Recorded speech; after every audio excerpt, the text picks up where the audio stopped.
Read by Peter Dan. The Iliad by Homer. Translated by Samuel Butler. Book 1. The quarrel between Agamemnon and Achilles.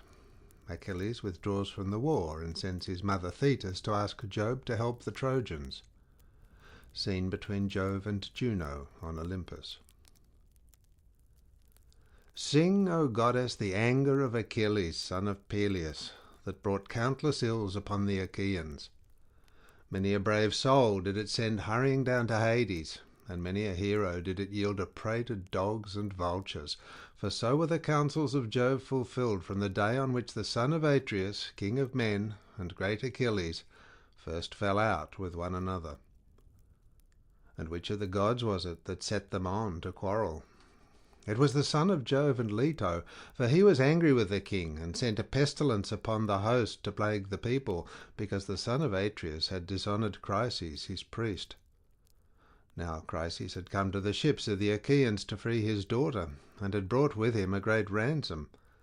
Moreover, he bore in his hand the sceptre of Apollo, wreathed with a suppliant's wreath, and he besought the Achaeans, but most of all the two sons of Atreus, who were their chiefs. "Sons of Atreus," he cried, "and all other Achaeans, may the gods who dwell in Olympus grant you to sack the city of Priam and to reach your homes in safety, but free my daughter, and accept a ransom for her, in reverence to Apollo, son of Jove."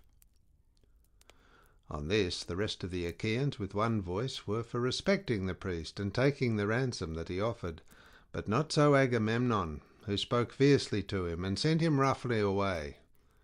"Old man," said he, "let me not find you tarrying about our ships, nor yet coming hereafter. Your sceptre of the god and your wreath shall profit you nothing. I will not free her. She shall grow old in my house at Argos, far from her own home, busying herself with her loom and visiting my couch.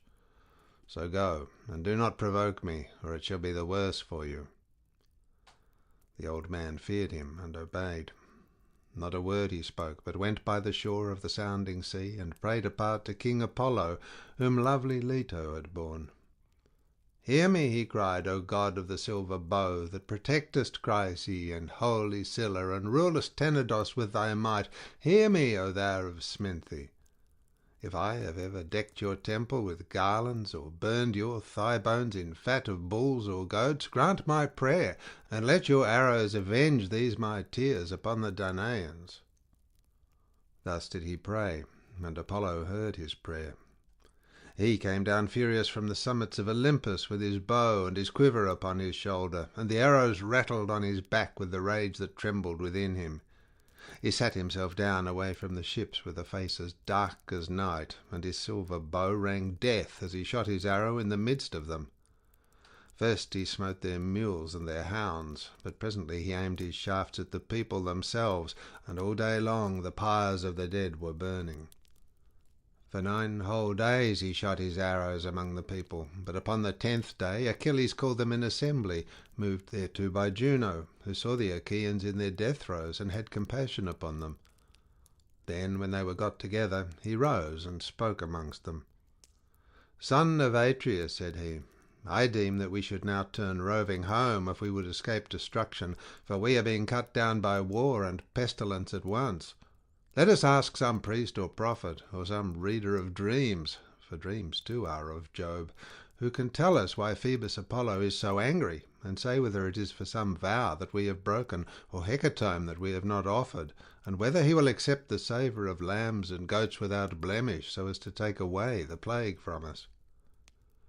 With these words he sat down, and Calchas, son of Thestor, wisest of augurs, who knew things past, present, and to come, rose to speak. He it was who had guided the Achaeans with their fleet to Ilios, through the prophesyings with which Phoebus Apollo had inspired him. With all sincerity and goodwill he addressed them thus: "Achilles, loved of heaven, you bid me tell you about the anger of King Apollo. I will therefore do so. But consider first, and swear that you will stand by me heartily in word and deed, for I know that I shall offend one who rules the Argives with might, to whom all the Achaeans are in subjection. A plain man cannot stand against the anger of a king, who, if he swallow his displeasure now, will yet nurse revenge till he has wreaked it. Consider, therefore, whether or no you will protect me." And Achilles answered, "Fear not, but speak as it is borne in upon you from heaven. For by Apollo, Calchas, to whom you pray, and whose oracles you reveal to us, not a Danaan at our ships shall lay his hand upon you while I yet live to look upon the face of the earth. No, not though you name Agamemnon himself, who is by far the foremost of the Achaeans." Thereon the seer spoke boldly. "The god," he said, "is angry neither about vow nor hecatomb, but for his priest's sake, whom Agamemnon has dishonoured, in that he would not free his daughter, nor take a ransom for her. Therefore he has sent these evils upon us, and will yet send others. He will not deliver the Danaans from this pestilence till Agamemnon has restored the girl without fee or ransom to her father, and has sent a holy hecatomb to Chryse. Thus we may perhaps appease him." With these words he sat down, and Agamemnon rose in anger.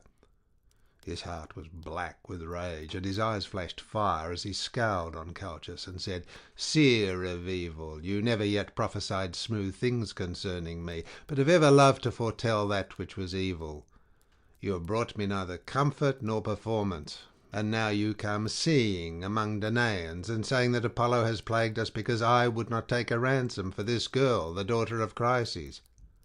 I have set my heart on keeping her in my own house, for I love her better even than my own wife, Clytemnestra, whose peer she is alike in form and feature, in understanding and accomplishments. Still, I will give her up if I must, for I would have the people live, not die. But you must find me a prize instead, or I alone among the Argives shall be without one. This is not well, for you behold, all of you, that my prize is to go elsewhither." And Achilles answered, "Most noble son of Atreus, covetous beyond all mankind, how shall the Achaeans find you another prize? We have no common store from which to take one. Those we took from the cities have been awarded. We cannot disallow the awards that have been made already. Give this girl, therefore, to the god, and if ever Jove grants us to sack the city of Troy, we will requite you 3- and 4-fold. Then Agamemnon said, "Achilles, valiant though you be, you shall not thus outwit me. You shall not overreach, and you shall not persuade me. Are you to keep your own prize, while I sit tamely under my loss, and give up the girl at your bidding? Let the Achaeans find me a prize in fair exchange to my liking, or I will come and take your own, or that of Ajax, or of Ulysses, and he to whomsoever I may come shall rue my coming. But of this we will take thought hereafter. For the present, let us draw a ship into the sea, and find a crew for her expressly. Let us put a hecatomb on board, and let us send Chryses also. Further, let some chief man among us be in command, either Ajax or Idomeneus, or yourself, son of Peleus, mighty warrior that you are, that we may offer sacrifice and appease the anger of the god." Achilles scowled at him and answered, "You are steeped in insolence and the lust of gain. With what heart can any of the Achaeans do your bidding, either on foray or in open fighting? I came not warring here for any ill the Trojans had done me. I have no quarrel with them. They have not raided my cattle nor my horses, nor cut down my harvests on the rich plains of Phthia. For between me and them there is a great space, both mountain and sounding sea. We have followed you, sir. Insolence! For your pleasure, not ours, to gain satisfaction from the Trojans for your shameless self and for Menelaus. You forget this, and threaten to rob me of the prize for which I have toiled, and which the sons of the Achaeans have given me. Never when the Achaeans sack any rich city of the Trojans do I receive so good a prize as you do, though it is my hands that do the better part of the fighting. When the sharing comes, your share is far the largest, and I, forsooth, must go back to my ships, take what I can get, and be thankful when my labour of fighting is done. Now, therefore, I shall go back to Phthia. It will be much better for me to return home with my ships, for I will not stay here dishonoured to gather gold and substance for you." And Agamemnon answered, Fly, if you will. I shall make you no prayers to stay you. I have others here who will do me honour, and above all Jove, the Lord of Counsel. There is no king here so hateful to me as you are, for you are ever quarrelsome and ill-affected. What though you be brave? Was it not heaven that made you so? Go home, then, with your ships and comrades to lord it over the Myrmidons. I care neither for you nor for your anger, and thus will I do. Since Phoebus Apollo is taking Chryseis from me, I shall send her with my ship and my followers, but I shall come to your tent and take your own prize, Briseis, that you may learn how much stronger I am than you, and that another may fear to set himself up as equal or comparable with me." The son of Peleus was furious, and his heart within his shaggy breast was divided whether to draw his sword, push the others aside, and kill the son of Atreus, or to restrain himself and check his anger. While he was thus in two minds, and was drawing his mighty sword from its scabbard, Minerva came down from heaven, for Juno had sent her in the love she bore to them both, and seized the son of Peleus by his yellow hair, visible to him alone, for of the others no man could see her. Achilles turned in amaze, and by the fire that flashed from her eyes at once knew that she was Minerva. "Why are you here," said he, "daughter of Aegis, bearing Jove? To see the pride of Agamemnon, son of Atreus? Let me tell you, and it shall surely be, he shall pay for this insolence with his life." And Minerva said, "I come from heaven, if you will hear me, to bid you stay your anger. Juno has sent me, who cares for both of you alike. Cease then this brawling, and do not draw your sword. Rail at him if you will, and your railing shall not be vain, for I tell you, and it shall surely be, that you shall hereafter receive gifts 3 times as splendid by reason of this present insult. Hold, therefore, and obey." "Goddess," answered Achilles, "however angry a man may be, he must do as you two command him. This will be best, for the gods ever hear the prayers of him who has obeyed them." He stayed his hand on the silver hilt of his sword, and thrust it back into the scabbard as Minerva bade him. Then she went back to Olympus among the other gods, and to the house of Aegis bearing Jove. But the son of Peleus again began railing at the son of Atreus, for he was still in a rage.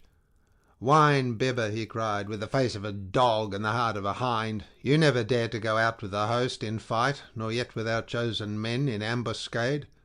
You shun this as you do death itself. You had rather go round and rob his prizes from any man who contradicts you.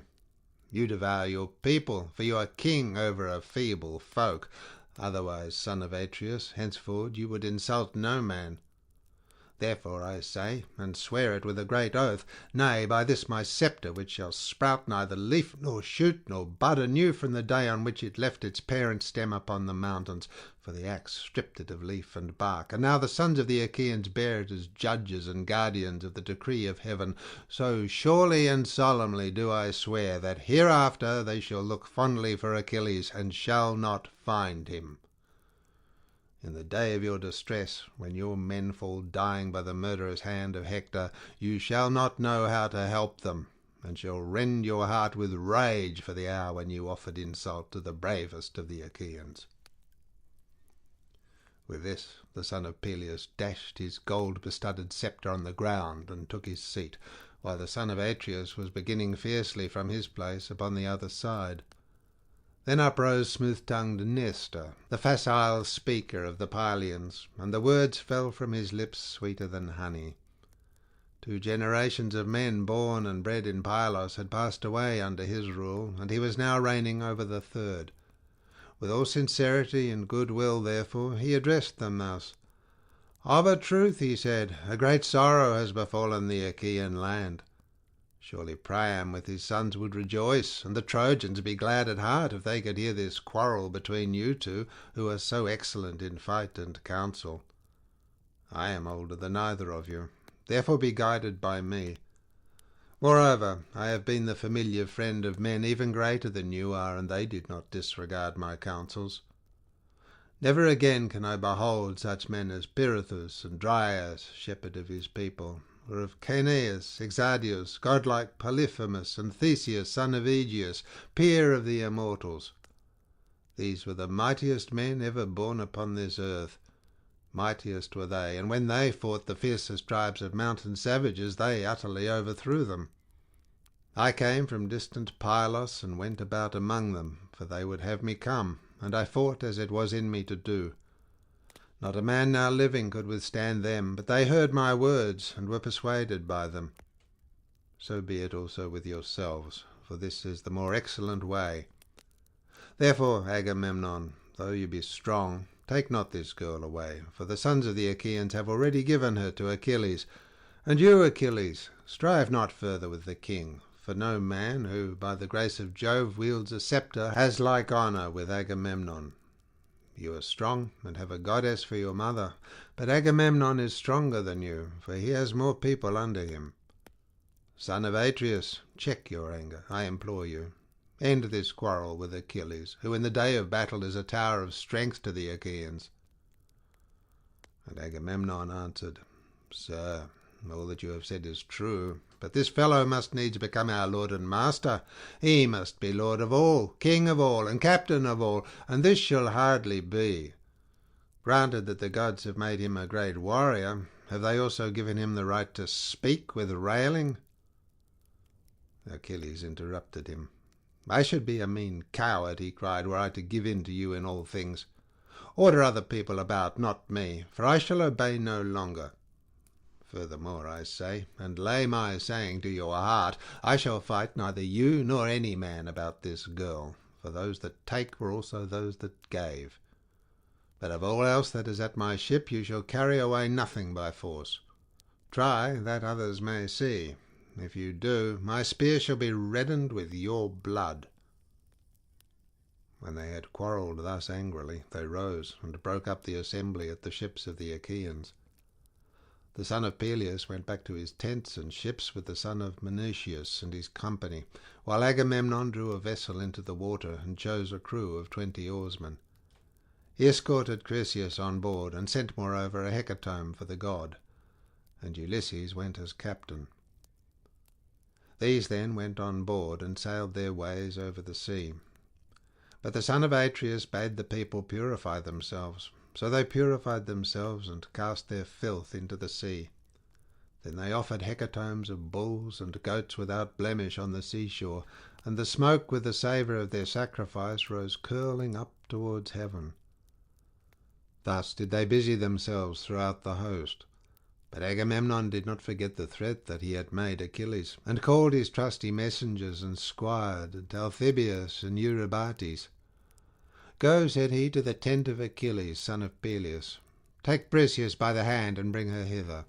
If he will not give her, I shall come with others and take her, which will press him harder. He judged them straight further, and dismissed them, whereon they went their way sorrowfully by the seaside, till they came to the tents and ships of the Myrmidons. They found Achilles sitting by his tent and his ships, and ill-pleased he was when he beheld them.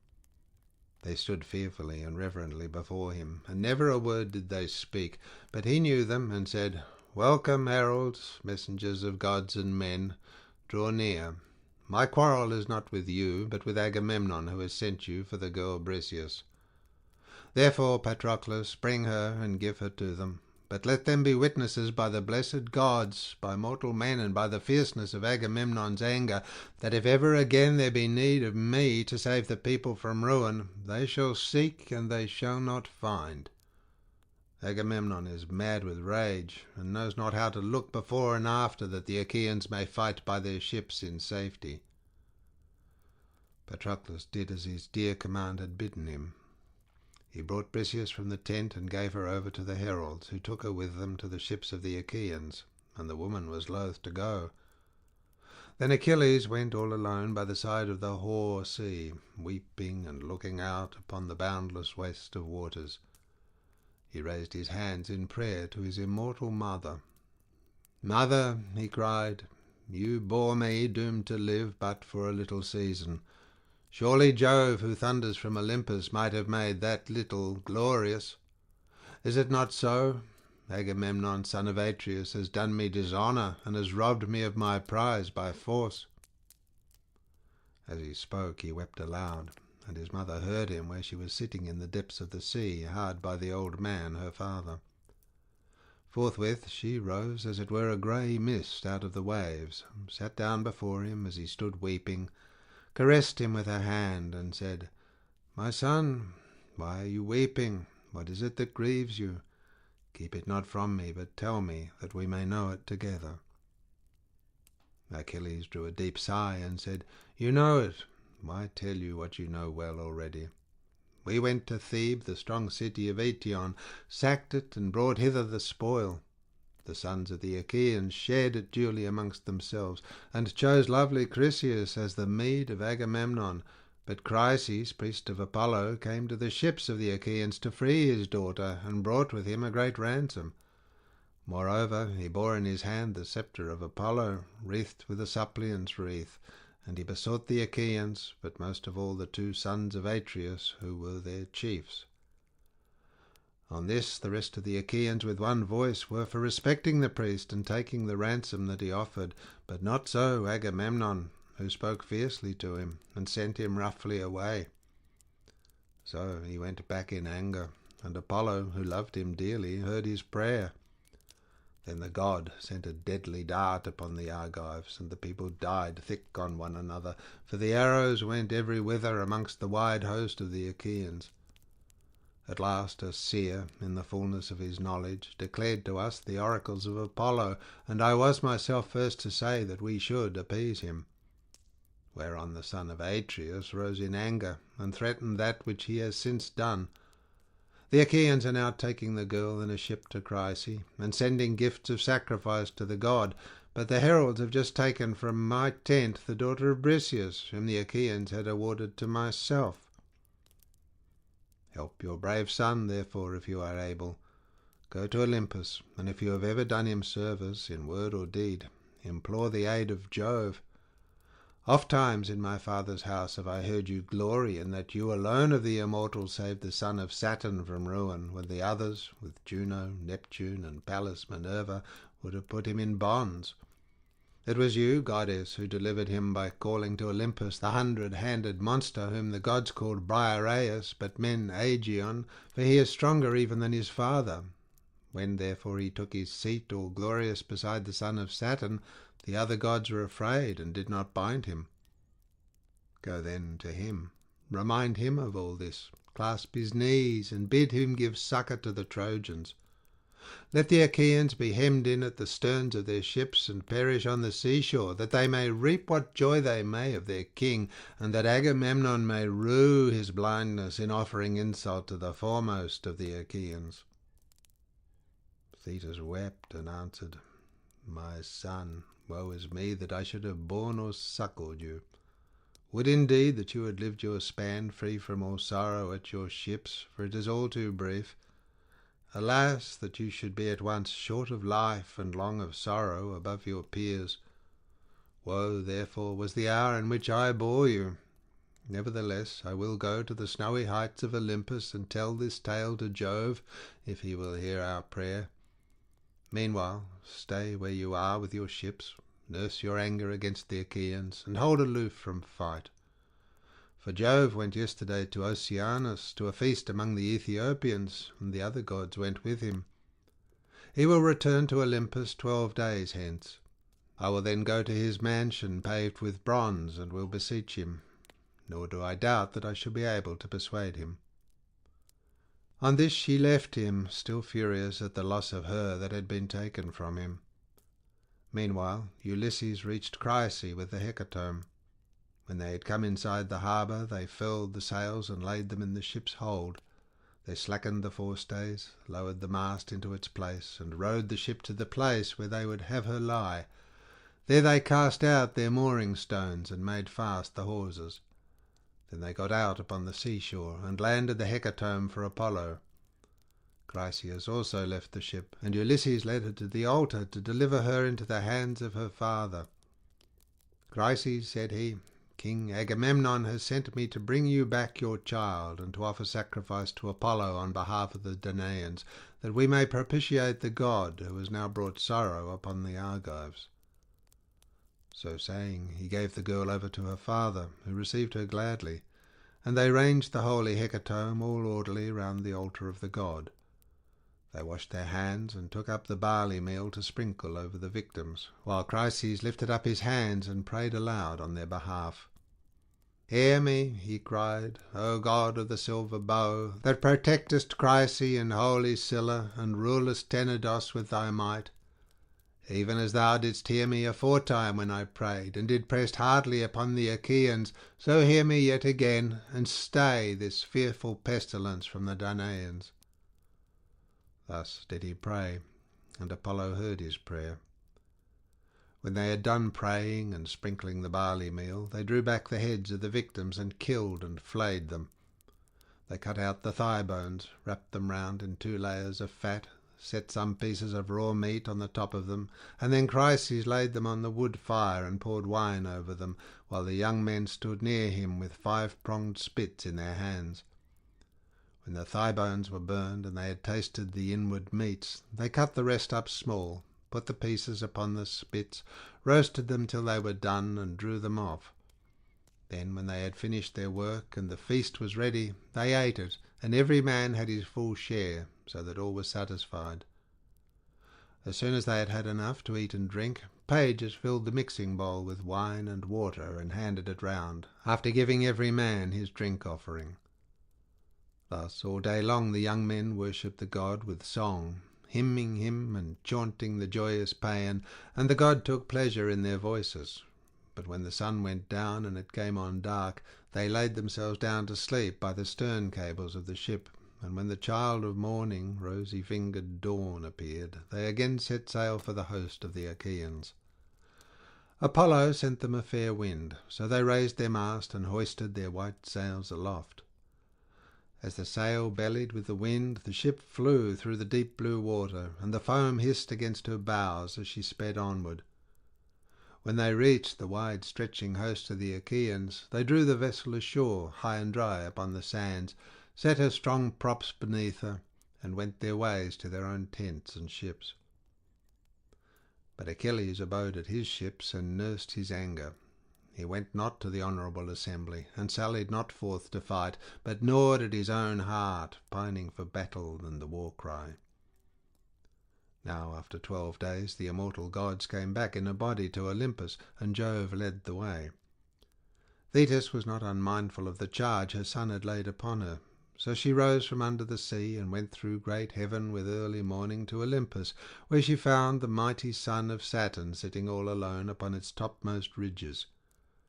She sat herself down before him, and with her left hand seized his knees, while with her right she caught him under the chin, and besought him, saying, "Father Jove, if I ever did you service in word or deed among the immortals, hear my prayer, and do honour to my son, whose life is to be cut short so early.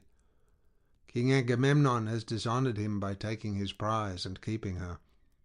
Honour him then yourself, Olympian lord of counsel, and grant victory to the Trojans, till the Achaeans give my son his due, and load him with riches in requital." Jove sat for a while silent and without a word, but Thetis still kept firm hold of his knees, and besought him a second time. "Incline your head," said she, "and promise me surely, or else deny me, for you have nothing to fear, that I may learn how greatly you disdain me."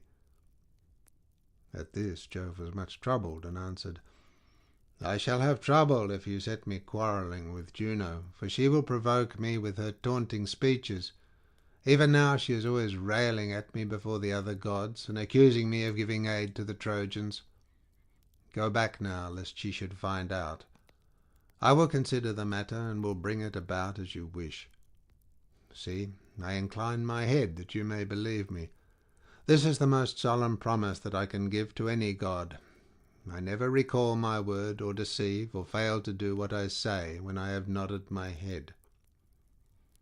As he spoke, the son of Saturn bowed his dark brows, and the ambrosial locks swayed on his immortal head, till vast Olympus reeled. When the pair had thus laid their plans, they parted, Jove to his house, while the goddess quitted the splendour of Olympus and plunged into the depths of the sea. The gods rose from their seats before the coming of their sire. Not one of them dared to remain sitting, but all stood up as he came among them. There, then, he took his seat. But Juno, when she saw him, knew that he and the old merman's daughter, silver-footed Theseus, had been hatching mischief, so she at once began to upbraid him. "Trickster," she cried, "which of the gods have you been taking into your counsels now? You are always settling matters in secret behind my back, and have never yet told me, if you could help it, one word of your intentions." "Juno," replied the sire of gods and men, "you must not expect to be informed of all my counsels. You are my wife, but you would find it hard to understand them. When it is proper for you to hear, there is no one god or man who will be told sooner, but when I mean to keep a matter to myself, you must not pry nor ask questions." "Dread son of Saturn," answered Juno, "what are you talking about?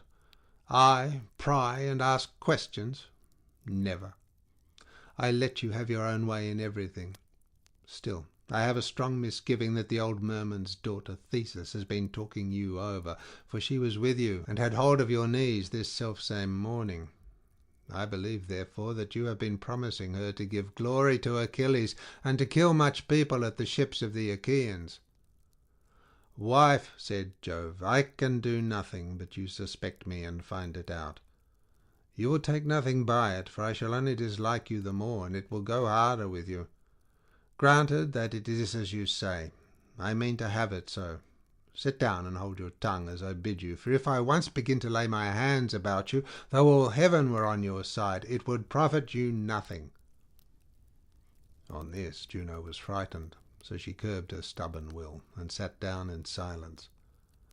But the heavenly beings were disquieted throughout the house of Jove, till the cunning workman Vulcan began to try and pacify his mother Juno. "It will be intolerable," said he, "if you two fall to wrangling and settling heaven in an uproar about a pack of mortals. If such ill counsels are to prevail, we shall have no pleasure at our banquet. Let me then advise my mother, and she must herself know that it will be better, to make friends with my dear father Jove, lest he again scold her and disturb our feast. If the Olympian thunderer wants to hurl us all from our seats, he can do so, for he is far the strongest. So give him fair words, and he will then soon be in a good humour with us." As he spoke, he took a double cup of nectar and placed it in his mother's hand. "Cheer up, my dear mother," said he, "and make the best of it. I love you dearly, and should be very sorry to see you get a thrashing. However grieved I might be, I could not help, for there is no standing against Jove. Once before, when I was trying to help you, he caught me by the foot and flung me from the heavenly threshold. All day long, from morn till eve, I was falling, till at sunset I came to ground in the island of Lemnos, and there I lay with very little life left in me, till the Sintians came and tended me." Juno smiled at this, and as she smiled she took the cup from her son's hands.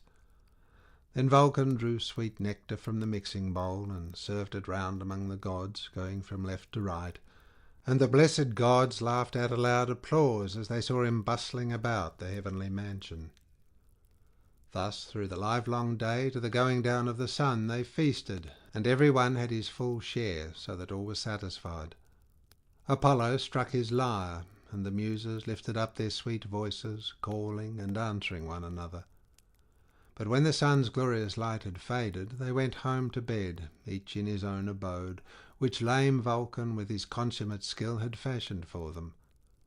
So Jove, the Olympian lord of thunder, hied him to the bed in which he always slept, and when he had got on to it he went to sleep, with Juno of the golden throne by his side. End of section 1.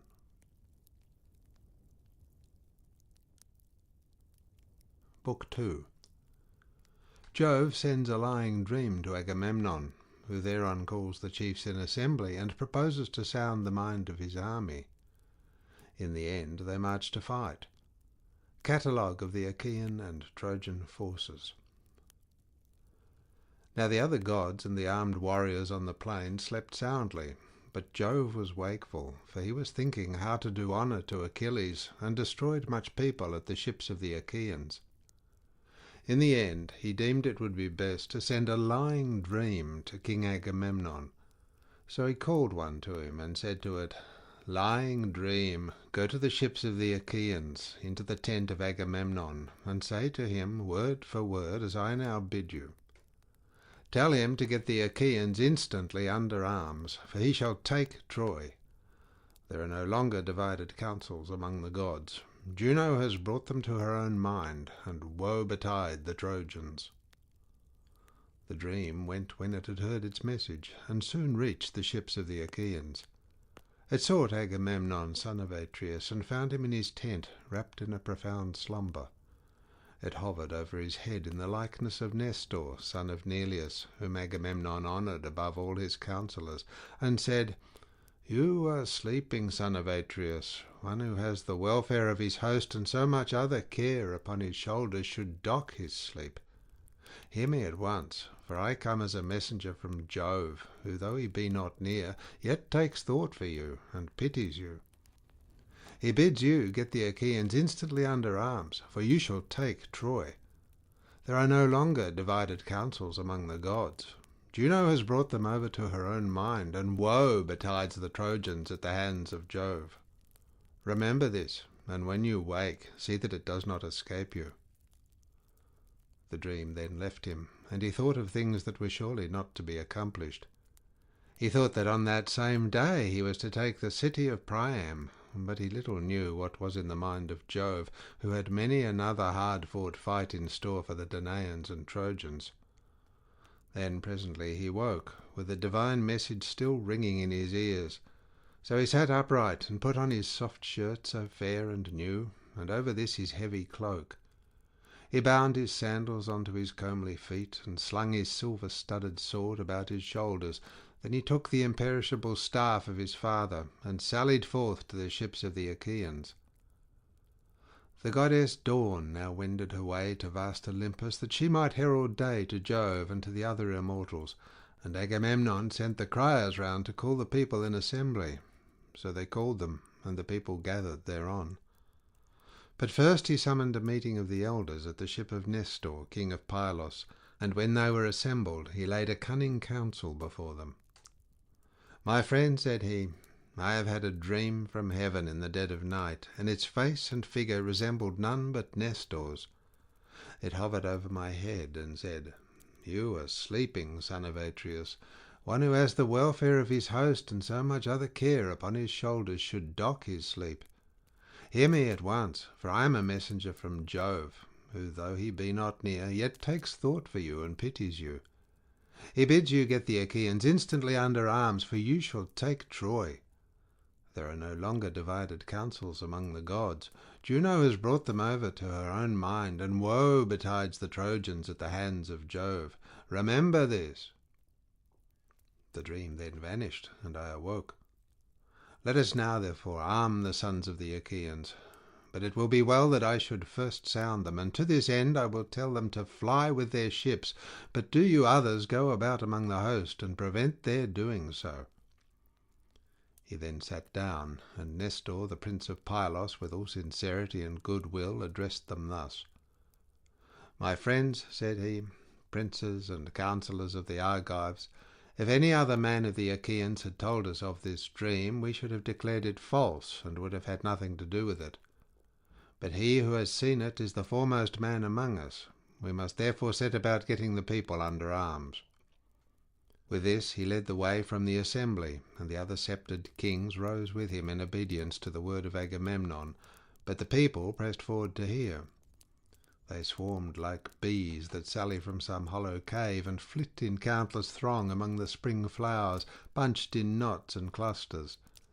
Even so did the mighty multitude pour from ships and tents to the assembly, and range themselves upon the wide-watered shore, while among them ran wildfire Rumour, messenger of Jove, urging them ever to the fore. Thus they gathered in a pell-mell of mad confusion, and the earth groaned under the tramp of men as the people sought their places. 9 heralds went crying about among them to stay their tumult and bid them listen to the kings, till at last they got into their several places and ceased their clamour. Then King Agamemnon rose, holding his sceptre. This was the work of Vulcan, who gave it to Jove the son of Saturn. Jove gave it to Mercury, slayer of Argus, guide and guardian. King Mercury gave it to Pelops, the mighty charioteer, and Pelops to Atreus, shepherd of his people. Atreus, when he died, left it to Thyestes, rich in flocks, and Thyestes in his turn left it to be borne by Agamemnon, that he might be lord of all Argos and of the isles. Leaning then on his sceptre, he addressed the Argives. "My friends," he said, "heroes, servants of Mars, the hand of heaven has been laid heavily upon me. Cruel Jove gave me his solemn promise that I should sack the city of Priam before returning, but he has played me false, and is now bidding me to go ingloriously back to Argos with the loss of much people. Such is the will of Jove, who has laid many a proud city in the dust, as he will yet lay others, for his power is above all. It will be a sorry tale hereafter that an Achaean host, at once so great and valiant, battled in vain against men fewer in number than themselves, but as yet the end is not in sight. Think that the Achaeans and Trojans have sworn to a solemn covenant, and that they have each been numbered, the Trojans by the roll of their householders, and we by companies of 10. Think further that each of our companies desired to have a Trojan householder to pour out their wine. We are so greatly more in number that full many a company would have to go without its cupbearer. But they have in the town allies from other places, and it is these that hinder me from being able to sack the rich city of Ilias. 9 of Jove's years are gone. The timbers of our ships have rotted. Their tackling is sound no longer. Our wives and little ones at home look anxiously for our coming, but the work that we came hither to do has not been done. Now, therefore, let us all do as I say. Let us sail back to our own land, for we shall not take Troy." With these words he moved the hearts of the multitude, so many of them as knew not the cunning counsel of Agamemnon.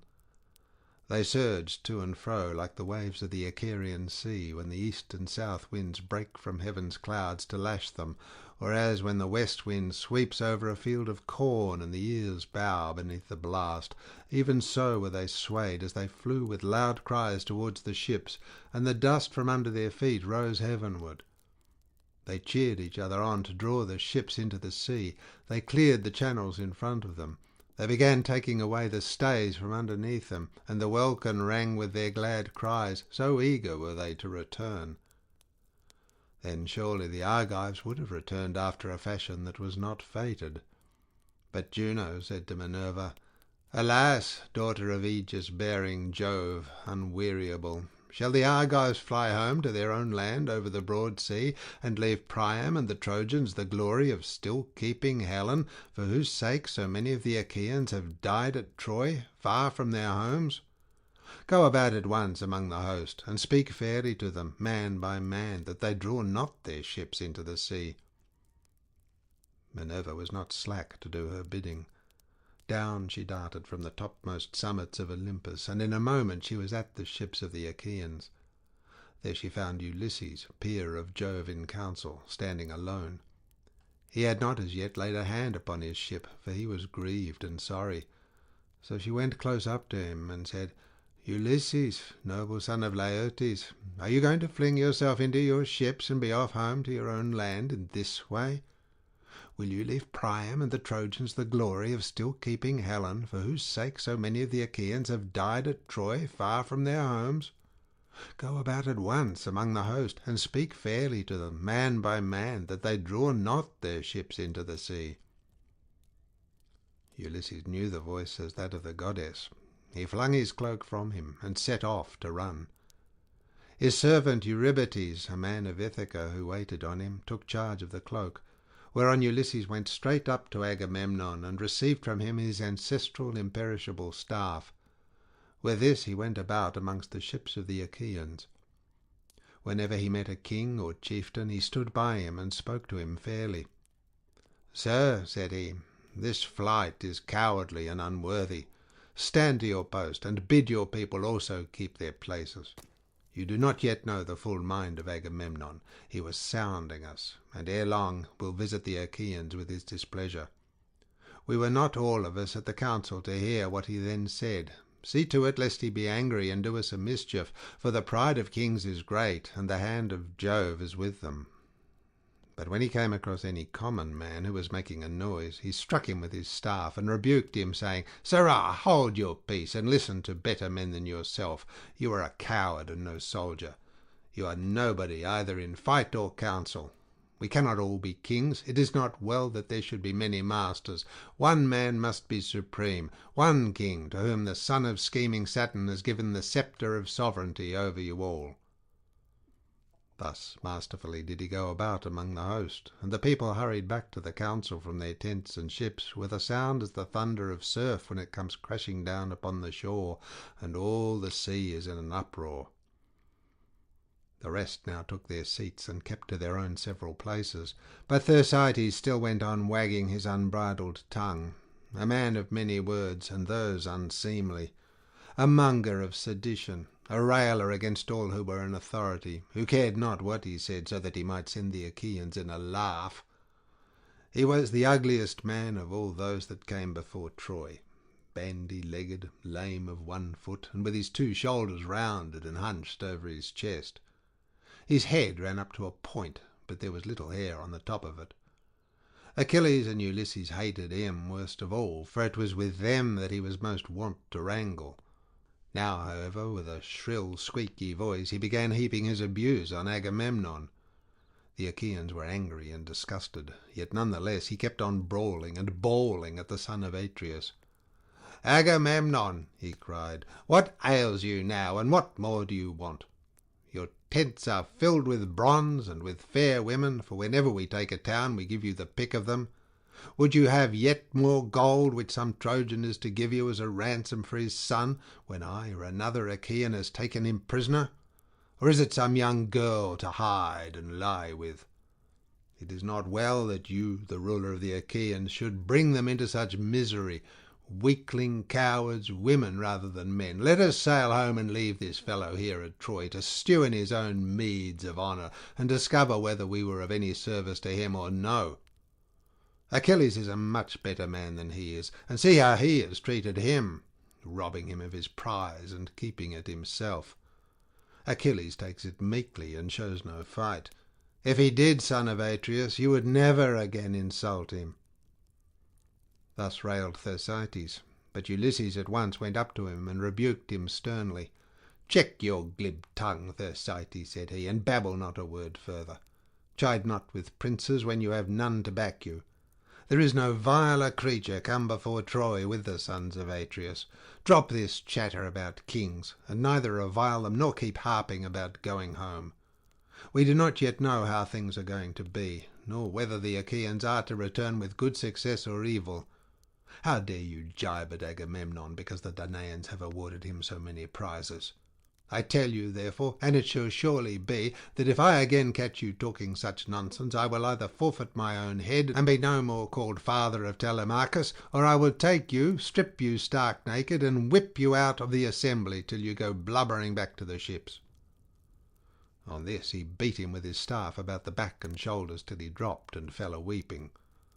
The golden sceptre raised a bloody weal on his back, so he sat down frightened and in pain, looking foolish as he wiped the tears from his eyes. The people were sorry for him, yet they laughed heartily, and one would turn to his neighbour, saying, "Ulysses has done many a good thing ere now in fight and council, but he never did the Argives a better turn than when he stopped this fellow's mouth from prattling further. He will give the kings no more of his insolence." Thus said the people. Then Ulysses rose, sceptre in hand, and Minerva in the likeness of a herald bade the people be still, that those who were far off might hear him and consider his counsel. He therefore, with all sincerity and good will, addressed them thus: "King Agamemnon, the Achaeans are for making you a byword among all mankind. They forget the promise they made you when they set out from Argos, that you should not return till you had sacked the town of Troy, and like children or widowed women they murmur and would set off homeward. True it is that they have had toil enough to be disheartened. A man chafes at having to stay away from his wife, even for a single month, when he is on shipboard at the mercy of wind and sea, but it is now 9 long years that we have been kept here. I cannot therefore blame the Achaeans if they turn restive. Still, we shall be shamed if we go home empty after so long a stay. Therefore, my friends, be patient yet a little longer, that we may learn whether the prophesyings of Calchas were false or true. All who have not since perished must remember, as though it were yesterday or the day before, how the ships of the Achaeans were detained in Aulis when we were on our way hither to make war on Priam and the Trojans. We were ranged round about a fountain, offering hecatombs to the gods upon their holy altars, and there was a fine plane tree, from beneath which there welled a stream of pure water. Then we saw a prodigy, for Jove sent a fearful serpent out of the ground, with blood-red stains upon its back, and it darted from under the altar onto the plane tree. Now there was a brood of young sparrows, quite small, upon the topmost bough, peeping out from under the leaves, 8 in all, and their mother that hatched them made 9. The serpent ate the poor cheeping things, while the old bird flew about lamenting her little ones. But the serpent threw his coils about her, and caught her by the wing as she was screaming. Then, when he had eaten both the sparrow and her young, the god who had sent him made him become a sign, for the son of scheming Saturn turned him into stone, and we stood there wondering at that which had come to pass. Seeing then that such a fearful portent had broken in upon our hecatombs, Calchas forthwith declared to us the oracles of heaven. "Why, Achaeans," said he, "are you thus speechless? Jove has sent us this sign, long in coming, and long ere it be fulfilled, though its fame shall last for ever. As the serpent ate the 8 fledglings and the sparrow that hatched them, which makes 9, so shall we fight 9 years at Troy, but in the 10th shall take the town." This was what he said, and now it is all coming true. Stay here, therefore, all of you, till we take the city of Priam. On this the Argives raised a shout, till the ships rang again with the uproar. Nestor, knight of Gerene, then addressed them. "Shame on you," he cried, "to stay talking here like children, when you should fight like men. Where are our covenants now, and where the oath that we have taken? Shall our counsels be flung into the fire with our drink-offerings and the right hands of fellowship wherein we have put our trust?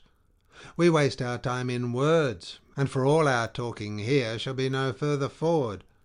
Stand, therefore, son of Atreus, by your own steadfast purpose.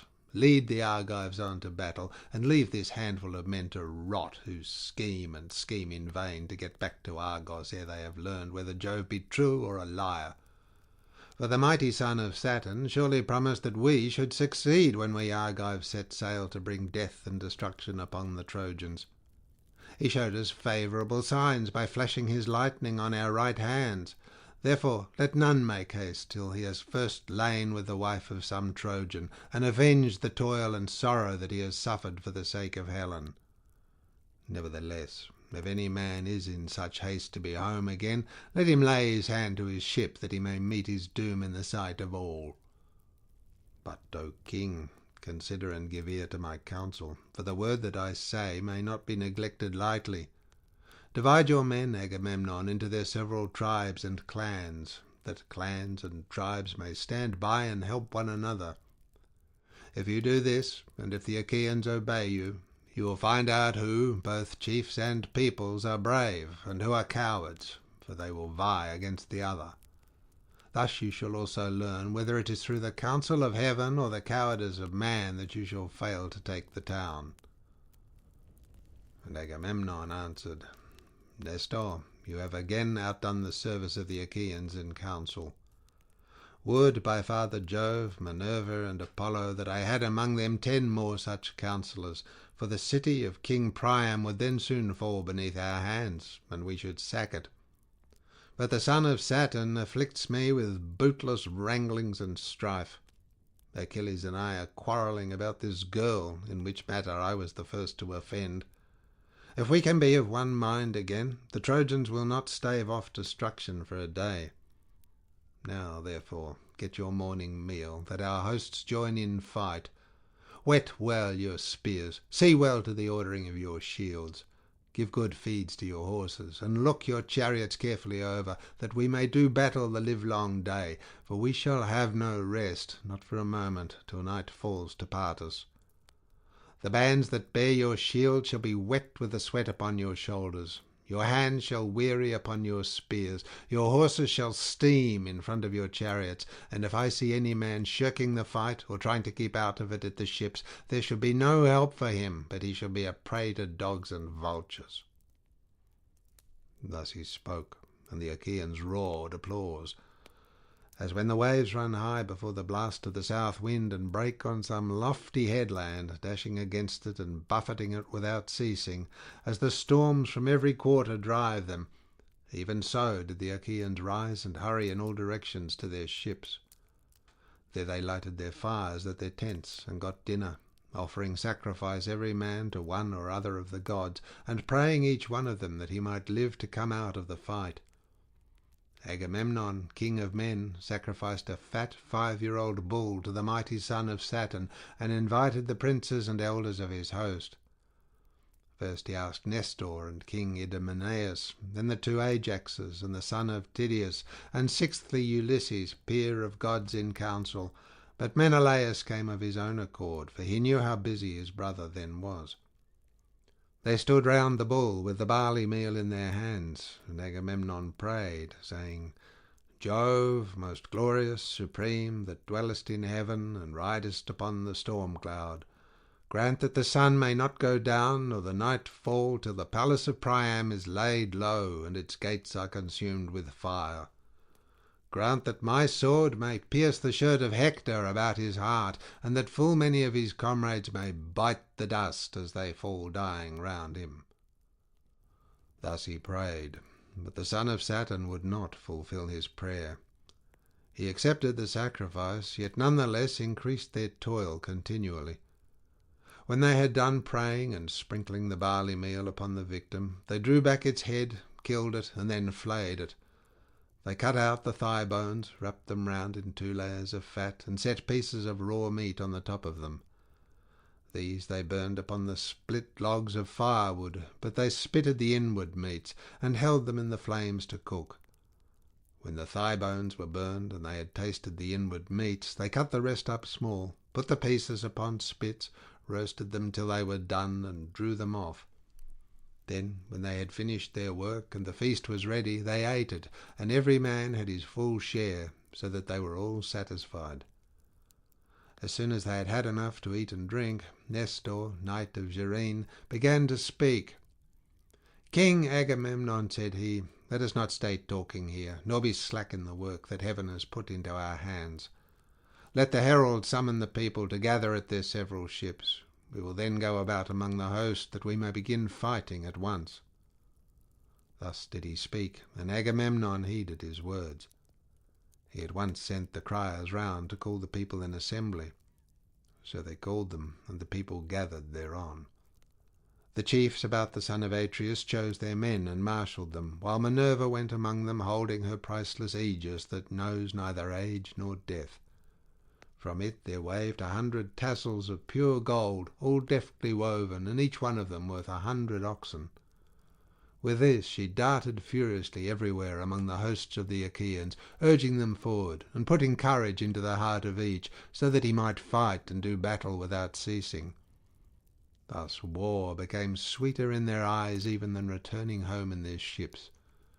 As when some great forest fire is raging upon a mountain top, and its light is seen afar, even so, as they marched, the gleam of their armour flashed up into the firmament of heaven.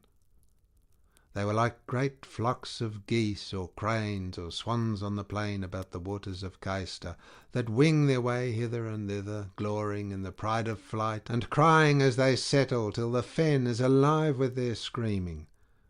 Even thus did their tribes pour from ships and tents onto the plain of the Scamander, and the ground rang as brass under the feet of men and horses.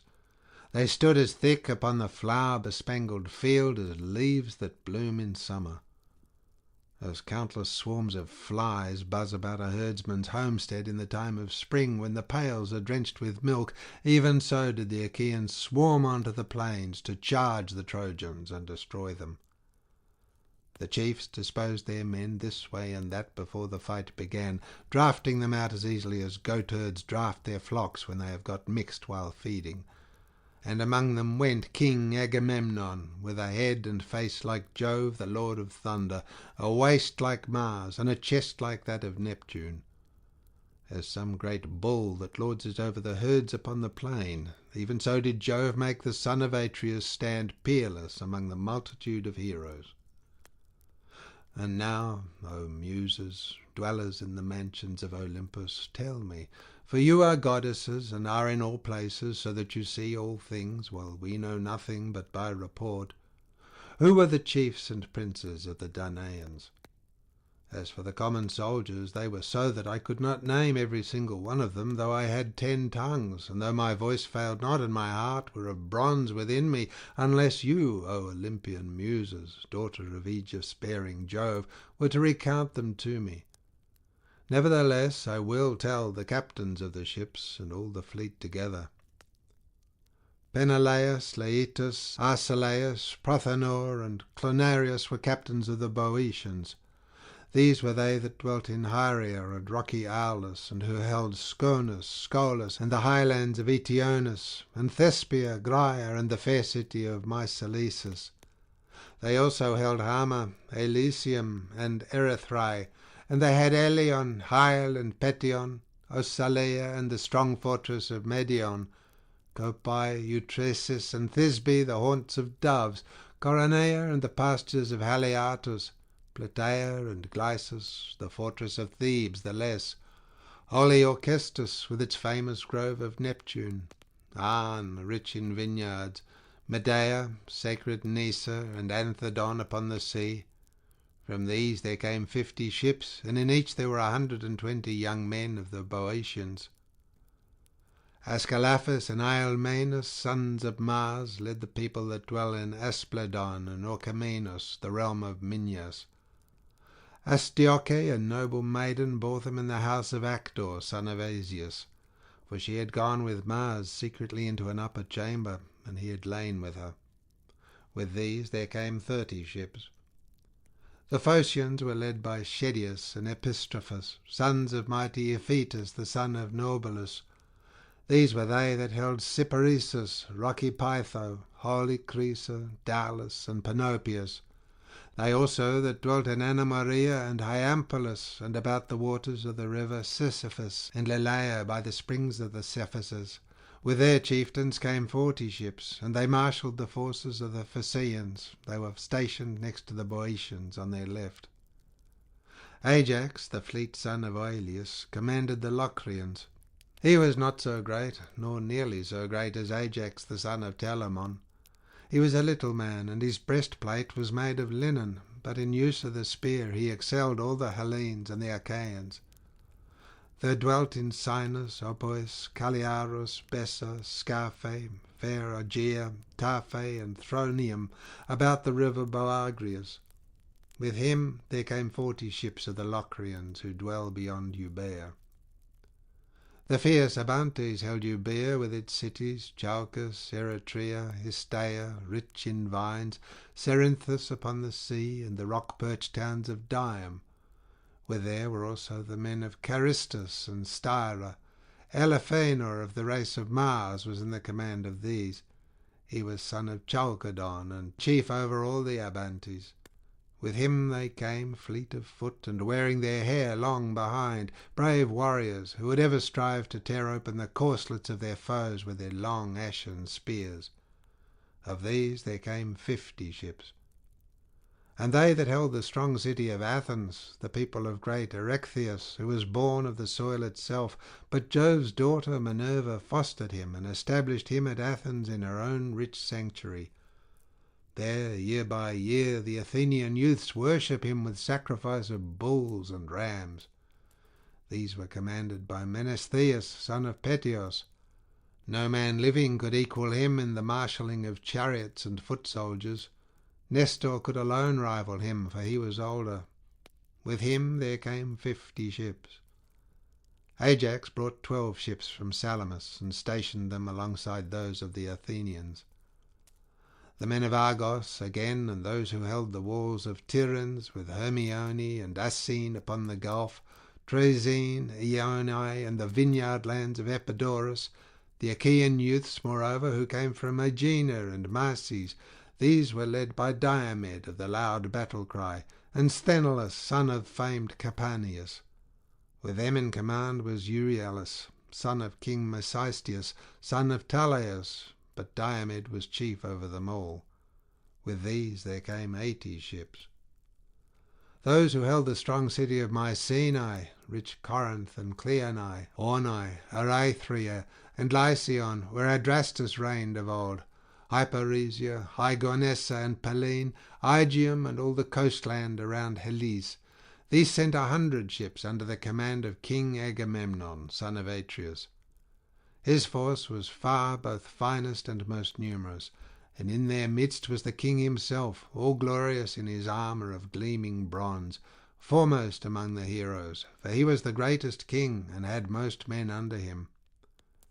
And those that dwelt in Lacedaemon, lying low among the hills, Pharos, Sparta, with Messe, the haunt of doves, Brissae, Orgae, Amyclae, and Helos upon the sea, Laius, moreover, and Nitylus, those were led by Menelaus of the loud battle-cry, brother to Agamemnon, and of them there were 60 ships, drawn up apart from the others. Among them went Menelaus himself, strong in zeal, urging his men to fight, for he longed to avenge the toil and sorrow that he had suffered for the sake of Helen. The men of Pylos and Arene and Thyrum were as the ford of the river Alpheus, strong Ipy, Cyperisaeus and Amphigenia, Telium, Helos, and Dorium, where the Muses met Thamyris and stilled his minstrelsy for ever. He was returning home from Oechalia, where Eurytus lived and reigned, and boasted that he would surpass even the Muses, daughters of Aegis-bearing Jove, if they should sing against him, whereon they were angry and maimed him. They robbed him of his divine power of song, and thenceforth he could strike the lyre no more. These were commanded by Nestor, knight of Gerene, and with him there came 90 ships. And those that held Arcadia under the high mountain of Cyllene, near the tomb of Aeptus, where the people fight hand to hand, the men of Phoenix also, and Orchomenus rich in flocks, of Riphae, Stratiae, and bleak Enispe, of Tegea and fair Mantinea, of Stymphalus and Pharacia. Of these King Acapeno, son of Ancaeus, was commander, and they had 60 ships. Many Arcadians, good soldiers, came in each of them, but Agamemnon found them the ships in which to cross the sea, for they were not a people that occupied their business upon the waters. The men, moreover, of Buprasium and of Elis, so much of it as is enclosed between Hymene, Marcinus upon the seashore, the rock Olene, and Elysium, these had 4 leaders, and each of them had 10 ships, with many Epeans on board. Their captains were Amphimachus and Thalpius, the one son of Thetis and the other of Eurytus, both of the race of Actor. The 2 others were Diares, son of Amarynceus, and Polyxenus, son of King Agasthenes, son of Augeas. And those of Dulichium with the sacred Echinaean islands, who dwelt beyond the sea off Elis, these were led by Meges, peer of Mars, and the son of valiant Phyleus, dear to Jove, who quarrelled with his father and went to settle in Dulichium. With him there came 40 ships. Ulysses led the brave Cephalenians, who held Ithaca, Neritum with its forests, Chrosalia, rugged Aegylips, Samos, and Zacynthus, with the mainland also that was over against the islands. These were led by Ulysses, peer of Jove, in council, and with him there came 12 ships. Thoas, son of Andreaemon, commanded the Aetolians, who dwelt on Pleuron, Elenus, Pylene, Chalcis by the sea, and rocky Calydon, for the great King Aenus had now no sons living, and was himself dead, as was also golden-haired Meleager, who had been set over the Aeolians to be their king. And with Thoas there came 40 ships. The famous spearsman Idomeneus led the Cretans, who held Knossos and the well-walled city of Gortys, Lyctus also, Miletus, and Lycastus that lies upon the chalk, the populous towns of Phaestus and Ritium, with the other peoples that dwelt in the 100 cities of Crete. All these were led by Idomeneus and by Meriones, peer of murderous Mars, and with these there came 80 ships. Tlepolemus, son of Hercules, a man both brave and large of stature, brought 9 ships of lordly warriors from Rhodes. These dwelt in Rhodes, which is divided among the 3 cities of Lindus, Ialesus, and Camerus, that lies upon the chalk. These were commanded by Tlepolemus, son of Hercules, by Astacia, whom he had carried off from Ephyra on the river Salius, after sacking many cities of valiant warriors. When Tlepolemus grew up, he killed his father, uncle Lysimnius, who had been a famous warrior in his time, but was then grown old. On this he built himself a fleet, gathered a great following, and fled beyond the sea, for he was menaced by the other sons and grandsons of Hercules. After a voyage, during which he suffered great hardship, he came to Rhodes, where the people divided into 3 communities according to their tribes, and were dearly loved by Jove, the lord of gods and men, whereupon the son of Saturn showered down great riches upon them. And Nereus brought 3 ships from Syme. Nereus, who was the handsomest man that came up under Ilias of all the Danaans after the son of Peleus, but he was a man of no substance, and had but a small following. And those that held Nisyrus, Crapathus, and Casus, with Cos, the city of Eurypylus, and the Calydnian islands, these were commanded by Pheidippas and Antiphus, 2 sons of King Thessalus, the son of Hercules. And with them there came 30 ships. Those again who held Pelasgic Argos, Alos, Alope, and Trachis, and those of Phthia and Hellas, the land of fair women, who were called Myrmidons, Hellenes, and Achaeans, these had 50 ships, over which Achilles was in command. But they now took no part in the war, inasmuch as there was no one to marshal them, for Achilles stayed by his ships, furious about the loss of the girl Briseis, whom he had taken from Lyrnessus at his own great peril, when he had sacked Lyrnessus and Thebe, and had overthrown Maenes and Epistrophus, sons of King Evenor, son of Selepus. For her sake Achilles was still grieving, but ere long he was again to join them. And those that held Phylace and the flowery meadows of Piraeus, sanctuary of Ceres, Iton, the mother of sheep, Antrim upon the sea, and Ptaleum that lies upon the grasslands. Of these brave Protesilaus had been captain while he was yet alive, but he was now lying under the earth. He had left a wife behind him in Phylace to tear her cheeks in sorrow, and his house was only half finished, for he was slain by a Dardanian warrior while leaping foremost of the Achaeans upon the soil of Troy. Still, though his people mourned their chieftain, they were not without a leader, for Podarces of the race of Mars marshalled them. He was son of Iphiclus, rich in sheep, who was the son of Phylacus, and he was own brother to Protesilaus, only younger, Protesilaus being at once the elder and the more valiant. So the people were not without a leader, though they mourned him whom they had lost. With him there came 40 ships.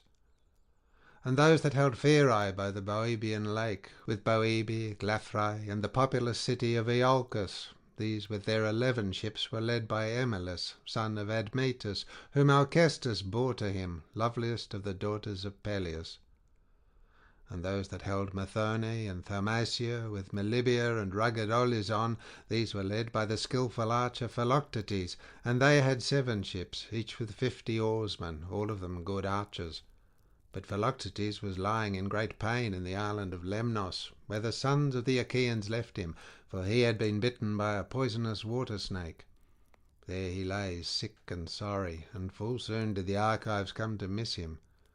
But his people, though they felt his loss, were not leaderless, for Medon, the bastard son of Oileus by Rhene, set them in array.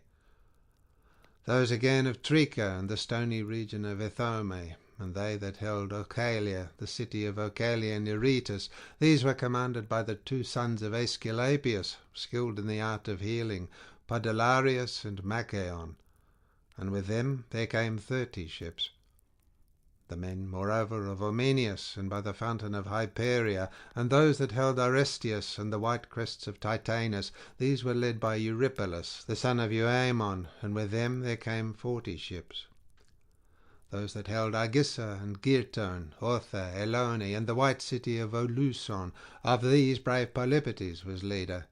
He was son of Pirithous, who was the son of Jove himself, for Hippodamia bore him to Pirithous on the day when he took his revenge on the shaggy mountain savages and drove them from Mount Pelion to the Aethices. But Polypotes was not sole in command, for with him was Leonteus of the race of Mars, who was son of Coronus, the son of Cyaneus, and with these there came 40 ships. Guneus brought 22 ships from Cyphus, and he was followed by the Aeneans and the valiant Peraebi, who dwelt about wintry Dodona, and held the lands round the lovely river Titaresius, which sends its waters into the Peneus. They do not mingle with the silver eddies of the Peneus, but flow on the top of them like oil, for the Titaresius is a branch of dread Orcus and of the river Styx. Of the Magnetes, Protheus, son of Tenethredon, was commander. They were they that dwelt about the river Peneus and Mount Pelion. Protheus, fleet of foot, was their leader, and with him there came 40 ships. Such were the chiefs and princes of the Danaans. Who then, O Muse, was the foremost, whether man or horse, among those that followed after the sons of Atreus? Of the horses, those of the son of Phares were by far the finest. They were driven by Eumelus, and were as fleet as birds. They were of the same age and colour, and perfectly matched in height. Apollo of the silver bow had bred them in Perea, both of them mares, and terrible as Mars in battle. Of the men, Ajax, son of Telamon, was much the foremost so long as Achilles' anger lasted, for Achilles excelled him greatly, and he had also better horses. But Achilles was now holding aloof at his ships by reason of his quarrel with Agamemnon, and his people passed their time upon the seashore, throwing discs or aiming with spears at a mark, and in archery. Their horses stood each by his own chariot, champing lotus and wild celery.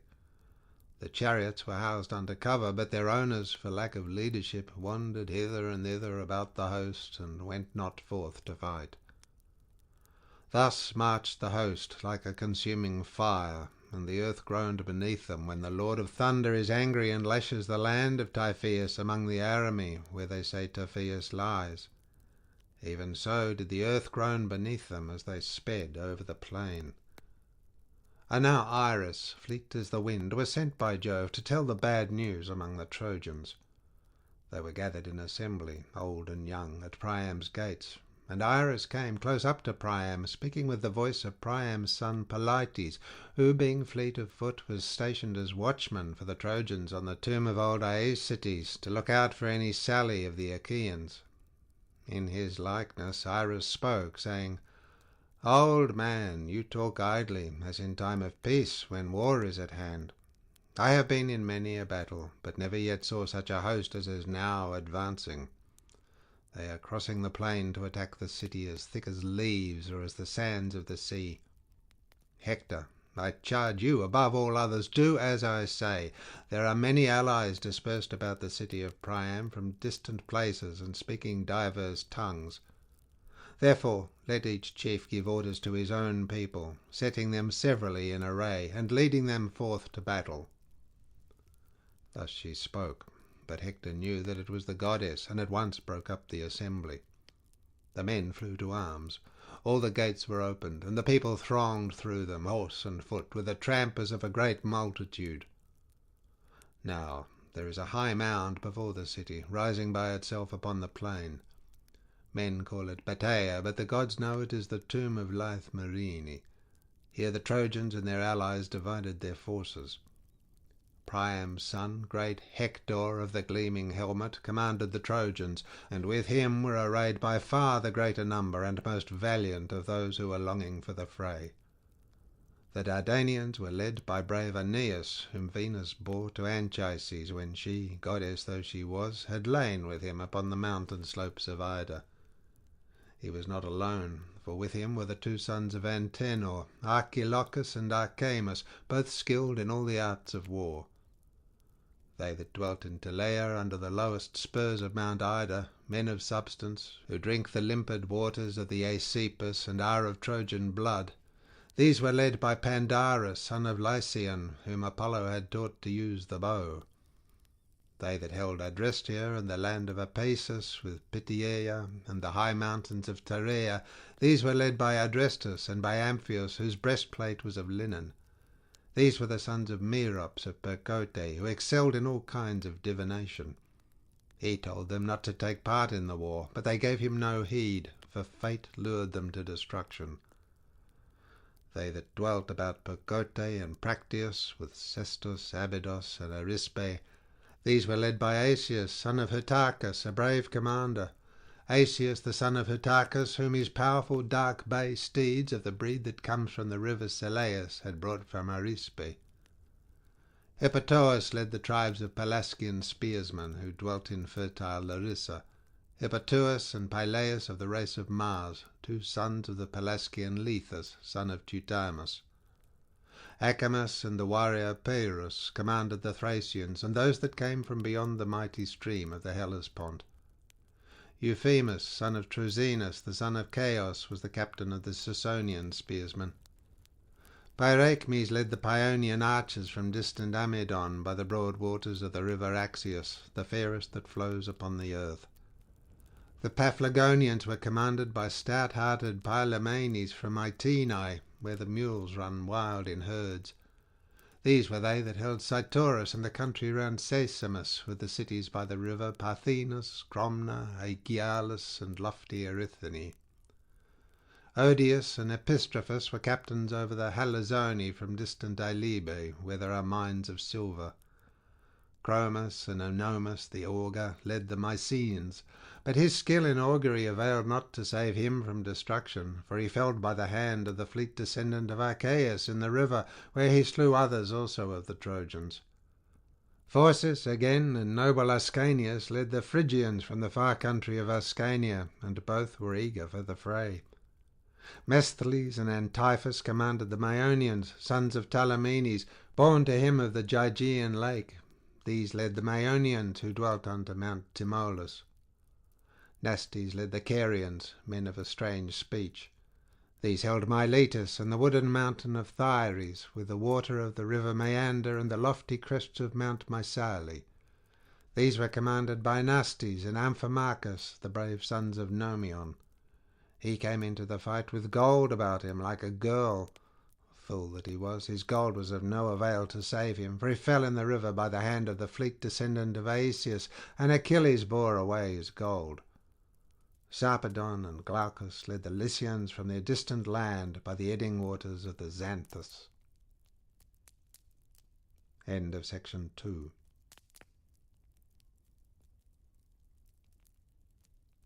Book 3. Alexandria, also called Paris, challenges Menelaus. Helen and Priam view the Achaeans from the wall. The Covenant. Paris and Menelaus fight, and Paris is worsted. Venus carries him off to save him. Scene between him and Helen. When the companies were thus arrayed, each under its own captain, the Trojans advanced as a flight of wild fowl or cranes that scream overhead when rain and winter drive them over the flowing waters of Oceanus to bring death and destruction on the Pygmies, and they wrangle in the air as they fly. But the Achaeans marched silently, in high heart, and minded to stand by one another. As when the south wind spreads a curtain of mist upon the mountain tops, bad for shepherds, but better than night for thieves, and a man can see no further than he can throw a stone, even so rose the dust from under their feet as they made all speed over the plain. When they were close up with one another, Alexandrus came forward as champion on the Trojan side. On his shoulders he bore the skin of a panther, his bow and his sword, and he brandished 2 spears shod with bronze as a challenge to the bravest of the Achaeans to meet him in single fight. Menelaus saw him thus stride out before the ranks, and was glad as a hungry lion that lights on the carcass of some goat or horned stag, and devours it there and then, though dogs and youths set upon him. Even thus was Menelaus glad when his eyes caught sight of Alexandrus, for he deemed that now he should be revenged. He sprang therefore from his chariot, clad in his suit of armour. Alexandrus quailed as he saw Menelaus come forward, and shrank in fear of his life under cover of his men. as one who starts back affrighted, trembling and pale when he comes suddenly upon a serpent in some mountain glade, even so did Alexandrus plunge into the throng of Trojan warriors, terror-stricken at the sight of the son of Atreus. Then Hector upbraided him. "Paris," said he, "evil-hearted Paris, fair to see, but woman-mad, and false of tongue. Would that you had never been born, or that you had died unwed. Better so than live to be disgraced and looked askance at. Will not the Achaeans mock at us, and say that we have sent one to champion us who is fair to see, but has neither wit nor courage? Did you not, such as you are, get your following together and sail beyond the seas? Did you not, from your far country, carry off a lovely woman wedded among a people of warriors, to bring sorrow upon your father, your city, and your whole country, but joy to your enemies, and hang-dog shamefacedness to yourself? And now can you not dare face Menelaus, and learn what manner of man he is whose wife you have stolen? Where indeed would be your lyre and your love-tricks, your comely locks and your fair favour, when you were lying in the dust before him? The Trojans are a weak-kneed people, or ere this you would have had a shirt of stones for the wrongs you have done them." And Alexandrus answered, "Hector, your rebuke is just. You are hard as the axe which a shipwright wields at his work, and cleaves the timber to his liking. As the axe in his hand, so keen is the edge of your scorn. Still, taunt me not with the gifts that golden Venus has given me. They are precious. Let not a man disdain them, for the gods give them where they are minded, and none can have them for the asking. If you would have me do battle with Menelaus, bid the Trojans and Achaeans take their seats, while he and I fight in their midst for Helen and all her wealth. Let him who shall be victorious, and prove to be the better man, take the woman and all she has, to bear them to his home, but let the rest swear to a solemn covenant of peace, whereby you Trojans shall stay here in Troy, while the others go home to Argos and the land of the Achaeans." When Hector heard this, he was glad, and went about among the Trojan ranks, holding his spear by the middle to keep them back, and they all sat down at his bidding. But the Achaeans still aimed at him with stones and arrows, till Agamemnon shouted to them, saying, "Hold, Argives, shoot not, sons of the Achaeans. Hector desires to speak." They ceased taking aim, and were still, whereon Hector spoke. "Hear from my mouth," said he, "Trojans and Achaeans, the saying of Alexandrus, through whom this quarrel has come about. He bids the Trojans and Achaeans lay their armour upon the ground, while he and Menelaus fight in the midst of you for Helen and all her wealth. Let him who shall be victorious, and prove to be the better man, take the woman and all she has, to bear them to his own home, but let the rest swear to a solemn covenant of peace." Thus he spoke, and they all held their peace, till Menelaus of the loud battle-cry addressed them. "And now," he said, "hear me too, for it is I who am the most aggrieved. I deem that the parting of Achaeans and Trojans is at hand, as well it may be, seeing how much have suffered for my quarrel with Alexandrus and the wrong he did me. Let him who shall die, die, and let the others fight no more. Bring then 2 lambs, a white ram and a black ewe, for Earth and Sun, and we will bring a 3rd for Jove. Moreover, you shall bid Priam come, that he may swear to the covenant himself, for his sons are high-handed and ill to trust, and the oaths of Jove must not be transgressed or taken in vain. Young men's minds are light as air, but when an old man come, he looks before and after, deeming that which shall be fairest upon both sides." The Trojans and Achaeans were glad when they heard this, for they thought that they should now have rest. They backed their chariots towards the ranks, got out of them, and put off their armour, laying it down upon the ground, and the hosts were near to one another, with a little space between them. Hector sent 2 messengers to the city to bring the lambs, and to bid Priam come, while Agamemnon told Talthybius to fetch the other lamb from the ships, and he did as Agamemnon had said. Meanwhile, Iris went to Helen in the form of her sister-in-law, wife of the son of Antenor, for Helicaon, son of Antenor, had married Laodice, the fairest of Priam's daughters. He found her in her own room, working at a great web of purple linen, on which she was embroidering the battles between the Trojans and Achaeans, that Mars had made them fight for her sake. Iris then came close up to her and said, Come hither, child, and see the strange doings of the Trojans and Achaeans. Till now they have been warring upon the plain, mad with lust of battle. But now they have left off fighting, and they are leaning upon their shields, sitting still with their spears planted beside them. Alexandrus and Menelaus are going to fight about yourself, and you are to be the wife of him who is the victor." Thus spoke the goddess, and Helen's heart yearned after her former husband, her city, and her parents. She threw a white mantle over her head, and hurried from her room, weeping as she went, not alone, but attended by 2 of her handmaids, Erythrae, daughter of Pythias, and Clymene. And straightway they were at the Scaean gates. The 2 sages, Eucagelon and Antenor, elders of the people, were seated by the Scaean gates, with Priam, Panthus, Thymoetes, Lampus, Clytius, and Hiketaon of the race of Mars. These were too old to fight, but they were fluent orators, and sat on the tower like cicales that chirruped delicately from the boughs of some high tree in a wood.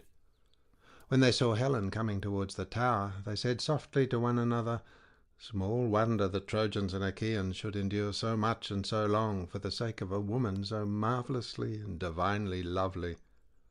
Still, fair though she be, let them take her and go, or she will breed sorrow for us and our children after us." But Priam bade her draw nigh. "My child," said he, "take your seat in front of me, that you may see your former husband, your kinsmen, and your friends. I lay no blame upon you. It is the gods, not you, who are to blame. It is they that have brought about this terrible war with the Achaeans. Tell me, then, who is yonder huge hero so great and goodly? I have seen men taller by a head, but none so comely and so royal. Surely he must be a king." "Sir," answered Helen, "father of my husband, dear and reverend in my eyes, would that I had chosen death rather than to have come here with your son, far from my bridal chamber, my friends, my darling daughter, and all the companions of my girlhood. But it was not to be, and my lot is one of tears and sorrow. As for your question, the hero of whom you ask is Agamemnon, son of Atreus, a good king and a brave soldier. Brother-in-law as surely as that he lives, to my abhorred and miserable self." The old man marvelled at him and said, "Happy son of Atreus, child of good fortune. I see that the Achaeans are subject to you in great multitudes. When I was in Phrygia I saw much horsemen, the people of Atreus and Megidon, who were camping upon the banks of the river Sangarius. I was their ally, and with them when the Amazons, peers of men, came up against them, but even they were not so many as the Achaeans." The old man next looked upon Ulysses. "Tell me," he said, "who is that other, shorter by a head than Agamemnon, but broader across the chest and shoulders? His armour is laid upon the ground, and he stalks in front of the ranks as it were some great woolly ram ordering his ewes." And Helen answered, "He is Ulysses, a man of great craft, son of Laertes. He was born in rugged Ithaca, and excels in all manner of stratagems and subtle cunning." On this Antenor said, "Madam, you have spoken truly. Ulysses once came here as envoy about yourself, and Menelaus with him. I received them in my own house, and therefore know both of them by sight and conversation. When they stood up in presence of the assembled Trojans, Menelaus was the broader shouldered, but when both were seated, Ulysses had the more royal presence. After a time they delivered their message, and the speech of Menelaus ran trippingly on the tongue. He did not say much, for he was a man of few words, but he spoke very clearly and to the point, though he was the younger man of the 2. Ulysses, on the other hand, when he rose to speak, was at first silent, and kept his eyes fixed upon the ground. There was no play nor graceful movement of his sceptre.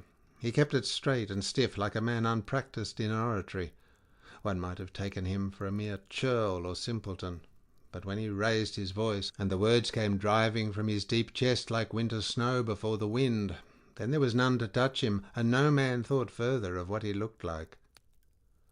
Priam then caught sight of Ajax, and asked, "Who is that great and goodly warrior whose head and broad shoulders tower above the rest of the Argives?"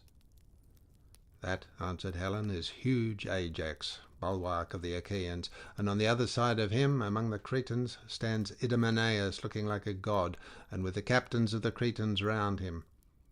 Often did Menelaus receive him as a guest in our house when he came visiting us from Crete. I see, moreover, many other Achaeans whose names I could tell you, but there are two whom I can nowhere find: Castor, breaker of horses, and Pollux, the mighty boxer. They are children of my mother, and own brothers to myself.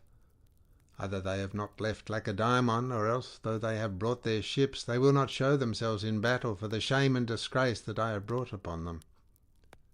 She knew not that both of these heroes were already lying under the earth in their own land of Lacedaemon. Meanwhile the heralds were bringing the holy oath offerings through the city: 2 lambs and a goat skin of wine, the gift of earth, and Idaeus brought the mixing bowl and the cups of gold. He went up to Priam and said, "Son of Laomedon, the princes of the Trojans and Achaeans bid you come down onto the plain and swear to a solemn covenant.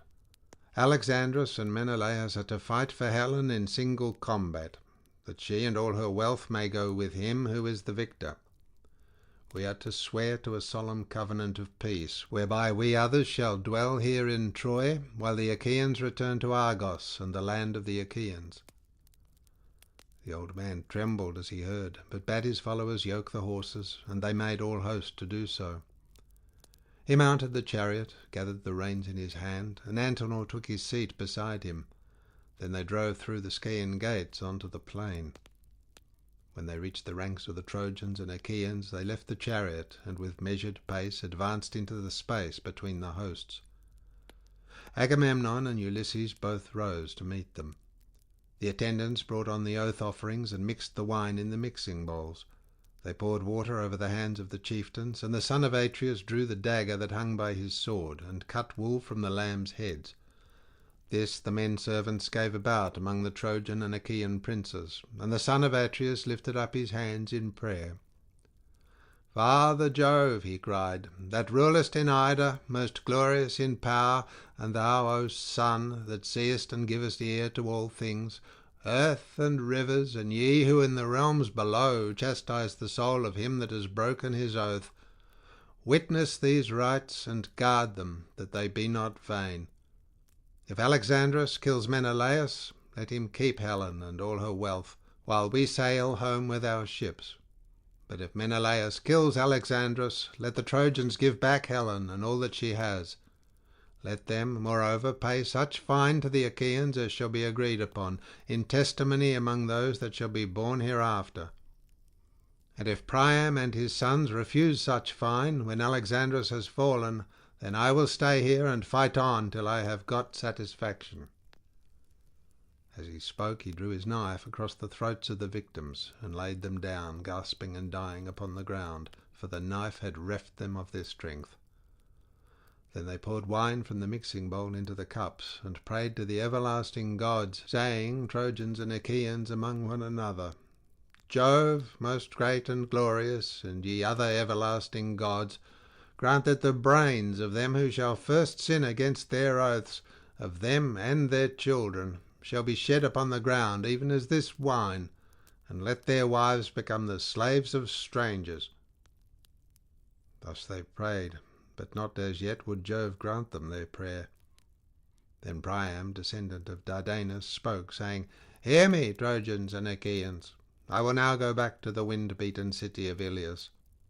I dare not with my own eyes witness this fight between my son and Menelaus, for Jove and the other immortals alone know which shall fall."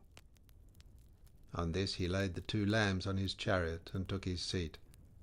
He gathered the reins in his hand, and Antenor sat beside him. The 2 then went back to Iliad.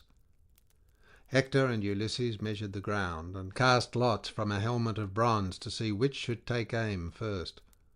Meanwhile the 2 hosts lifted up their hands and prayed, saying, "Father Jove, that rulest from Ida, most glorious in power, grant that he who first brought about this war between us may die and enter the house of Hades, while we others remain at peace and abide by our oaths." Great Hector now turned his head aside while he shook the helmet, and the lot of Paris flew out first.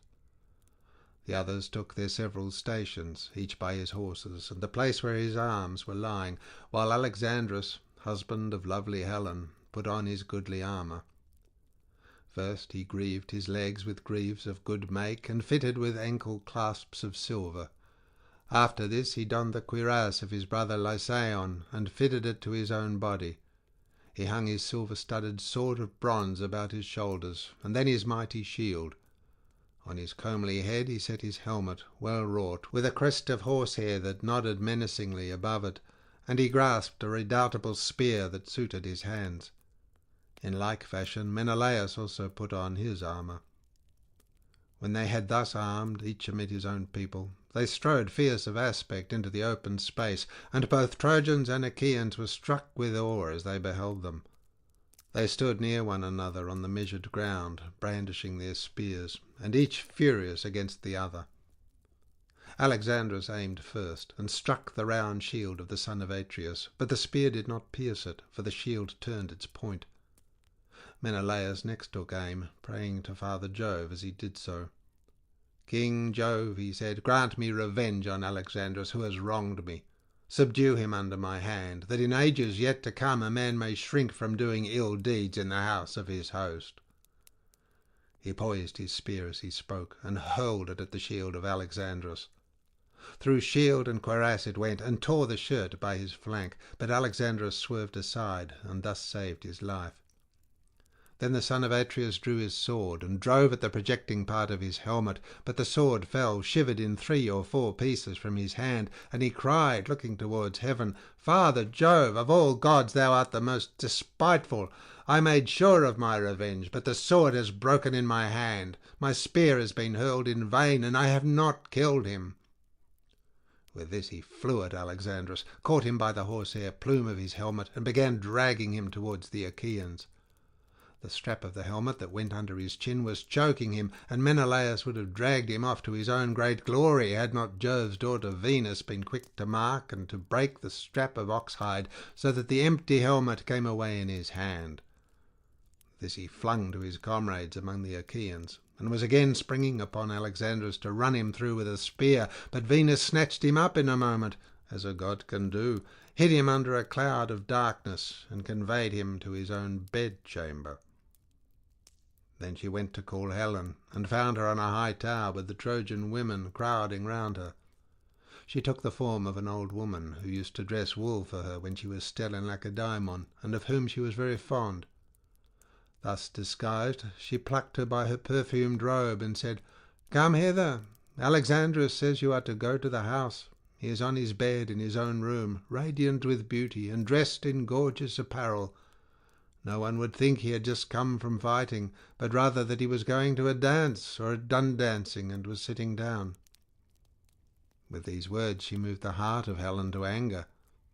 When she marked the beautiful neck of the goddess, her lovely bosom and sparkling eyes, she marvelled at her and said, "Goddess, why do you thus beguile me? Are you going to send me afield still further to some man whom you have taken up in Phrygia or fair Maeonia? Menelaus has just vanquished Alexandrus, and is to take my hateful self back with him. You are come here to betray me. Go sit with Alexandrus yourself. Henceforth be goddess no longer. Never let your feet carry you back to Olympus. Worry about him, and look after him till he make you his wife, or for the matter of that his slave. But me, I shall not go. I can garnish his bed no longer. I should be a byword among all the women of Troy. Besides, I have trouble on my mind." Venus was very angry, and said, "Bold hussy, do not provoke me. If you do, I shall leave you to your fate, and hate you as much as I have loved you. I will stir up fierce hatred between Trojans and Achaeans, and you shall come to a bad end." At this Helen was frightened. She wrapped her mantle about her, and went in silence, following the goddess, and unnoticed by the Trojan women. When they came to the house of Alexandrus, the maidservants set about their work, but Helen went into her own room, and the laughter-loving goddess took a seat and set it for her facing Alexandrus. On this Helen, daughter of aegis-bearing Jove, sat down, and with eyes askance began to upbraid her husband. "So you are come from the fight," said she. Would that you had fallen rather by the hand of that brave man who was my husband. You used to brag that you were a better man with hands and spear than Menelaus. Go then and challenge him again. But I should advise you not to do so, for if you are foolish enough to meet him in single combat, you will soon fall by his spear." And Paris answered, "Wife, do not vex me with your reproaches. This time, with the help of Minerva, Menelaus has vanquished me. Another time I may myself be victor, for I too have gods that will stand by me. Come, let us lie down together and make friends. Never yet was I so passionately enamoured of you as at this moment, not even when I first carried you off from Lacedaemon and sailed away with you, not even when I had converse with you upon the couch of love in the island of Cranae was I so enthralled by desire of you as now." On this he led her towards the bed, and his wife went with him. Thus they laid themselves on the bed together. But the son of Atreus strode among the throng, looking everywhere for Alexandrus, and no man, neither of the Trojans nor of the allies, could find him. If they had seen him, they were in no mind to hide him, for they all of them hated him as they did death itself. Then Agamemnon, king of men, spoke, saying, "Hear me, Trojans, Dardanians, and allies. The victory has been with Menelaus. Therefore give back Helen with all her wealth, and pay such fine as shall be agreed upon, in testimony among them that shall be born hereafter." Thus spoke the son of Atreus, and the Achaeans shouted in applause. End of section 3.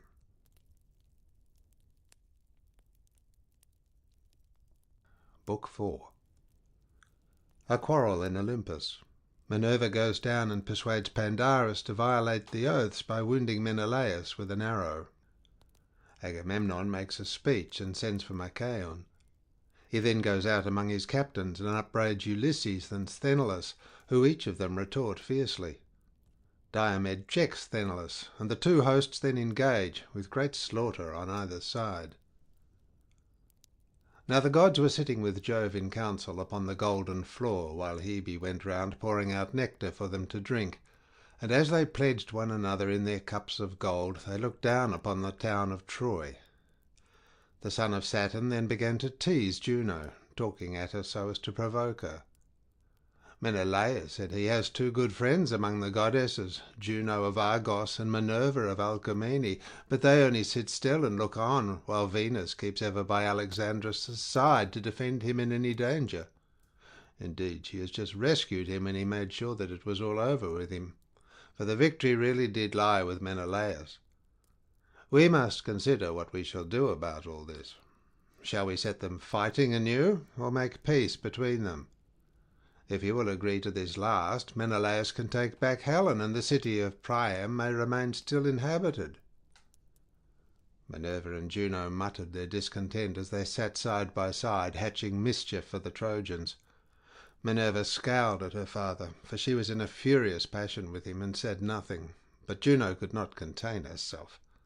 "Dread son of Saturn," said she, "what, pray, is the meaning of all this? Is my trouble, then, to go for nothing, and the sweat that I have sweated, to say nothing of my horses, while getting the people together against Priam and his children? Do as you will, but we other gods shall not all of us approve your counsel." Jove was angry, and answered, "My dear, what harm have Priam and his sons done you, that you are so hotly bent on sacking the city of Iliad? Will nothing do for you but you must go within their walls and eat Priam raw, with his sons and all the other Trojans to boot? Have it your own way, then, for I would not have this matter become a bone of contention between us. I say further, and lay my saying to your heart, if ever I want to sack a city belonging to friends of yours, you must not try to stop me, for you will have to let me do it, for I am giving it to you sorely against my will. Of all inhabited cities under the sun and stars of heaven, there was none that I so much respected as Ilias, with Priam and his whole people.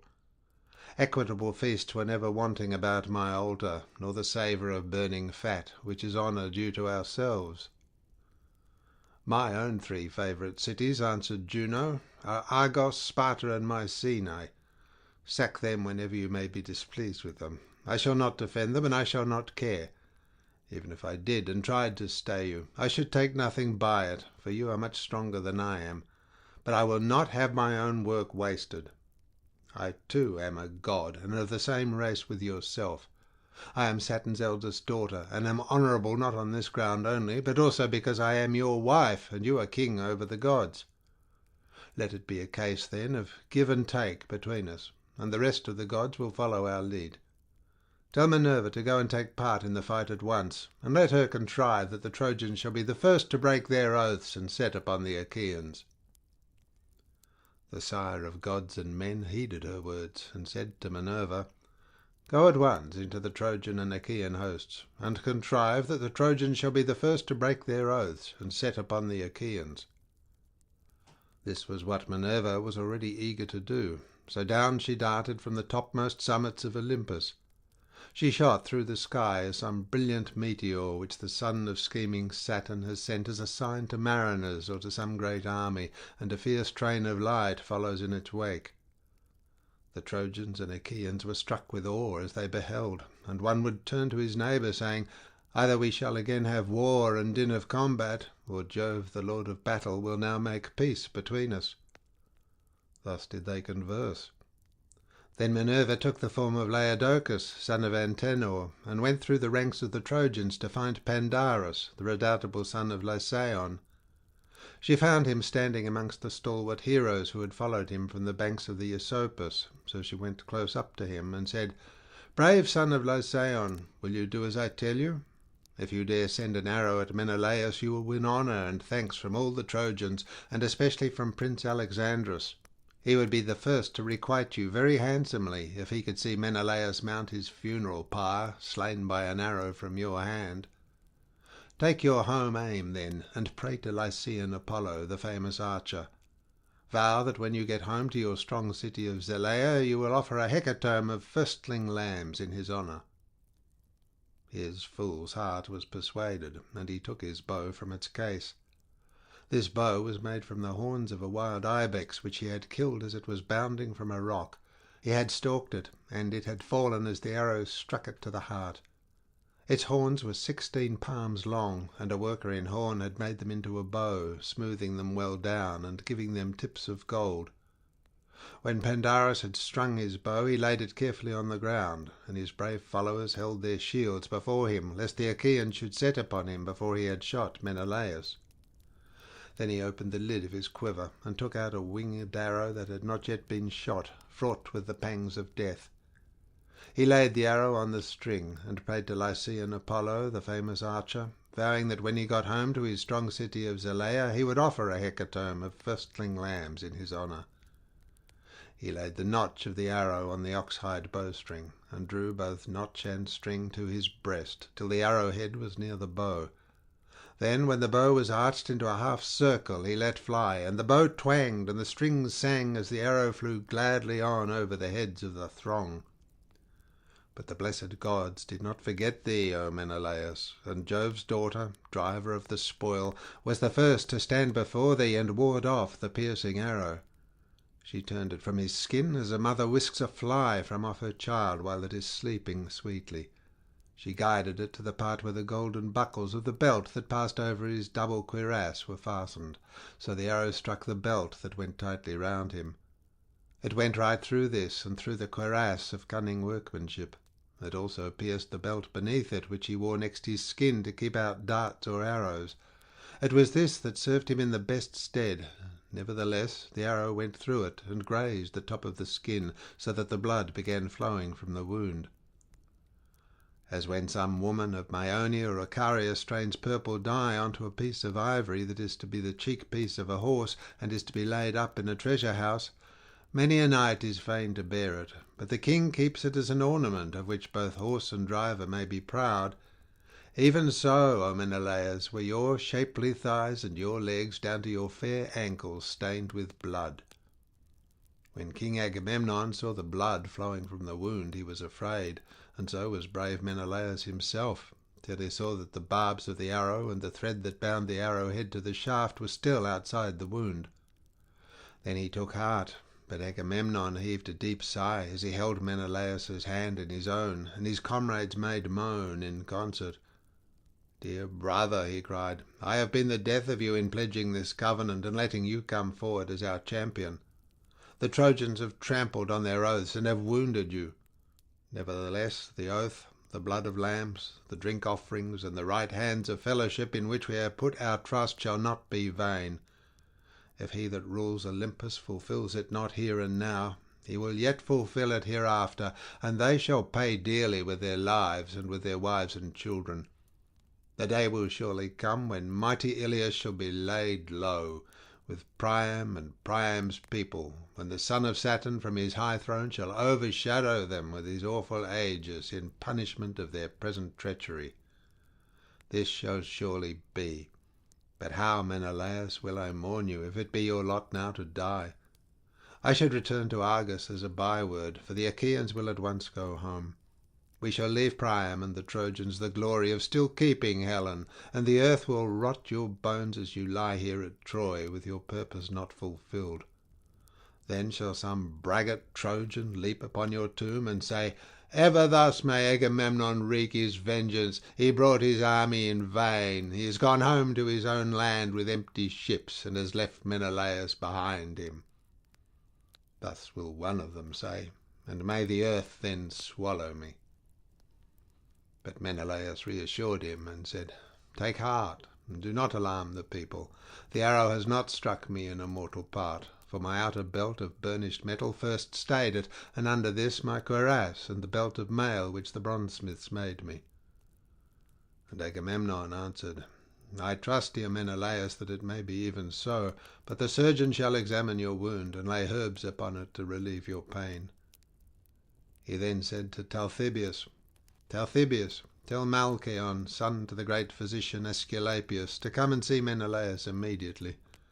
Some Trojan or Lycian archer has wounded him with an arrow to our dismay and to his own great glory." Talthybius did as he was told, and went about the host trying to find Machaon.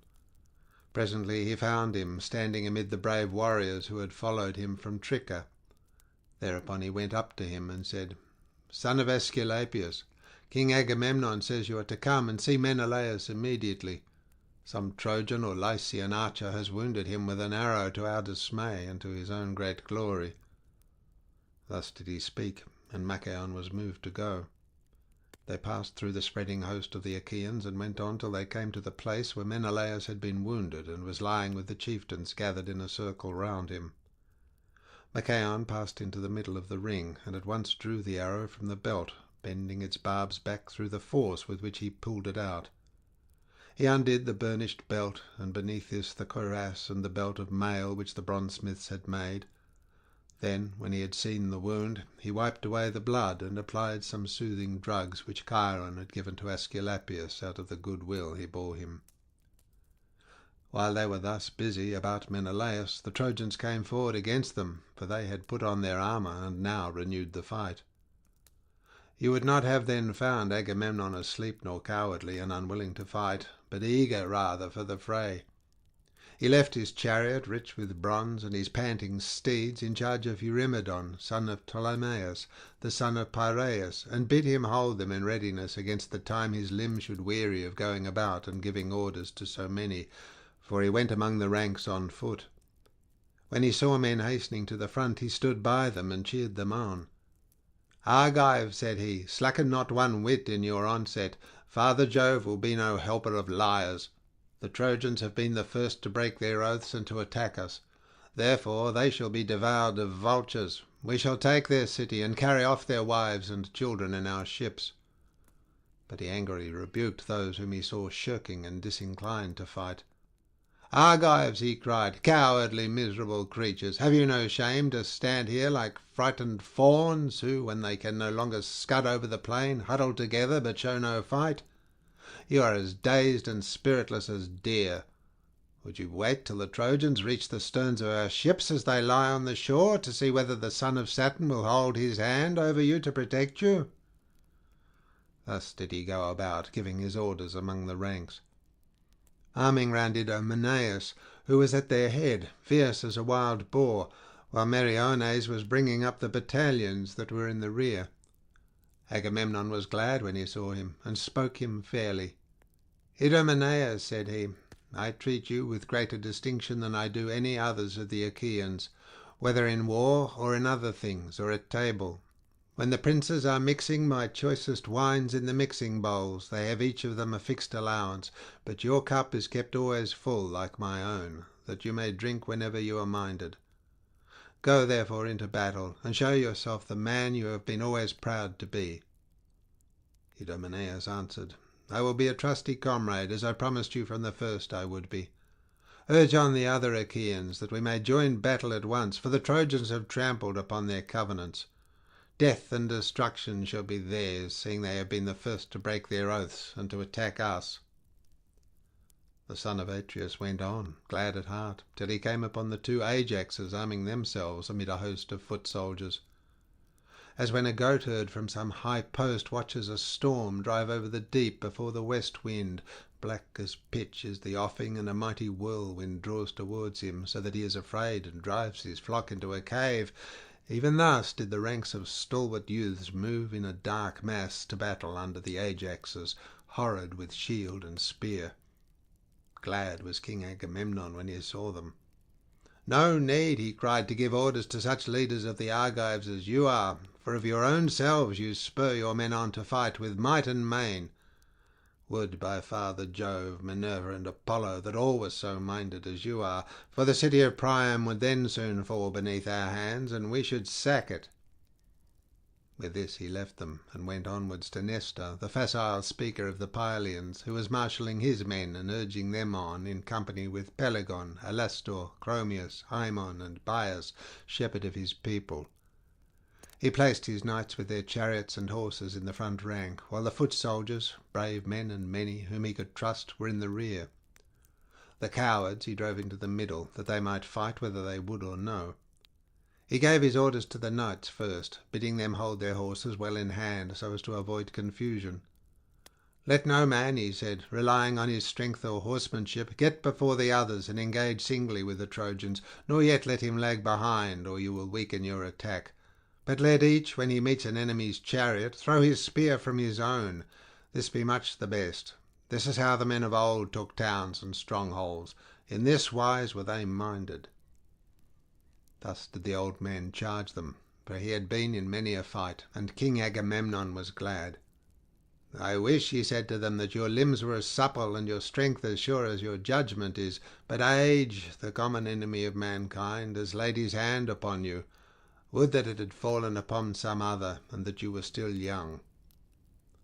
And Nestor, knight of Gerene, answered, "Son of Atreus, I too would gladly be the man I was when I slew mighty Eurythalion, but the gods will not give us everything at one and the same time. I was then young, and now I am old. Still I can go with my knights and give them that counsel which old men have a right to give. The wielding of the spear I leave to those who are younger and stronger than myself." Agamemnon went his way, rejoicing, and presently found Menestheus, son of Peteos, tarrying in his place, and with him were the Athenians loud of tongue in battle.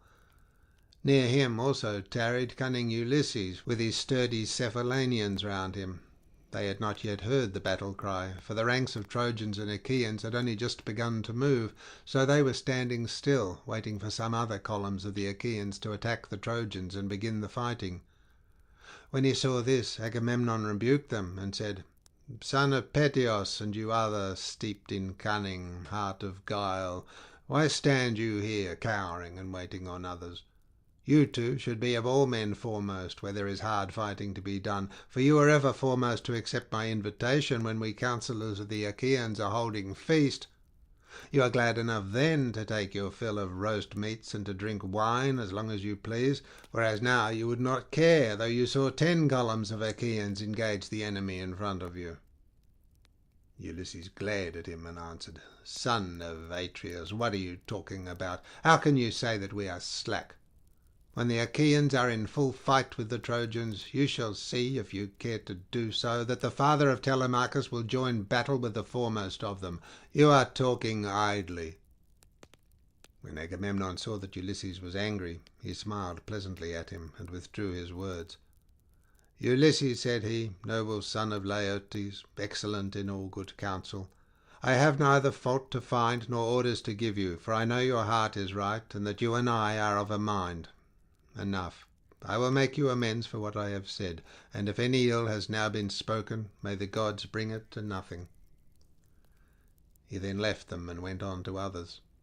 Presently he saw the son of Tydeus, noble Diomed, standing by his chariot and horses, with Sthenelus the son of Capaneus beside him, whereon he began to upbraid him.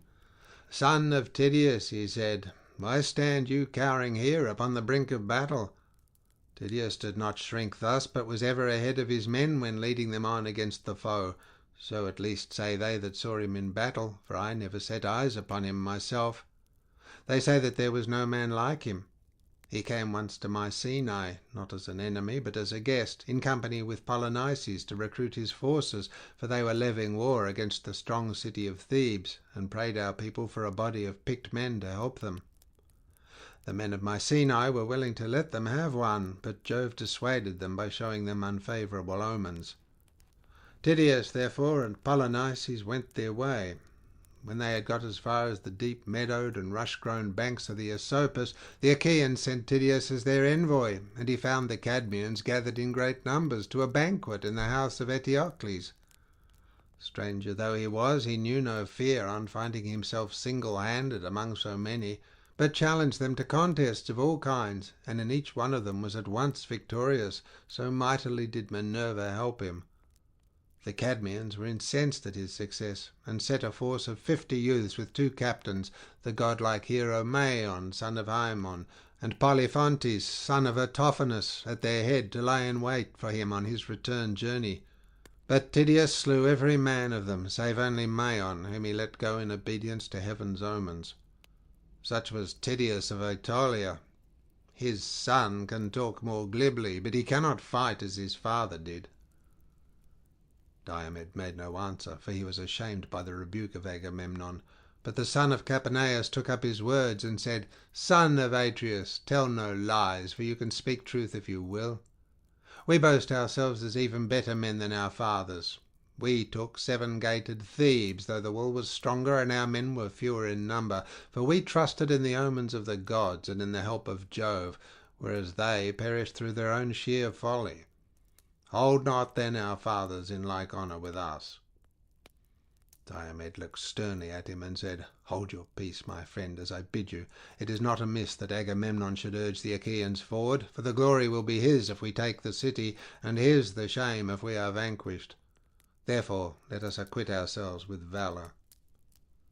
As he spoke, he sprang from his chariot, and his armour rang so fiercely about his body that even a brave man might well have been scared to hear it.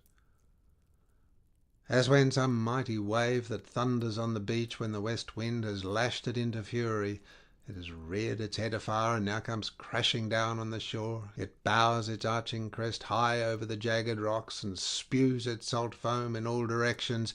Even so did the serried phalanxes of the Danaans march steadfastly to battle.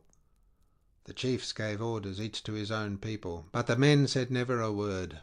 No man would think it, for huge as the host was, it seemed as though there was not a tongue among them, so silent were they in their obedience. And as they marched, the armour about their bodies glistened in the sun. But the clamour of the Trojan ranks was as that of many thousand ewes that stand waiting to be milked in the yard of some rich flockmaster, and bleat incessantly in answer to the bleating of their lambs, for they had not one speech nor language, but their tongues were diverse, and they came from many different places.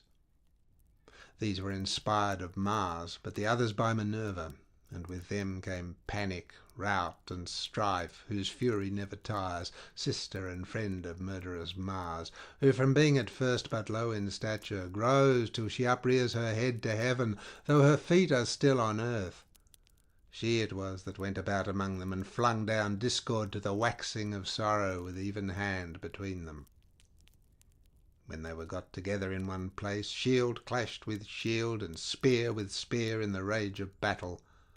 The bossed shields beat one upon another, and there was a tramp as of a great multitude, death cry and shout of triumph of slain and slayers, and the earth ran red with blood. as torrents swollen with rain course madly down their deep channels till the angry floods meet in some gorge, and the shepherd on the hillside hears their roaring from afar, even such was the toil and uproar of the hosts as they joined in battle. First Antilochus slew an armed warrior of the Trojans, Echepolus, son of Thalesius, fighting in the foremost ranks. He struck at the projecting part of his helmet and drove the spear into his brow. The point of bronze pierced the bone, and darkness veiled his eyes. Headlong as a tower he fell amid the press of the fight, and as he dropped, King Elephenor, king of Chalcedon, and captain of the proud Abantes, began dragging him out of reach of the darts that were falling around him, in haste to strip him of his armour. But his purpose was not for long. Agenor saw him haling the body away, and smote him in the side with his bronze-shod spear, for as he stooped his side was left unprotected by his shield, and thus he perished. Then the fight between Trojans and Achaeans grew furious over his body, and they flew upon each other like wolves, man and man, crushing one upon another. Forthwith Ajax, son of Telamon, slew the fair youth Simoeisius, son of Anthemion, whom his mother bore by the banks of the Simois, as she was coming down from Mount Ida, where she had been with her parents to see their flocks. Therefore he was named Simoeisius, but he did not live to pay his parents for his rearing, for he was cut off untimely by the spear of mighty Ajax, who struck him in the breast by the right nipple as he was coming on among the foremost fighters. The spear went right through his shoulder, and he fell as a poplar that has grown straight and tall in a meadow by some mere, and its top is thick with branches. Then the wheelwright lays his axe to its roots, that he may fashion a felloe for the wheel of some goodly chariot, and it lies seasoning by the waterside. In such wise did Ajax fell to earth Simoeisius, son of Anthemion. Thereon Antiphus of the gleaming corslet, son of Priam, hurled a spear at Ajax from amid the crowd, and missed him, but he hit Lucas, the brave comrade of Ulysses, in the groin, as he was dragging the body of Simoeisius over to the other side. So he fell upon the body, and loosed his hold upon it. Ulysses was furious when he saw Lucas slain, and strode in full armour through the front ranks till he was quite close. Then he glared round about him and took aim, and the Trojans fell back as he did so. His dart was not sped in vain, for it struck Democoon, the bastard son of Priam, who had come to him from Abydos, where he had charge of his father's mares. Ulysses, infuriated by the death of his comrade, hit him with his spear on one temple, and the bronze point came through on the other side of his forehead. Thereon darkness veiled his eyes, and his armour rang rattling round him as he fell heavily to the ground. Hector and they that were in front then gave round, while the Argives raised a shout and drew off the dead, pressing further forward as they did so. But Apollo looked down from Pergamus, and called aloud to the Trojans, for he was displeased. "Trojans," he cried, "rush on the foe, and do not let yourselves be thus beaten by the Argives. Their skins are not stone nor iron, that when you hit them you do them no harm. Moreover, Achilles, the son of lovely Thetis, is not fighting, but is nursing his anger at the ships." Thus spoke the mighty god, crying to them from the city, while Jove's redoubtable daughter, the Trito-born, went about among the host of Achaeans, and urged them forward whenever she beheld them slackening. Then fate fell upon Diores, son of Amarynceus, for he was struck by a jagged stone near the ankle of his right leg. He that hurled it was Paeros, son of Imbrasus, captain of the Thracians, who had come from Aenus. The bones and both the tendons were crushed by the pitiless stone. He fell to the ground on his back, and in his death throes stretched out his hand towards his comrades. But Peiroas, who had wounded him, sprang on him and thrust a spear into his belly, so that his bowels came gushing out upon the ground, and darkness veiled his eyes.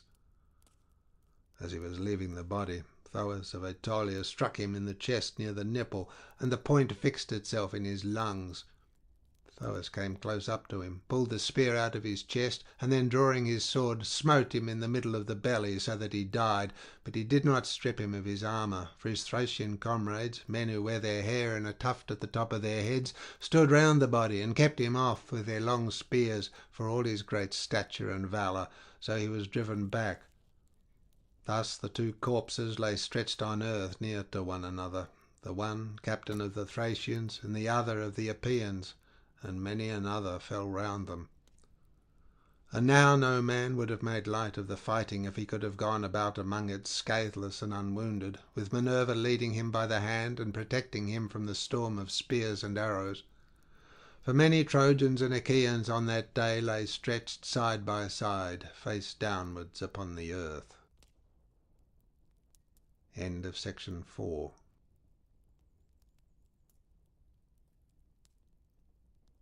Book 5.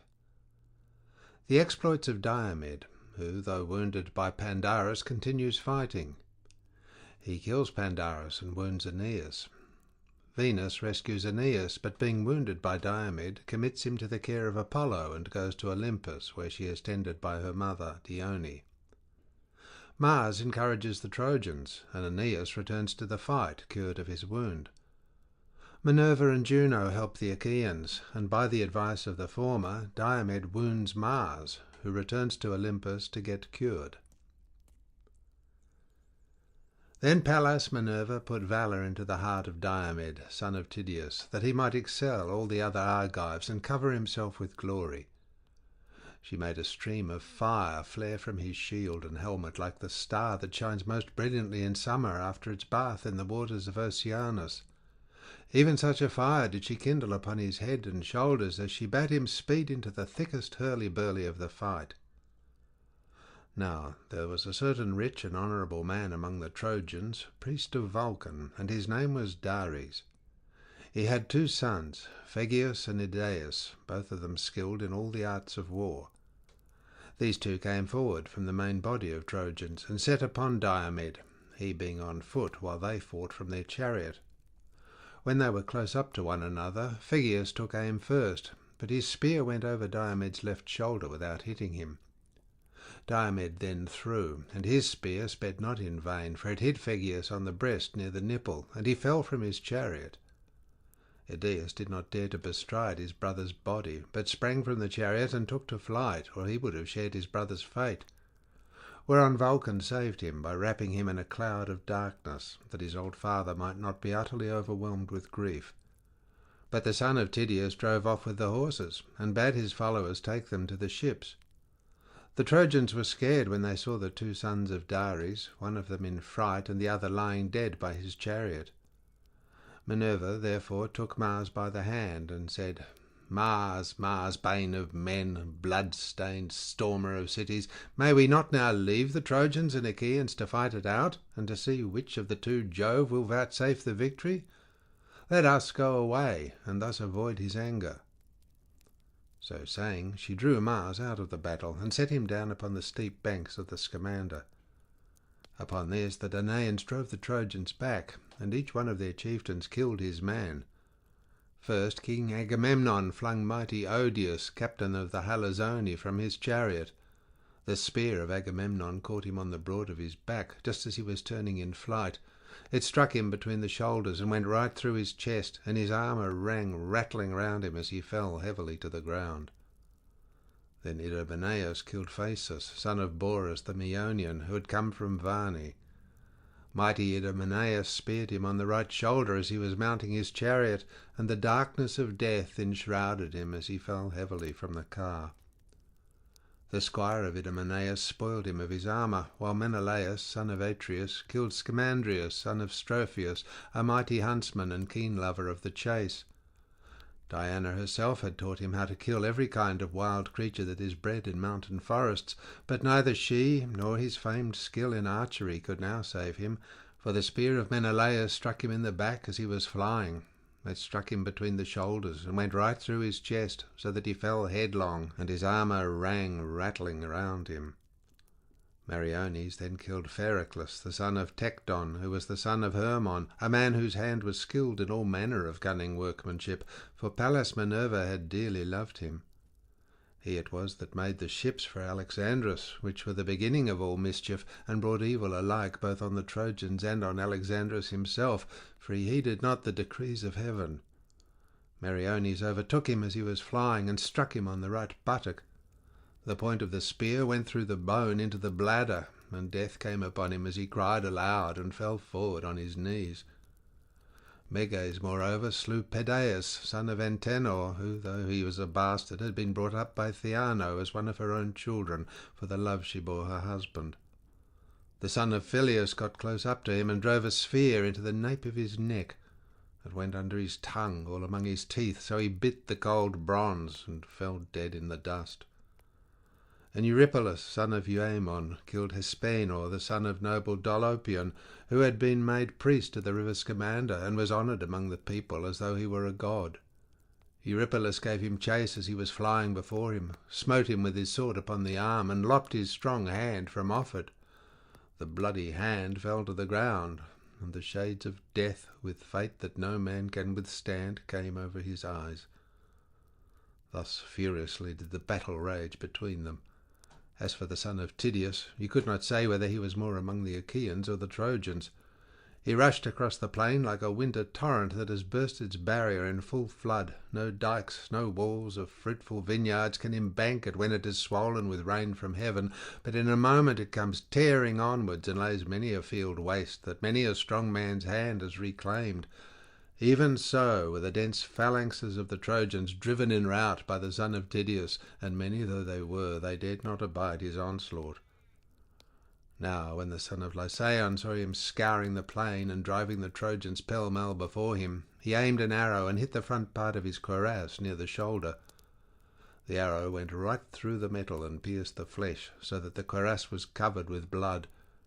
On this the son of Lysaon shouted in triumph, "Knights, Trojans, come on! The bravest of the Achaeans is wounded. He will not hold out much longer if King Apollo was indeed with me when I sped from Lycia hither." Thus did he vaunt, but his arrow had not killed Diomed, who withdrew and made for the chariot and horses of Sthenelus, the son of Capaneus. "Dear son of Capaneus," said he, "come down from your chariot and draw the arrow out of my shoulder." Sthenelus sprang from his chariot and drew the arrow from the wound, whereon the blood came spouting out through the hole that had been made in his shirt. Then Diomed prayed, saying, "Hear me, daughter of Aegis-bearing Jove, unweariable. If ever you loved my father well and stood by him in the thick of a fight, do the like now by me. Grant me to come within a spear's throw of that man and kill him. He has been too quick for me, and has wounded me, and now he is boasting that I shall not see the light of the sun much longer."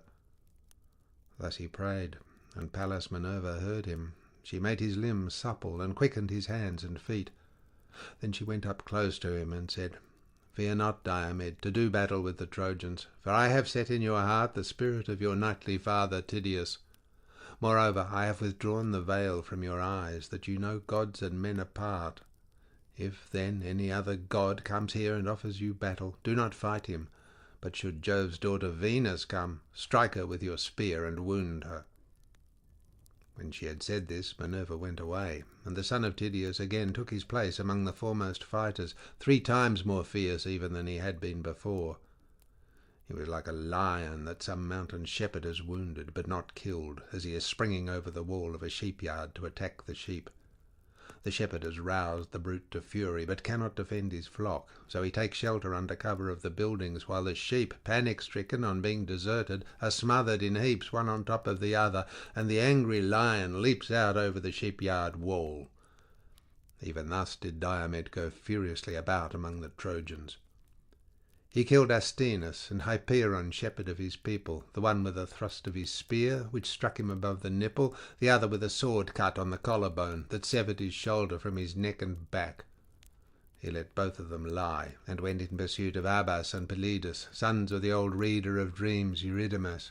They never came back for him to read them any more dreams, for mighty Diomed made an end of them. He gave them chase to Xanthus and Thoon, the 2 sons of Phaenops, both of them very dear to him, for he was now worn out with age, and begat no more sons to inherit his possessions. But Diomed took both their lives, and left their fathers sorrowing bitterly, for he never more saw them come home from battle alive, and his kinsmen divided his wealth among themselves. Then he came upon 2 sons of Priam, Mechamon and Chromius, as they were both in one chariot. He sprang upon them as a lion fastens on the neck of some cow or heifer when the herd is feeding in a coppice. For all their vain struggles he flung them both from their chariot and stripped the armour from their bodies. Then he gave their horses to his comrades to take them back to the ships. When Aeneas saw him thus making havoc among the ranks, he went through the fight amid the rain of spears to see if he could find Pandarus. When he had found the brave son of Lycaon, he said, "Pandarus, where is now your bow, your winged arrows, and your renown as an archer, in respect of which no man here can rival you, nor is there any in Lycia that can beat you? Lift then your hands to Jove, and send an arrow at this fellow who is going so masterfully about, and has done such deadly work among the Trojans. He has killed many a brave man, unless indeed he is some god who is angry with the Trojans about their sacrifices, and has set his hand against them in his displeasure." And the son of Lycaon answered, "Aeneas, I take him for none other than the son of Tydeus. I know him by his shield, the visor of his helmet, and by his horses. It is possible that he may be a god, but if he is the man I say he is not making all this havoc without heaven's help, but has some god by his side who is shrouded in a cloud of darkness, and who turned my arrows aside when it had hit him. I have taken aim at him already, and hit him on the right shoulder. My arrow went through the breastpiece of his cuirass, and I made sure I should send him scurrying to the world below, but it seems that I have not killed him. There must be a god who is angry with me. Moreover, I have neither horse nor chariot. In my father's stables there are 11 excellent chariots, fresh from the builder, quite new, with cloth spread out over them, and by each of them there stand a pair of horses, champing barley and rye.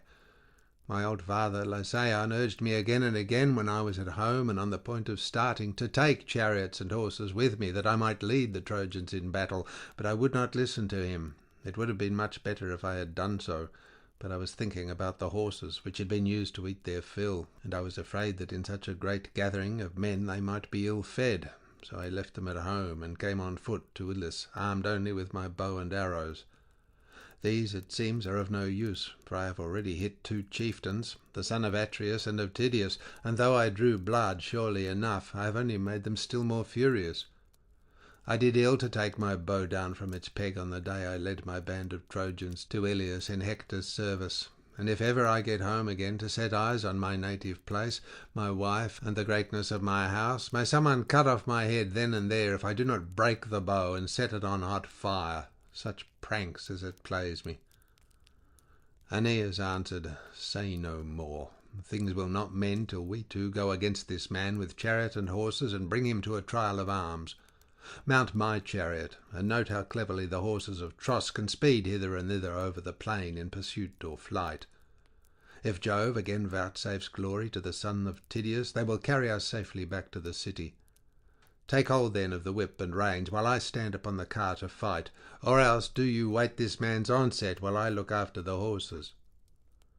"Aeneas," replied the son of Lycaon, "take the reins and drive. If we have to fly before the sons of Tydeus, the horses will go better for their own driver. If they miss the sound of your voice when they expect it, they may be frightened and refuse to take us out of the fight. The son of Tydeus will then kill both of us and take the horses. Therefore drive them yourself, and I will be ready for him with my spear." Then they mounted the chariot and drove full speed towards the son of Tydeus. Sthenelus, son of Capaneus, saw them coming, and said to Diomed, "Diomed, son of Tydeus, man after my own heart, I see 2 heroes speeding towards you, both of them men of might, the one a skilful archer, Pandarus, son of Lycaon, the other Aeneas, whose sire is Anchises, while his mother is Venus. Mount the chariot and let us retreat. Do not, I pray you, press so furiously forward, or you may get killed." Diomed looked angrily at him and answered, "Talk not of flight, for I shall not listen to you. I am of a race that knows neither flight nor fear, and my limbs are as yet unwearied. I am in no mind to mount, but will go against them even as I am. Pallas Minerva bids me be afraid of no man, and even though one of them escape, their steed shall not take both back again. I say further, and lay my saying to your heart, if Minerva sees fit to vouchsafe me the glory of killing both, stay your horses here and make the reins fast to the rim of the chariot. Then be sure you spring Aeneas' horses and drive them from the Trojan to the Achaean ranks. They are of the stock that great Jove gave to Tros in payment for his son Ganymede, and are the finest that live and move under the sun. King Anchises stole the blood by putting his mares to them without Lamedon's knowledge, and they bore him 6 foals. 4 are still in his stables, but he gave the other 2 to Aeneas. We shall win great glory if we can take them." Thus did they converse, but the other 2 had now driven up close to them, and the son of Lycaon spoke first.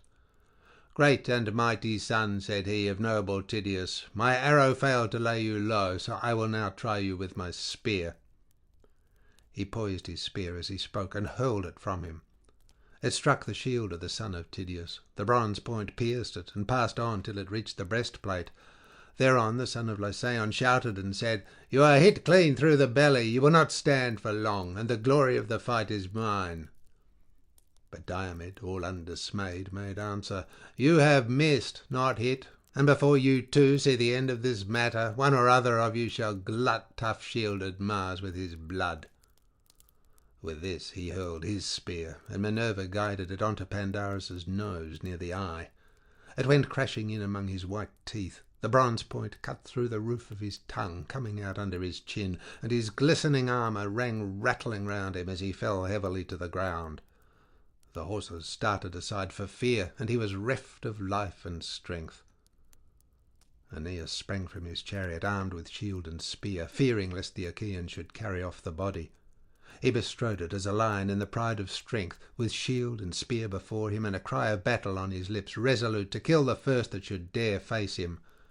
But the son of Tydeus caught up a mighty stone, so huge and great that as men now are, it would take 2 to lift it. Nevertheless he bore it aloft with ease unaided, and with this he struck Aeneas on the groin, where the hip turns in the joint that is called the cup bone. The stone crushed this joint and broke both the sinews, while its jagged edge tore away all the flesh. The hero fell on his knees, and propped himself with his hand resting on the ground, till the darkness of night fell upon his eyes. And now Aeneas, king of men, would have perished then and there, had not his mother, Jove's daughter Venus, who had conceived him by Anchises when he was herding cattle, been quick to mark, and thrown her 2 white arms about the body of her dear son. She protected him by covering him with the fold of her own fair garment, lest some Danaan should drive a spear into his breast and kill him. Thus then did she bear her dear son out of the fight. But the son of Capaneus was not unmindful of the orders that Diomed had given him. He made his own horses fast away from the hurly-burly by binding the reins to the rim of the chariot. Then he sprang upon Aeneas's horses and drove them from the Trojan to the Achaean ranks. When he had so done, he gave them over to his chosen comrade Deipylus, whom he valued above all others as the one who was most like-minded with himself, to take them on to the ships. He then remounted his own chariot, seized the reins, and drove with all speed in search of the son of Tydeus. Now the son of Tydeus was in pursuit of the Cyprian goddess, spear in hand, for he knew her to be feeble, and not one of those goddesses that can lord it among men in battle, like Minerva or Enyo, the waster of cities. And when at last, after a long chase, he caught her up, he flew at her and thrust his spear into the flesh of her delicate hand. The point tore through the ambrosial robe which the Graces had woven for her, and pierced the skin between her wrist and the palm of her hand, so that the immortal blood, or ichor, that flows in the veins of the blessed gods, came pouring from the wound, for the gods do not eat bread nor drink wine, hence they have no blood such as ours, and are immortal. Venus screamed aloud and let her son fall, but Phoebus Apollo caught him in his arms and hid him in a cloud of darkness, lest some Danaan should drive a spear into his breast and kill him. And Diomed shouted out as he left her, "Daughter of Jove, leave war and battle alone. Can you not be contented with beguiling silly women? If you meddle with fighting, you will get what will make you shudder at the very name of war." The goddess went dazed and discomfited away, and Iris, fleet as the wind, drew her from the throng, in pain and with her fair skin all besmirched. She found fierce Mars waiting on the left of the battle, with his spear and his 2 fleet steeds resting on a cloud, whereon she fell on her knees before her brother, and implored him to let her have his horses. "Dear brother," she cried, "save me, and give me your horses to take me to Olympus, where the gods dwell. I am badly wounded by a mortal, the son of Tydeus, who would now fight even with Father Jove." Thus she spoke, and Mars gave her his gold-bedizened steeds.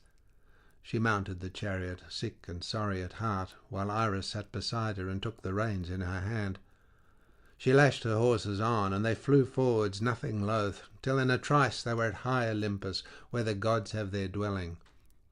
There she stayed them, unloosed them from the chariot, and gave them their ambrosial forage. But Venus flung herself onto the lap of her mother, Dione, who threw her arms about her and caressed her, saying, "Which of the heavenly beings has been treating you in this way, as though you had been doing something wrong in the face of day?" And laughter-loving Venus answered, "Proud Diomed, the son of Tydeus, wounded me because I was bearing my dear son Aeneas, whom I love best of all mankind, out of the fight. The war is no longer one between Trojans and Achaeans, for the Danaans have now taken to fighting with the immortals." "Bear it, my child," replied Dione, "and make the best of it. We dwellers in Olympus have to put up with much at the hands of men, and we lay much suffering on one another. Mars had to suffer when Otus and Ephialtes, children of Alcaeus, bound him in cruel bonds, so that he lay 13 months imprisoned in a vessel of bronze. Mars would have then perished had not fair Erebea, stepmother to the sons of Elaeus, told Mercury, who stole him away when he was ready, well nigh worn out by the severity of his bondage. Juno again suffered when the mighty son of Amphitron wounded her on the right breast with a 3-barbed arrow, and nothing could assuage her pain. So also did huge Hades, when this same man, the son of Aegis-sparing Jove, hit him with an arrow even at the gates of hell, and hurt him badly. Thereon Hades went to the house of Jove on great Olympus, angry and full of pain, and the arrow in his brawny shoulder caused him great anguish, till Paeon healed him by spreading soothing herbs on the wound, for Hades was not of mortal mould.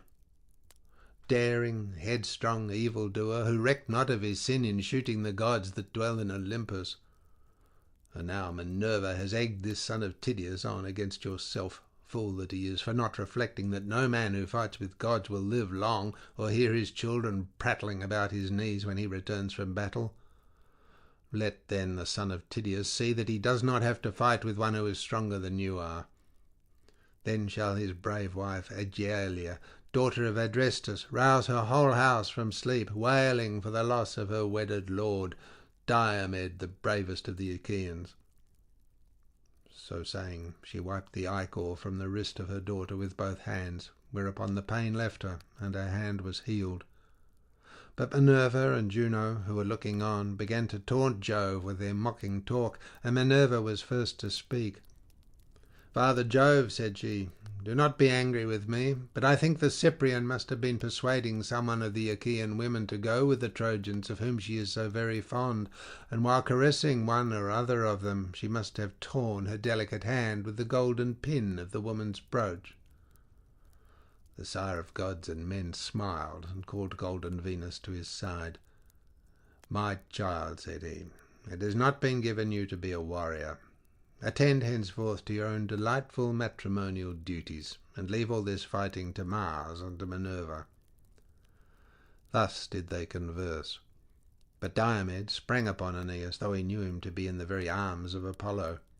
Not one whit did he fear the mighty god, so set was he on killing Aeneas and stripping him of his armour. Thrice did he spring forward with might and main to slay him, and thrice did Apollo beat back his gleaming shield. When he was coming on for the 4th time, as though he were a god, Apollo shouted to him with an awful voice, and said, "Take heed, son of Tydeus, and draw off. Think not to match yourself against gods, for men that walk the earth cannot hold their own with the immortals." The son of Tydeus then gave way for a little space, to avoid the anger of the gods, while Apollo took Aeneas out of the crowd, and set him in sacred Pergamus, where his temple stood. There, within the mighty sanctuary, Latona and Diana healed him, and made him glorious to behold, while Apollo of the silver bow fashioned a wraith in the likeness of Aeneas, and armed as he was. Round this the Trojans and Achaeans hacked at the bucklers about one another's breasts, hewing each other's round shields and light hide-covered targets. Then Phoebe Apollo said to Mars, "Mars, Mars, bane of men, blood-stained stormer of cities, can you not go to this man, the son of Tydeus, who would now fight even with Father Jove, and draw him out of the battle? He first went up to the Cyprian and wounded her in the hand near her wrist, and afterwards sprang upon me too, as though he were a god." He then took his seat on the top of Pergamus, while murderous Mars went about among the ranks of the Trojans, cheering them on, in the likeness of fleet Acamas, chief of the Thracians. "Sons of Priam," said he, "how long will you let your people be thus slaughtered by the Achaeans? Would you wait till they are at the walls of Troy? Aeneas, the son of Anchises, has fallen. He whom we held in as high honour as Hector himself. Help me, then, to rescue our brave comrade from the stress of the flight." With these words he put heart and soul into them all. Then Sarpedon rebuked Hector very sternly. "Hector," said he, "where is your prowess now? You used to say that though you had neither people nor allies, you could hold the town alone with your brothers and brothers-in-law. I see not one of them here. They cowered as hounds before a lion. It is we, your allies, who bear the brunt of the battle.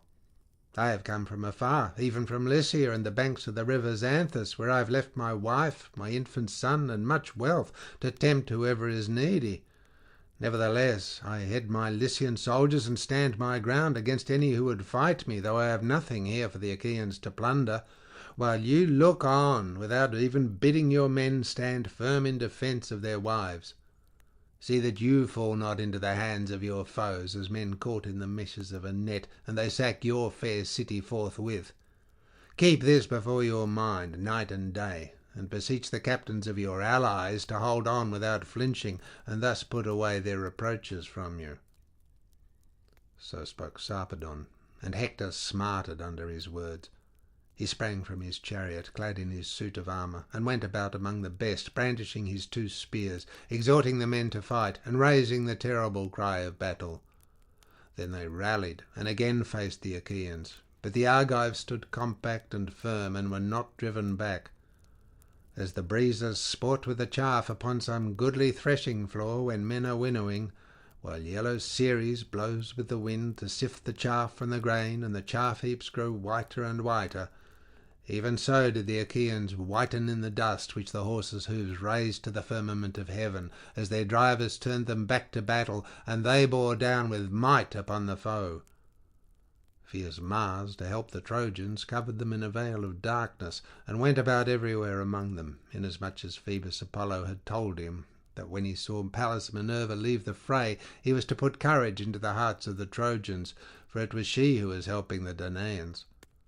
Then Apollo sent Aeneas forth from his rich sanctuary, and filled his heart with valour, whereon he took his place among his comrades, who were overjoyed at seeing him alive, sound, and of a good courage. But they could not ask him how it had all happened, for they were too busy with the turmoil raised by Mars and by Strife, who raged insatiably in their midst. The 2 Ajaxes, Ulysses and Diomed, cheered the Danaans on, fearless of the fury and onset of the Trojans. They stood as still as clouds which the son of Saturn has spread upon the mountain tops when there is no air, and fierce Boreas sleeps with the other boisterous winds, whose shrill blasts scatter the clouds in all directions. Even so did the Danaans stand firm and unflinching against the Trojans. The son of Atreus went about among them and exhorted. "My friends," said he, "quit yourselves like brave men, and shun dishonour in one another's eyes amid the stress of battle. They that shun dishonour more often live than get killed, but they that flee save neither life nor name."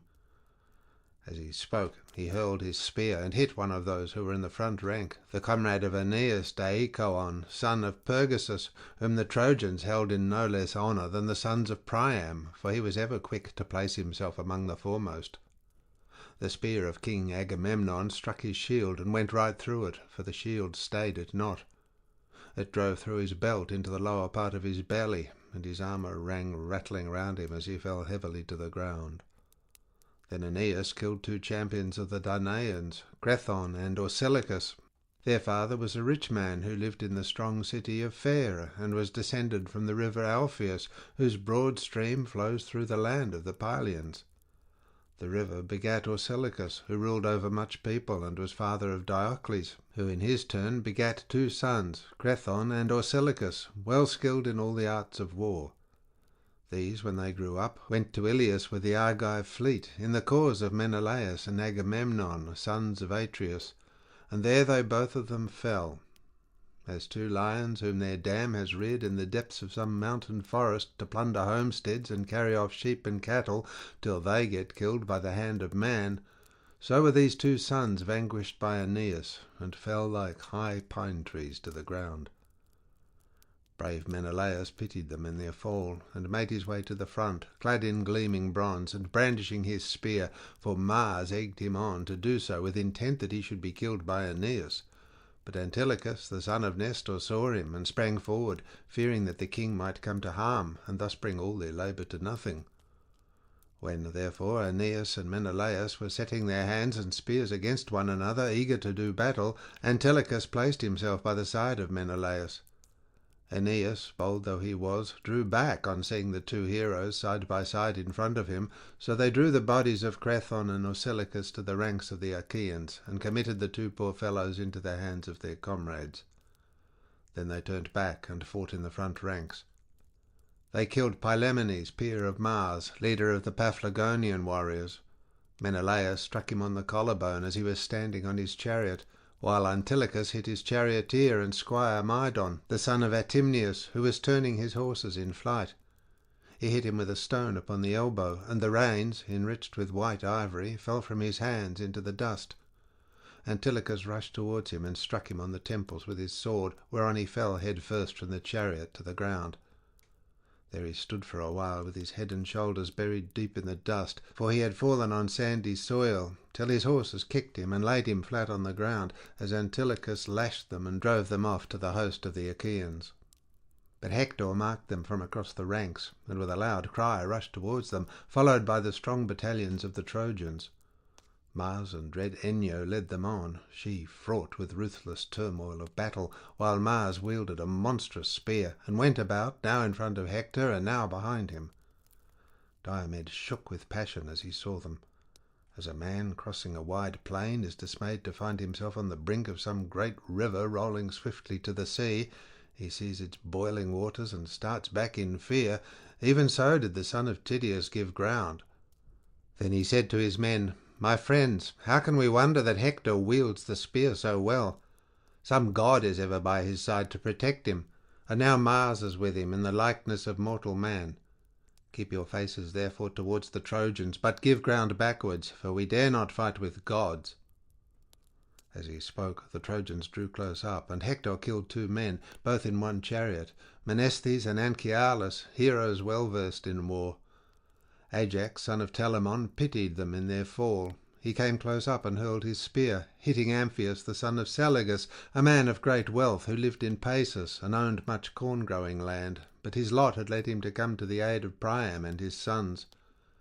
Ajax struck him in the belt. The spear pierced the lower part of his body, and he fell heavily to the ground.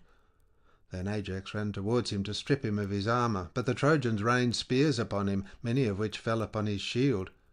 He planted his heels upon the body and drew out his spear, but the darts pressed so heavily upon him that he could not strip the goodly armour from his shoulders. The Trojan chieftains, moreover, many and valiant, came about him with their spears, so that he dared not stay. Great, brave, and valiant though he was, they drove him from them, and he was beaten back. Thus then did the battle rage between them. Presently the strong hand of fate impelled Tlepolemus, the son of Hercules, a man both brave and of great stature, to fight Sarpedon. So the two, son and grandson of great Jove, drew near to one another, and Tlepolemus spoke first. "Sarpedon," said he, "counsellor of the Lycians, why should you come skulking here, you who are a man of peace? They lie who call you son of aegis-bearing Jove, for you are little like those who were of old his children. Far other was Hercules, my own brave and lion-hearted father, who came here for the horses of Laomedon, and though he had 6 ships only, and few men to follow him, sacked the city of Ilias, and made a wilderness of her highways. You are a coward, and your people are falling from you. For all your strength, and all your coming from Lycia, you will be no help to the Trojans, but will pass the gates of Hades, vanquished by my hand." And Sarpedon, captain of the Lycians, answered, "Tlepolemus, your father overthrew Ilias by reason of Laomedon's folly in refusing payment to one who had served him well. He would not give your father the horses which he had come so far to fetch. As for yourself, you shall meet death by my spear. You shall yield glory to myself, and your soul to Hades of the noble steeds." Thus spoke Sarpedon, and Tlepolemus upraised his spear. They threw at the same moment, and Sarpedon struck his foe in the middle of his throat. The spear went right through, and the darkness of death fell upon his eyes. Tlepolemus's spear struck Sarpedon on the right thigh with such force that it tore through the flesh and grazed the bone, but his father as yet warded off destruction from him. His comrades bore Sarpedon out of the fight, in great pain by the weight of the spear that was dragging from his wound. They were in such haste and stress as they bore him that no one thought of drawing the spear from his thigh so as to let him walk uprightly. Meanwhile the Achaeans carried off the body of Tlepolemus, whereon Ulysses was moved to pity, and panted for the fray as he beheld them. He doubted whether to pursue the son of Jove, or to make slaughter of the Lycian rank and file. It was not decreed, however, that he should slay the son of Jove. Minerva, therefore, turned him against the main body of the Lycians. He killed Coranus, Alastor, Chromius, Alcandrus, Halius, Noemon, and Prytanis, and would have slain yet more had not great Hector marked him and sped to the front of the fight, clad in his suit of mail, filling the Danaans with terror. Sarpedon was glad when he saw him coming, and besought him, saying, "Son of Priam, let me not be here to fall into the hands of the Danaans. Help me, and since I may not return home to gladden the hearts of my wife and of my infant son, let me die within the walls of your city." Hector made him no answer, but rushed onward to fall at once upon the Achaeans and kill many among them. His comrades then bore Sarpedon away, and laid him beneath Jove's spreading oak tree. Pelagon, his friend and comrade, drew the spear out of his thigh, but Sarpedon fainted, and a mist came over his eyes. Presently he came to himself again, for the breath of the north wind as it played upon him gave him new life, and brought him out of the deep swoon into which he had fallen. Meanwhile the Argives were neither driven towards their ship by Mars and Hector, nor yet did they attack them. When they knew that Mars was with the Trojans, they retreated, but kept their faces still turned towards the foe. Who then was first and who last to be slain by Mars and Hector? They were valiant Teuthras and Orestes the renowned charioteer, Trecus the Aetolian warrior, Oenomaus, Helenus the son of Oenops, and Arespius of the gleaming girdle, who was possessed of great wealth, and dwelt by the Cephisian lake with the other Boeotians who lived near him, owners of a fertile country. Now when the goddess Juno saw the Argives thus falling, she said to Minerva, "Alas, daughter of Aegis-bearing Jove, unweariable, the promise we made Menelaus that he should not return till he had sacked the city of Ilias will be of no effect if we let Mars rage thus furiously. Let us go into the fray at once." Minerva did not gainsay her. Thereon the august goddess, daughter of great Saturn, began to harness her gold-bedizened steeds. Hebe with all speed fitted on the 8-spoked wheels of bronze that were on either side of the iron axle tree.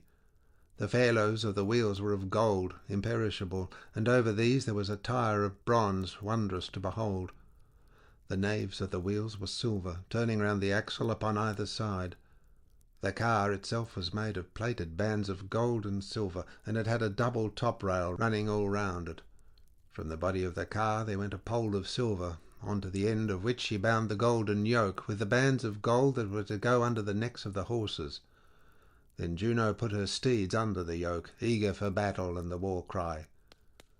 Meanwhile Minerva flung her richly embroidered vesture, made with her own hands, onto her father's threshold, and donned the shirt of Jove, arming herself for battle. She threw her tasselled aegis about her shoulders, wreathed round with rout as with a fringe, and on it was strife and strength and panic, whose blood runs cold. Moreover, there was the head of the dread monster Gorgon, grim and awful to behold, portent of Aegis-bearing Jove. On her head she set her helmet of gold, with 4 plumes, and coming to a peak both in front and behind, decked with the emblem of 100 cities. Then she stepped into her flaming chariot and grasped the spear, so stout and sturdy and strong, with which she quells the ranks of heroes who have displeased her. Juno lashed the horses on, and the gates of heavens bellowed as they flew open of their own accord, gates over which the Hours preside, in whose hands are heaven and Olympus, either to open the dense cloud that hides them, or to close it. Through these the goddesses drove their obedient steeds, and found the son of Saturn sitting all alone on the topmost ridges of Olympus. There Juno stayed her horses, and spoke to Jove, the son of Saturn, lord of all. "Father Jove," said she, "are you not angry with Mars for these high doings? How great and goodly a host of the Achaeans he has destroyed to my great grief, and without either right or reason, while the Cyprian and Apollo are enjoying it all at their ease, and setting this unrighteous madman on to do further mischief. I hope, Father Jove, that you will not be angry if I hit Mars hard, and chase him out of the battle." And Jove answered, "Set Minerva onto him, for she punishes him more often than anyone else does." Juno did as he had said. She lashed her horses, and they flew forward, nothing loath, midway between earth and sky, as far as a man can see when he looks out upon the sea from some high beacon. So far can the loud neighing horses of the gods spring at a single bound. When they reached Troy, and the place where its two flowing streams, Simois and Scamander, meet, there Juno stayed them, and took them from the chariot. She hid them in a thick cloud, and Simois made ambrosia spring up for them to eat. The two goddesses then went on, flying like turtle doves in their eagerness to help the Argives.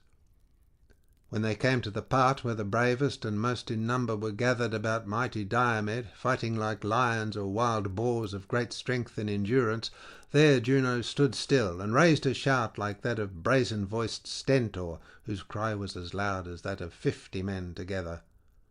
"Argives," she cried, "shame on cowardly creatures, brave in semblance only! As long as Achilles was fighting, if his spear was so deadly that the Trojans dared not show themselves outside the Dardanian gates, but now they sally far from the city, and fight even at your ships." With these words she put heart and soul into them all, while Minerva sprang to the side of the son of Tydeus, whom she found near his chariot and horses, cooling the wound that Pandarus had given him. For the sweat caused by the hand that bore the weight of his shield irritated the hurt. His arm was weary with pain, and he was lifting up the strap to wipe away the blood. The goddess laid her hand on the yoke of his horses, and said, "The son of Tydeus is not such another as his father. Tydeus was a little man, but he could fight, and rushed madly into the fray, even when I told him not to do so. When he went all unattended as envoy to the city of Thebes among the Cadmeans, I bade him feast in their houses and be at peace. But with that high spirit which was ever present with him, he challenged the youth of the Cadmeans, and at once beat them in all that he attempted, so mightily did I help him. I stand by you too to protect you, and I bid you be instant in fighting the Trojans, but either you are tired out, or you are afraid and out of heart, and in that case I say that you are no true son of Tydeus, the son of Oeneus." Diomed answered, "I know you, goddess, daughter of aegis-bearing Jove, and will hide nothing from you. I am not afraid, nor out of heart, nor is there any slackness in me. I am only following your own instructions. You told me not to fight any of the blessed gods, but if Jove's daughter Venus came into battle, I was to wound her with my spear. Therefore I am retreating, and bidding the other Argives gather in this place, for I know that Mars is now lording it in the field." "Diomed, son of Tydeus," replied Minerva, "man after my own heart, fear neither Mars nor any other of the immortals, for I will befriend you. Nay, drive straight at Mars, and smite him in close combat. Fear not this raging madman, villain incarnate, first on one side and then on the other. But now he was holding talk with Juno and myself, saying he would help the Argives and attack the Trojans. Nevertheless he is with the Trojans, and has forgotten the Argives." With this she caught hold of Sthenelus, and lifted him off the chariot onto the ground. In a second he was on the ground, whereupon the goddess mounted the car and placed herself by the side of Diomed. The oaken axle groaned aloud under the burden of the awful goddess and the hero. Pallas Minerva took the whip and reins, and drove straight at Mars. He was in the act of stripping huge Periphas, son of Orcasius and bravest of the Aetolians. Bloody Mars was stripping him of his armour, and Minerva donned the helmet of Hades that he might not see her. When therefore he saw Diomed, he made straight for him, and let Periphas lie where he had fallen. As soon as they were at close quarters, he let fly with his bronze spear over the reins and yoke, thinking to take Diomed's life, but Minerva caught the spear in her hand, and made it fly harmlessly over the chariot. Diomed then threw, and Pallas Minerva drove the spear into the pit of Mars's stomach, where his undergirdle went round him. There Diomed wounded him, tearing his fair flesh, and then drawing his spear out again. Mars roared as loudly as 9,000 or 10,000 men in the thick of a fight, and the Achaeans and Trojans were struck with panic, so terrible was the cry he raised. As a dark cloud in the sky when it comes on to blow after heat, even so did Diomed, son of Tydeus, see Mars ascend into the broad heavens. With all speed he reached high Olympus, home of the gods, and in great pain sat down beside Jove, the son of Saturn.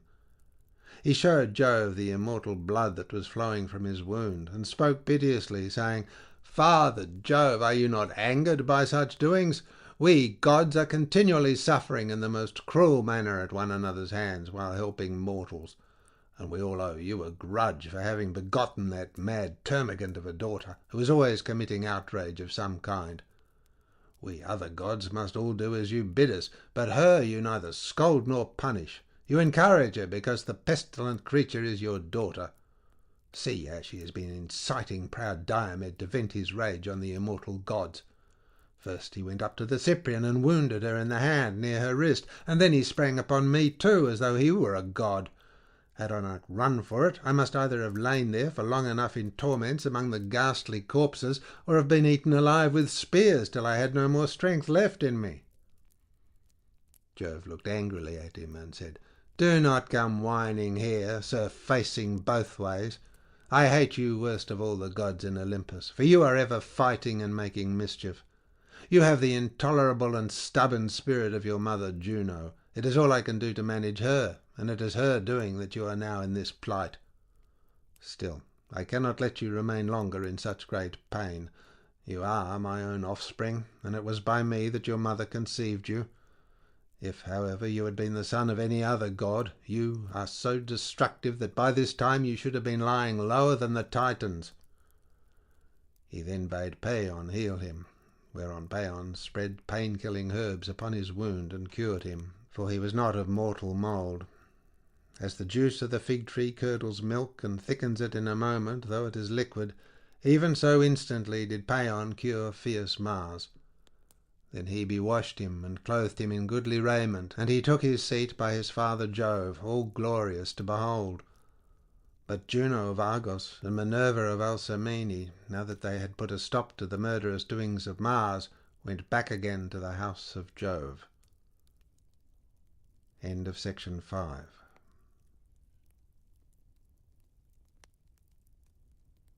Book 6. Glaucus and Diomed. The story of Bellerophon, Hector and Andromache.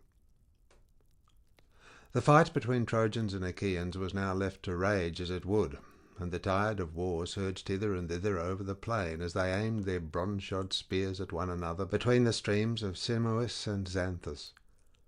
First Ajax, son of Telamon, tower of strength to the Achaeans, broke a phalanx of the Trojans, and came to the assistance of his comrades by killing Acamas, son of Eusorus, the best man among the Thracians, being both brave and of great stature. The spear struck the projecting peak of his helmet. Its bronze point then went through his forehead into the brain, and darkness veiled his eyes. Then Diomed killed Axylus, son of Teuthranus, a rich man who lived in the strong city of Arisbe, and was beloved by all men, for he had a house by the roadside, and entertained everyone who passed. Howbeit, not one of his guests stood before him to save his life, and Diomed killed both him and his squire Silesius, who was then his charioteer. So the pair passed beneath the earth. Euryalus killed Drasus and Opheltius, and then went in pursuit of Aesepus and Pedasus, whom the naiad nymph Aliberia had borne to noble Bucolion. Bucolion was eldest son to Laomedon, but he was a bastard. While tending his sheep he had converse with the nymph, and she conceived 2 sons. These the son of Mecisteus now slew, and he stripped the armour from their shoulders. Polypoetes then killed Astyalas, Ulysses Pedytes of Pericote, and Teucer Aretaon. Ablerus fell by the spear of Nestor's son Antilochus, and Agamemnon, king of men, killed Elatus, who dwelled in Pedasus by the banks of the river Satniosis. Laetus killed Phylacus as he was flying, and Eurypylus slew Melanthus. Then Menelaus of the loud war cry took Adrestus alive, for his horses ran into a tamarisk bush as they were flying wildly over the plain, and broke the pole from the car. They went on towards the city along with the others in full flight, but Adrestus rolled out and fell in the dust flat on his face by the wheel of his chariot. Menelaus came up to him spear in hand, but Adrestus caught him by the knees, begging for his life. "Take me alive," he cried, "son of Atreus, and you shall have a full ransom for me. My father is rich and has much treasure of gold, bronze, and wrought iron laid by in his house. From this store he will give you a large ransom should he hear of my being alive and at the ships of the Achaeans." Thus did he plead, and Menelaus was for yielding and giving him to a squire to take to the ships of the Achaeans, but Agamemnon came running up to him and rebuked him. "My good Menelaus," said he, "this is no time for giving quarter. Has then your house fared so well at the hands of the Trojans? Let us not spare a single one of them, not even the child unborn and in its mother's womb. Let not a man of them be left alive, but let all in Ilius perish, unheeded and forgotten."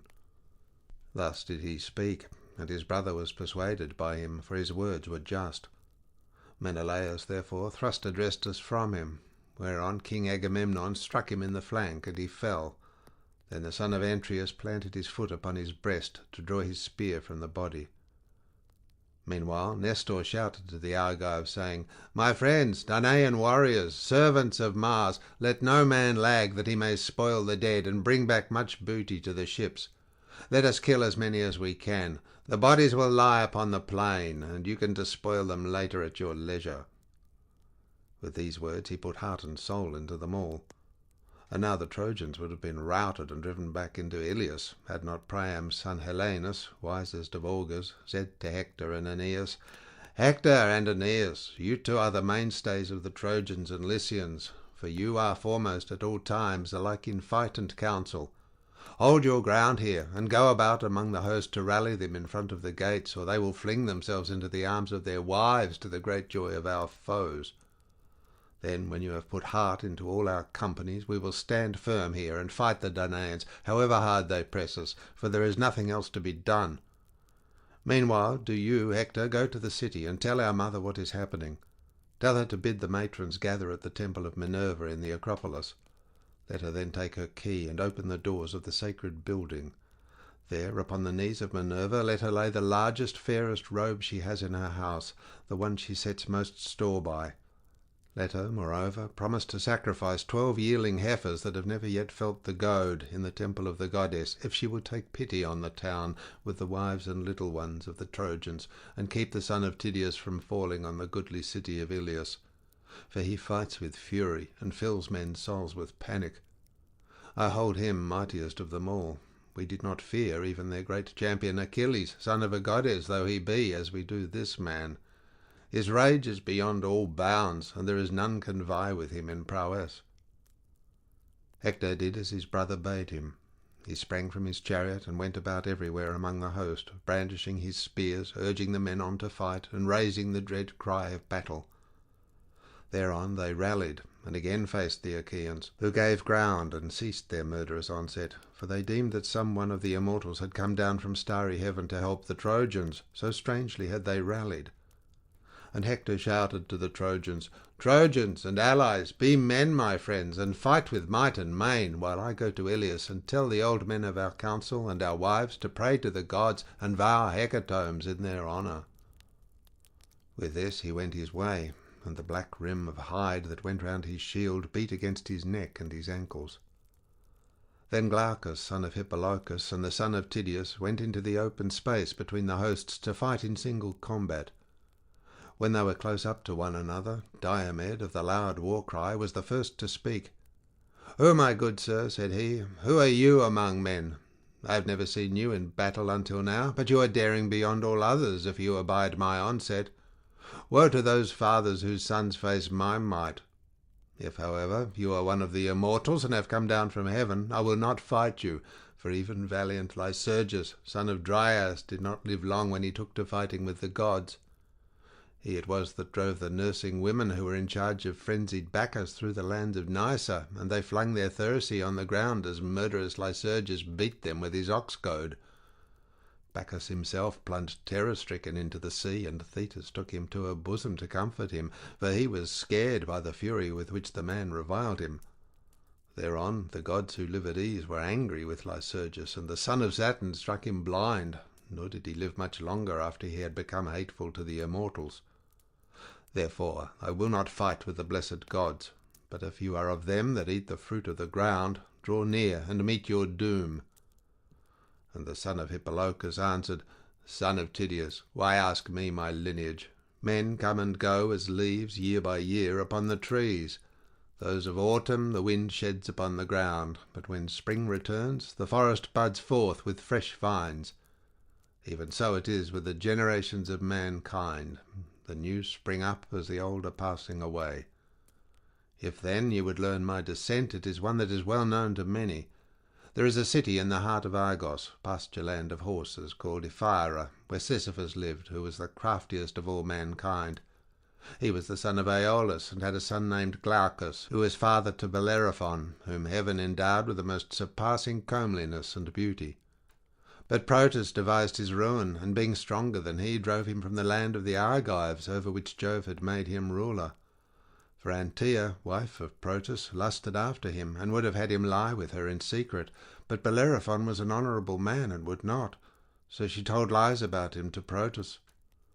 "Protus," said she, "kill Bellerophon or die, for he would have had converse with me against my will."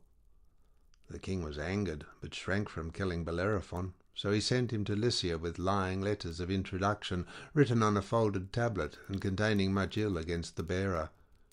He bade Bellerophon show these letters to his father-in-law, to the end that he might thus perish. Bellerophon therefore went to Lycia, and the gods convoyed him safely. When he reached the river Xanthus, which is in Lycia, the king received him with all good will, feasted him 9 days, and killed 9 heifers in his honour. But when rosy-fingered morning appeared upon the 10th day, he questioned him, and desired to see the letter from his son-in-law Protus. When he had received the wicked letter, he first commanded Bellerophon to kill that savage monster, the Chimera, who was not a human being, but a goddess, for she had the head of a lion and the tail of a serpent, while her body was that of a goat, and she breathed forth flames of fire. But Bellerophon slew her, for he was guided by signs from heaven. He next fought the far-famed Salimi, and this, he said, was the hardest of all his battles.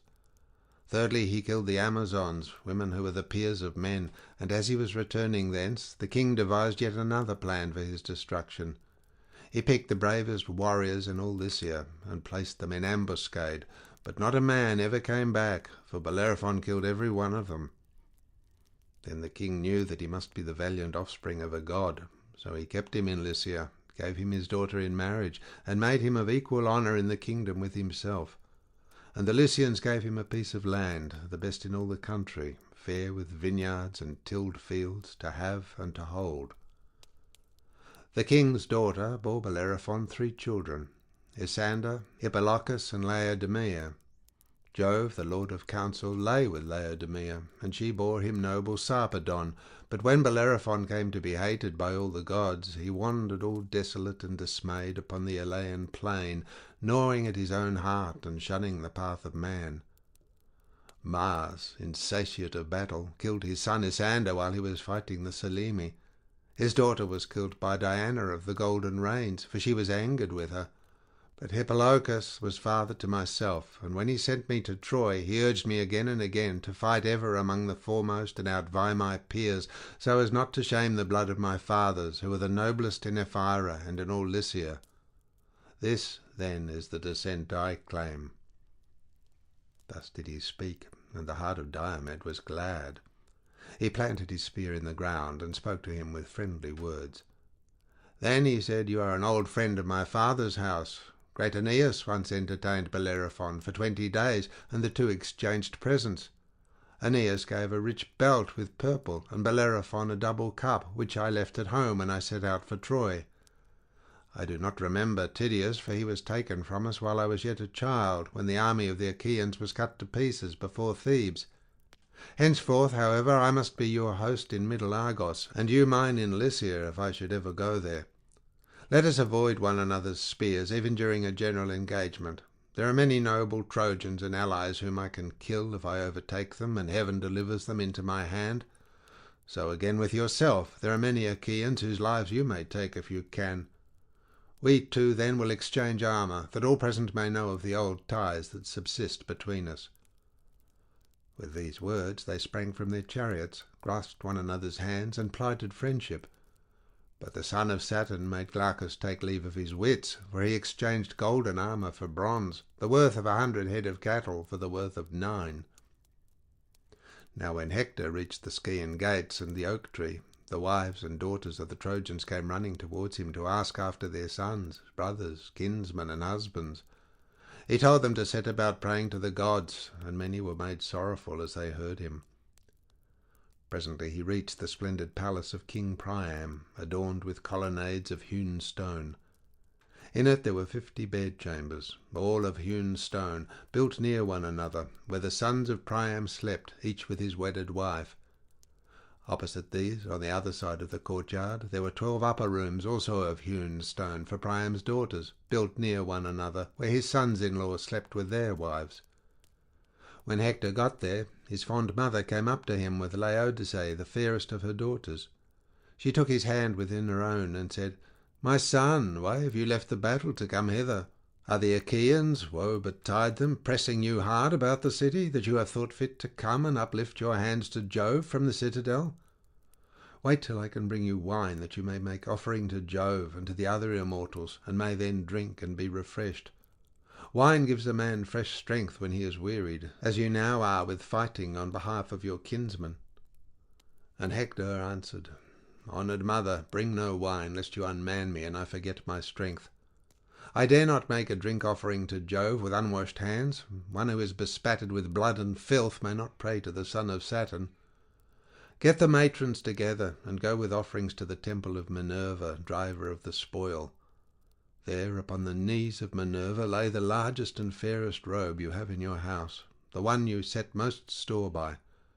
Promise, moreover, to sacrifice 12 yearling heifers that have never yet felt the goad, in the temple of the goddess, if she will take pity on the town with the wives and little ones of the Trojans, and keep the son of Tydeus from off the goodly city of Iliad, for he fights with fury and fills men's souls with panic.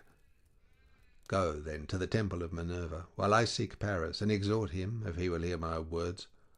Would that the earth might open her jaws and swallow him, for Jove bred him to be the bane of the Trojans, and of Priam and Priam's sons.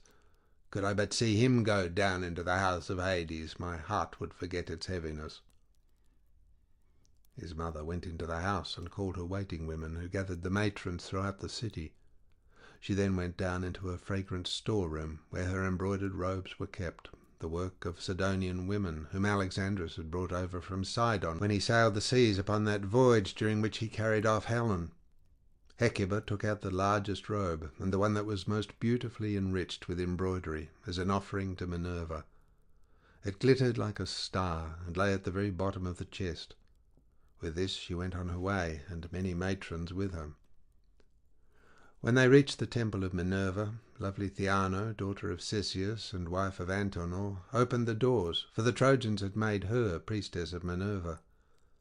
The women lifted up their hands to the goddess with a loud cry, and Theano took the robe to lay it upon the knees of Minerva, praying the while to the daughter of great Jove.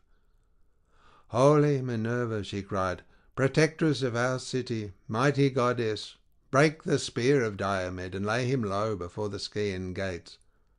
Do this, and we will sacrifice 12 heifers that have never yet known the goad, in your temple, if you will have pity upon the town, with the wives and little ones of the Trojans."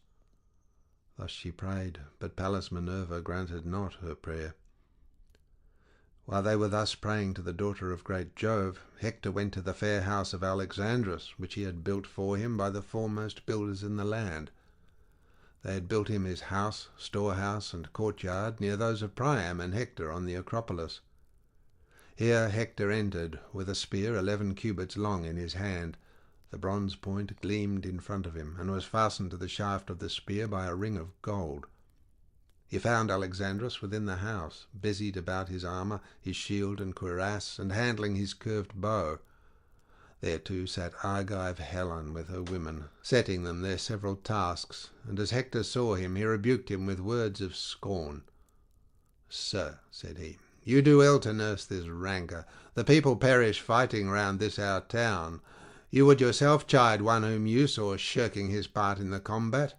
Up then, or ere long the city will be in a blaze."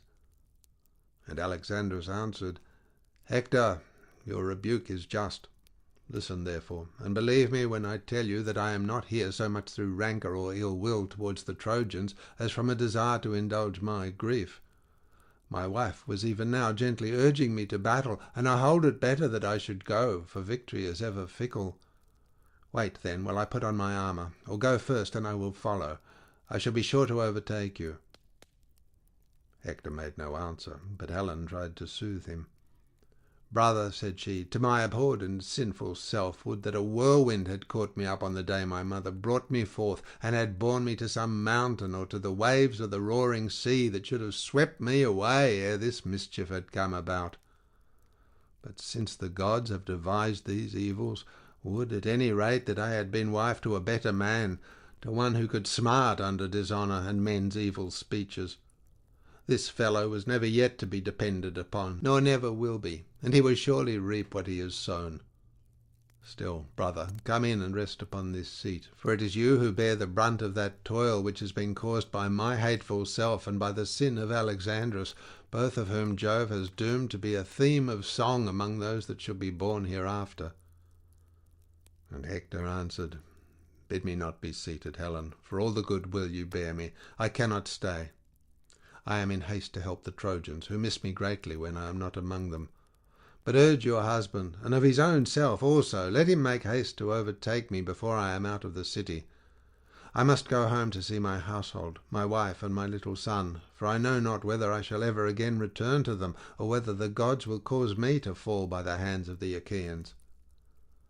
Then Hector left her, and forthwith was at his own house.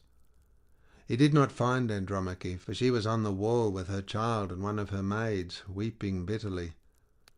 Seeing then that she was not within, he stood on the threshold of the women's rooms and said, "Women, tell me, and tell me true, where did Andromache go when she left the house? Was it to my sisters, or to my brothers' wives? Or is she at the temple of Minerva, where the other women are propitiating the awful goddess?" His good housekeeper answered, "Hector, since you bid me tell you truly, she did not go to your sisters, nor to your brothers' wives, nor yet to the temple of Minerva, where the other women are propitiating the awful goddess, but she is on the high wall of Iliad, for she has heard the Trojans were being hard pressed, and that the Achaeans were in great force. She went to the wall in frenzied haste, and the nurse went with her, carrying the child." Hector hurried from the house when she had done speaking, and went down the streets by the same way that he had come. When he had gone through the city and had reached the Scaean gates, through which he would go out onto the plain, his wife came running towards him, Andromache, daughter of great Eetion, who ruled in Thebes under the wooded slopes of Mount Placus, and was king of the Cilicians. His daughter had married Hector, and now came to meet him with a nurse who carried his little child in her bosom, a mere babe, Hector's darling son, and lovely as a star. Hector had named him Scamandrius, but the people called him Astyanax, for his father stood alone as chief guardian of Iliad. Hector smiled as he looked upon the boy, but he did not speak, and Andromache stood by him weeping and taking his hand in her own. "Dear husband," said she, "your valour will bring you to destruction. Think on your infant son, and on my hapless self, who ere long shall be your widow, for the Achaeans will set upon you in a body and kill you. It would be better for me, should I lose you, to lie dead and buried, for I shall have nothing left to comfort me when you are gone, save only sorrow. I have neither father nor mother now. Achilles slew my father when he sacked Thebe, the goodly city of the Cilicians. He slew him, but did not for very shame despoil him. When he had burned him in his wondrous armour, he raised a barrow over his ashes, and the mountain nymphs, daughter of Aegis-bearing Jove, planted a grove of elms about his tomb. I had 7 brothers in my father's house, but on the same day they all went within the house of Hades. Achilles killed them as they were with their sheep and cattle. My mother, her who had been queen of all the land under Mount Placus, he brought hither with the spoil, and freed her for a great sum. But the archer Queen Diana took her in the house of your father. Nay, Hector, you who to me are father, mother, brother, and dear husband, have mercy upon me. Stay here upon this wall. Make not your child fatherless, and your wife a widow. As for the host, place them near the fig tree, where the city can be best scaled and the wall is weakest. Thrice have the bravest of them come hither and assailed it, under the 2 Ajaxes, Idomeneus, the sons of Atreus, and the brave son of Tydeus, either of their own bidding, or because some soothsayer has told them. And Hector answered, Wife, I too have thought upon all this, but with what face should I look upon the Trojans, men and women, if I shirked battle like a coward? I cannot do so. I know nothing save to fight bravely in the forefront of the Trojan host, and win renown alike for my father and myself. Well do I know that the day will surely come when mighty Iliad shall be destroyed with Priam and Priam's people, but I grieve for none of these, not even for Hecuba, nor King Priam, nor for my brothers, many and brave, who may fall in the dust before their foes. For none of these do I grieve as for yourself, when the day shall come on which some one of the Achaeans shall rob you for ever of your freedom, and bear you weeping away. It may be that you will have to ply the loom in Argos at the bidding of a mistress, or to fetch water from the springs Messaius or Hyperia, treated brutally by some cruel taskmaster.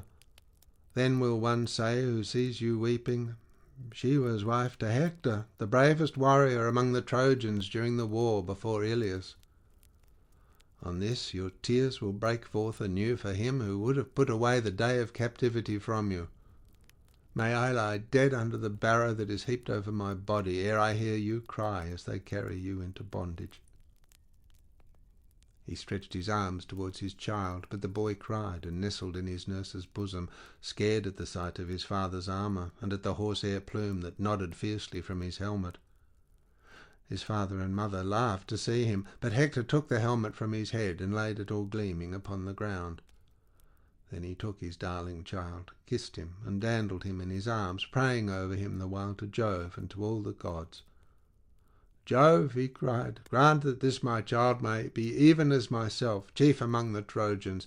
Let him be not less excellent in strength, and let him rule Iliad with his might. Then may one say of him as he comes from battle, the son is far better than the father. May he bring back the blood-stained spoils of him whom he has laid low, and let his mother's heart be glad. With this he laid the child again in the arms of his wife, who took him to her own soft bosom, smiling through her tears. As her husband watched her, his heart yearned towards her, and he caressed her fondly, saying, My own wife, do not take these things too bitterly to heart. No one can hurry me down to Hades before my time. But if a man's hour is come, be he brave or be he coward, there is no escape for him when he has once been born. Go then within the house, and busy yourself with your daily duties, your loom, your distaff, and the ordering of your servants. For war is man's matter, and mine above all others of them that have been born in Iliad. He took his plumed helmet from the ground, and his wife went back again to her house, weeping bitterly, and often looking back towards him. When she reached her home, she found her maidens within, and bade them all join in her lament. So they mourned Hector in his own house, though he was yet alive, for they deemed that they should never see him return safe from battle and from the furious hands of the Achaeans. Paris did not remain long in his house. He donned his goodly armour, overlaid with bronze, and hasted through the city as fast as his feet could take him. As a horse, stabled and fed, breaks loose and gallops gloriously over the plains to the places where he is wont to bathe in the fair flowing river, He holds his head high, and his mane streams upon his shoulders as he exults in his strength, and flies like the wind to the haunts and feeding ground of the mares. Even so went forth Paris from high Pergamus, gleaming like sunlight in his armour, and he laughed aloud as he sped swiftly on his way. Forthwith he came upon his brother Hector, who was then turning away from the place where he had held converse with his wife, and he was himself the first to speak. "Sir," said he, "I fear that I have kept you waiting when you are in haste, and have not come as quickly as you bade me." "My good brother," answered Hector, "you fight bravely, and no man with any justice can make light of your doings in battle. But you are careless and wilfully remiss. It grieves me to the heart to hear the ill that the Trojans speak about you, for they have suffered much on your account. Let us be going, and we will make things right hereafter, should Jove vouchsafe us to set the cup of our deliverance before ever-living gods of heaven in our own homes, when we have chased the Achaeans from Troy." End of section 6.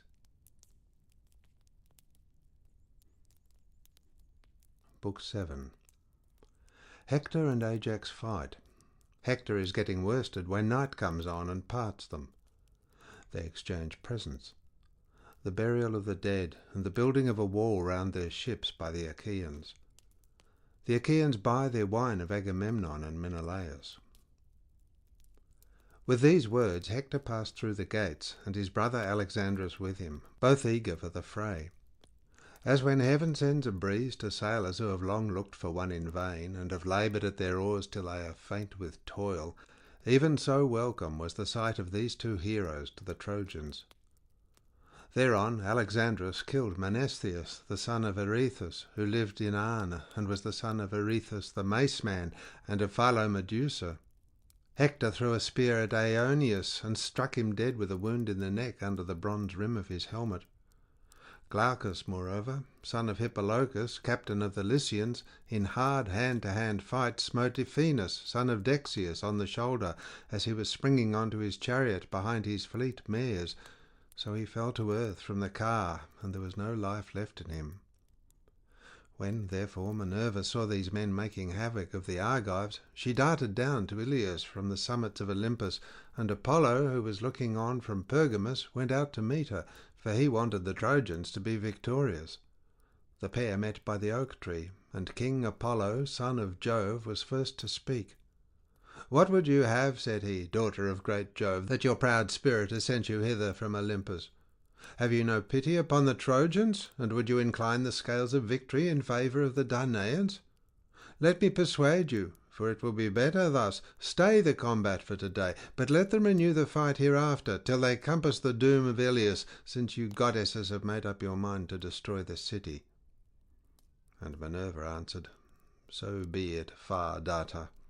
It was in this mind that I came down from Olympus to the Trojans and Achaeans. Tell me then, how do you propose to end this present fighting?" Apollo, son of Jove, replied, "Let us incite great Hector to challenge some one of the Danaans in single combat. On this the Achaeans will be shamed into finding a man who will fight him."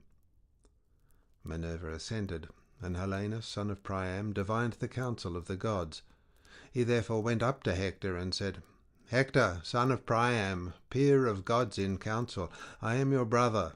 Let me then persuade you.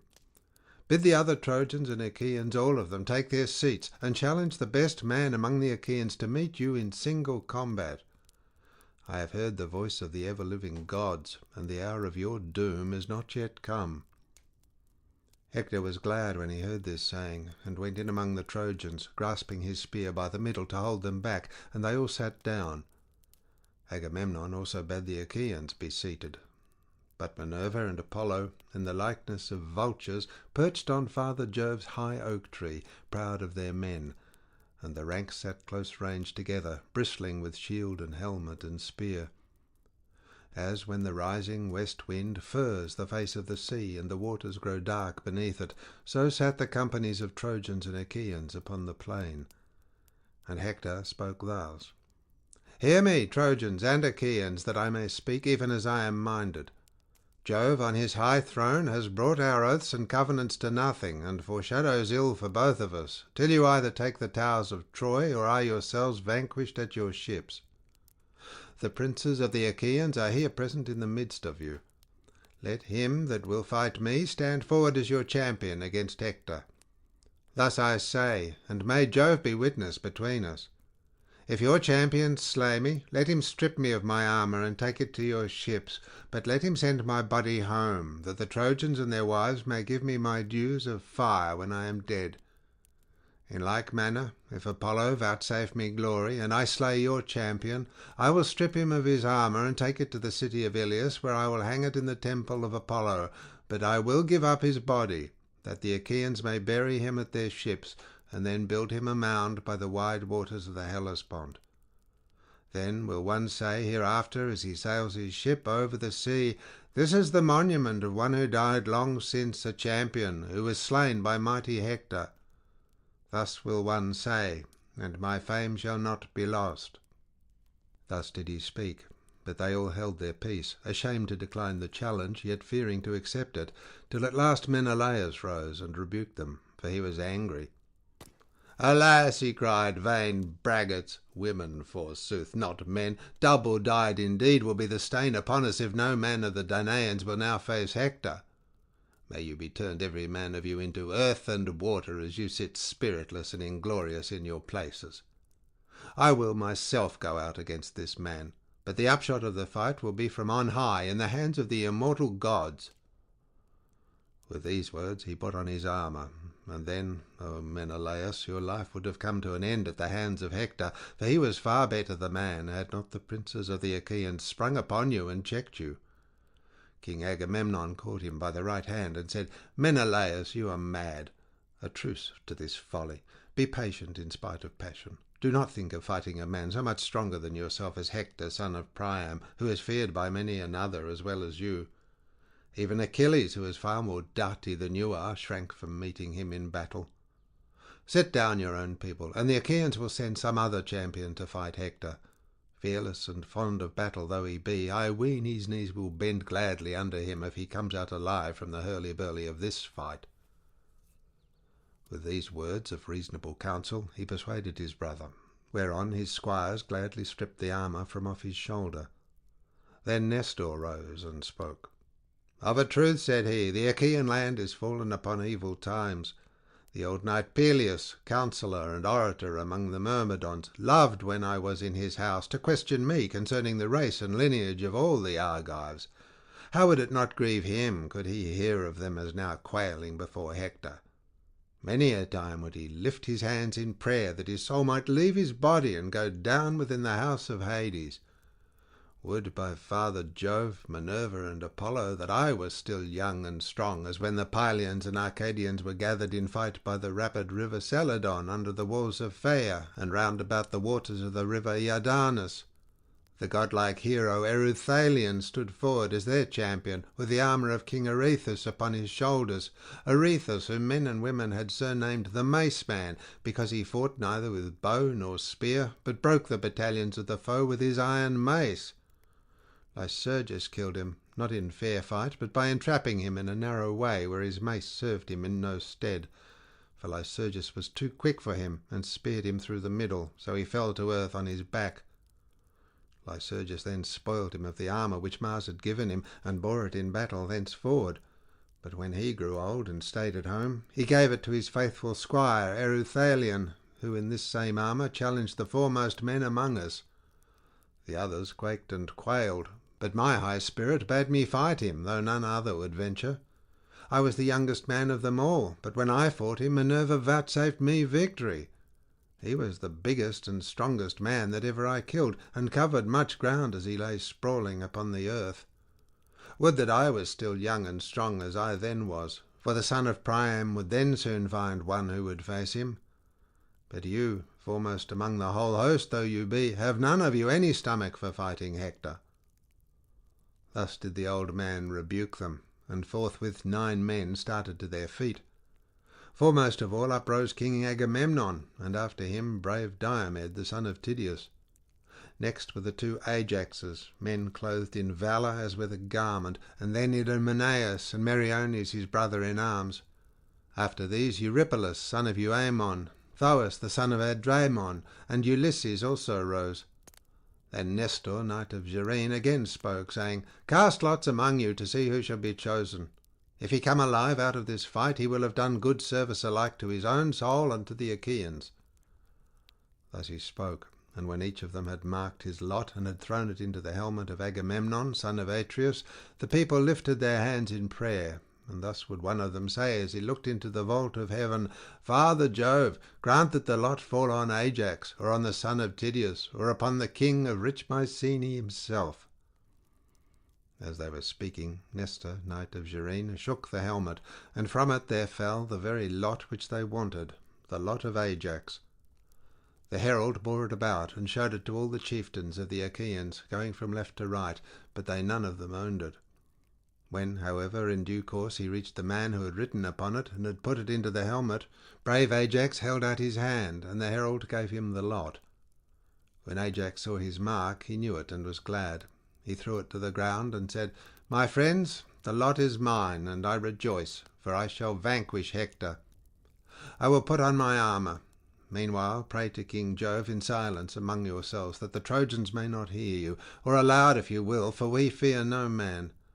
None shall overcome me, neither by force nor cunning, for I was born and bred in Salamis, and can hold my own in all things." With this they fell praying to King Jove, the son of Saturn, and thus would one of them say as he looked into the vault of heaven, "Father Jove, that rulest from Ida, most glorious in power, vouchsafe victory to Ajax, and let him win great glory. But if you wish well to Hector also, and would protect him, grant to each of them equal fame and prowess." Thus they prayed, and Ajax armed himself in his suit of gleaming bronze. When he was in full array, he sprang forward, as monstrous Mars when he takes part among men whom Jove has sent fighting with one another. Even so did huge Ajax, bulwark of the Achaeans, spring forward with a grim smile on his face as he brandished his long spear and strode onward. The Argives were elated as they beheld him, but the Trojans trembled in every limb, and the heart even of Hector beat quickly. But he could not now retreat and withdraw into the ranks behind him, for he had been the challenger. Ajax came up bearing his shield in front of him, like a wall, a shield of bronze with 7 folds of oxhide, the work of Tychius, who lived in Hyla, and was by far the best worker in leather. He had made it with the hides of 7 full-fed bulls, and over these he had set an 8th layer of bronze. Holding this shield before him, Ajax, son of Telamon, came close up to Hector and menaced him, saying, "Hector, you shall now learn, man to man, what kind of champions the Danaans have among them, even beside lion-hearted Achilles, cleaver of the ranks of men. He now abides at the ships in anger with Agamemnon, shepherd of his people. But there are many of us who are well able to face you. Therefore begin the fight." And Hector answered, "Noble Ajax, son of Telamon, captain of the host, treat me not as though I were some puny boy or woman that cannot fight. I have been long used to the blood and butcheries of battle. I am quick to turn my leathern shield either to right or left, for this I deem the main thing in battle. I can charge among the chariots and horsemen, and in hand-to-hand fighting can delight the heart of Mars. Howbeit, I would not take such a man as you off his guard, but I will smite you openly if I can." He poised his spear as he spoke, and hurled it from him. It struck the 7-fold shield with its outermost layer, the 8th, which was of bronze, and went through 6 of the layers, but in the 7th hide it stayed. Then Ajax threw in his turn, and struck the round shield of the son of Priam. The terrible spear went through his gleaming shield, and pressed onward through his cuirass of cunning workmanship. It pierced the shirt against his side, but he swerved, and thus saved his life. They then each of them drew out the spear from his shield, and fell on one another like savage lions or wild boars of great strength and endurance. The son of Priam struck the middle of Ajax's shield, but the bronze did not break, and the point of his dart was turned. Ajax then sprang forward and pierced the shield of Hector. The spear went through it and staggered him as he was springing forward to attack. It gashed his neck, and the blood came pouring from the wound, but even so Hector did not cease fighting. He gave ground, and with his brawny hand seized a stone, rugged and huge, that was lying upon the plain. With this he struck the shield of Ajax on the boss that was in its middle, so that the bronze rang again. But Ajax in turn caught up a far larger stone, swung it aloft, and hurled it with prodigious force. This millstone of a rock broke Hector's shield inwards, and threw him down on his back, with the shield crushing him under it. But Apollo raised him at once.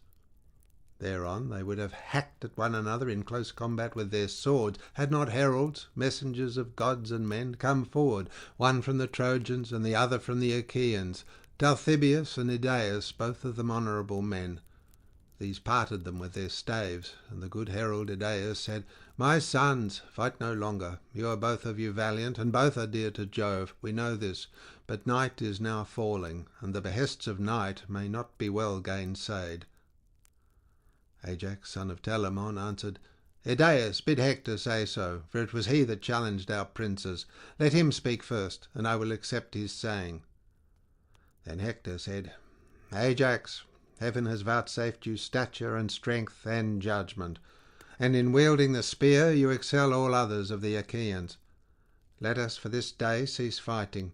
Hereafter we will fight anew, till heaven decide between us, and give victory to one or to the other. Night is now falling, and the behests of night may not be well gainsayed. Gladden then the hearts of the Achaeans at your ships, and more especially those of your own followers and clansmen, while I, in the great city of King Priam, bring comfort to the Trojans and their women, who vie with one another in their prayers on my behalf. Let us, moreover, exchange presents, that it may be said among the Achaeans and Trojans, they fought with might and main, but were reconciled and parted in friendship." On this he gave Ajax a silver-studded sword with its sheath and leathern baldric, and in return Ajax gave him a girdle dyed with purple. Thus they parted, the one going to the host of the Achaeans, and the other to that of the Trojans, who rejoiced when they saw their hero come to them safe and unharmed from the strong hands of mighty Ajax. They led him, therefore, to the city as one that had been saved beyond their hopes.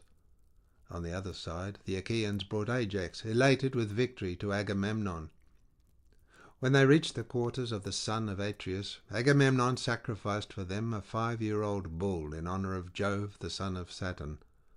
They flayed the carcass, made it ready, and divided it into joints. These they cut carefully up into smaller pieces, putting them on the spits, roasting them sufficiently, and then drawing them off. When they had done all this, and had prepared the feast, they ate it, and every man had his full and equal share, so that all was satisfied. And King Agamemnon gave Ajax some slices cut lengthways down the loin, as a mark of special honour. As soon as they had had enough to eat and drink, old Nestor, whose counsel was ever truest, began to speak. With all sincerity and good will, therefore, he addressed them thus: "Son of Atreus and other chieftains, inasmuch as many of the Achaeans are now dead, whose blood Mars has shed by the banks of the Scamander, and their souls have gone down to the house of Hades, it will be well when morning comes that we should cease fighting.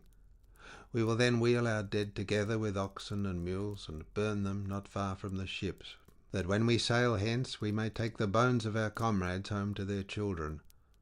Hard by the funeral pyre we will build a barrow that shall be raised from the plain for all in common. Near this let us set about building a high wall to shelter ourselves and our ships, and let it have well-made gates, that there may be a way through them for our chariots. Close outside we will dig a deep trench all round, to keep off both horse and foot, that the Trojan chieftains may not bear hard upon us." Thus he spoke, and the princes shouted in applause. Meanwhile the Trojans held a council, angry and full of discord, on the Acropolis by the gates of King Priam's palace, and wise Antenor spoke.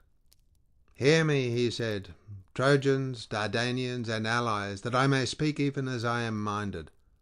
Let us give up Argive Helen and her wealth to the sons of Atreus, for we are now fighting in violation of our solemn covenants, and shall not prosper till we have done as I say."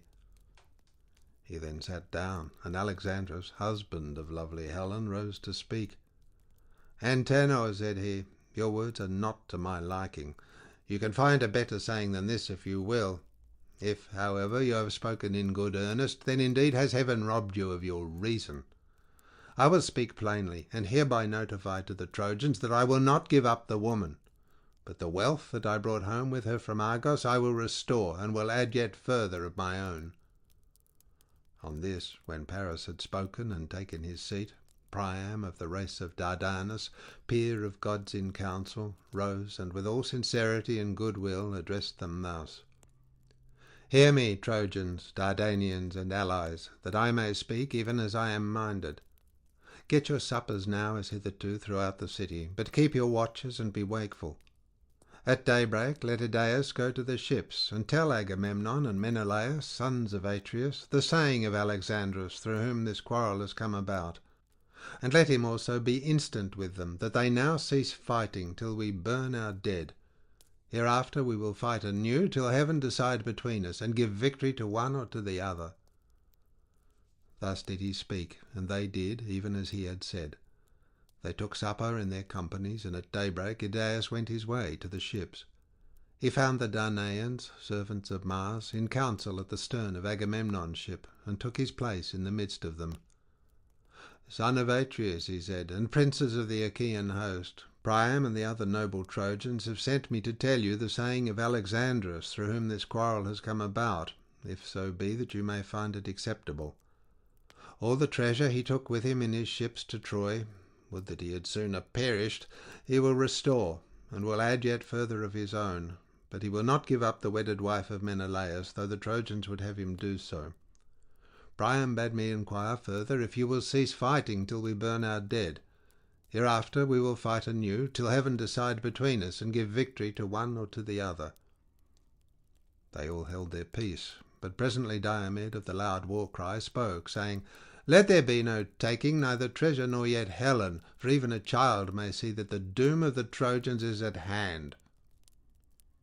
The sons of the Achaeans shouted applause at the words that Diomed had spoken, and thereon King Agamemnon said to Idaeus, "Idaeus, you have heard the answer the Achaeans make you, and I with them.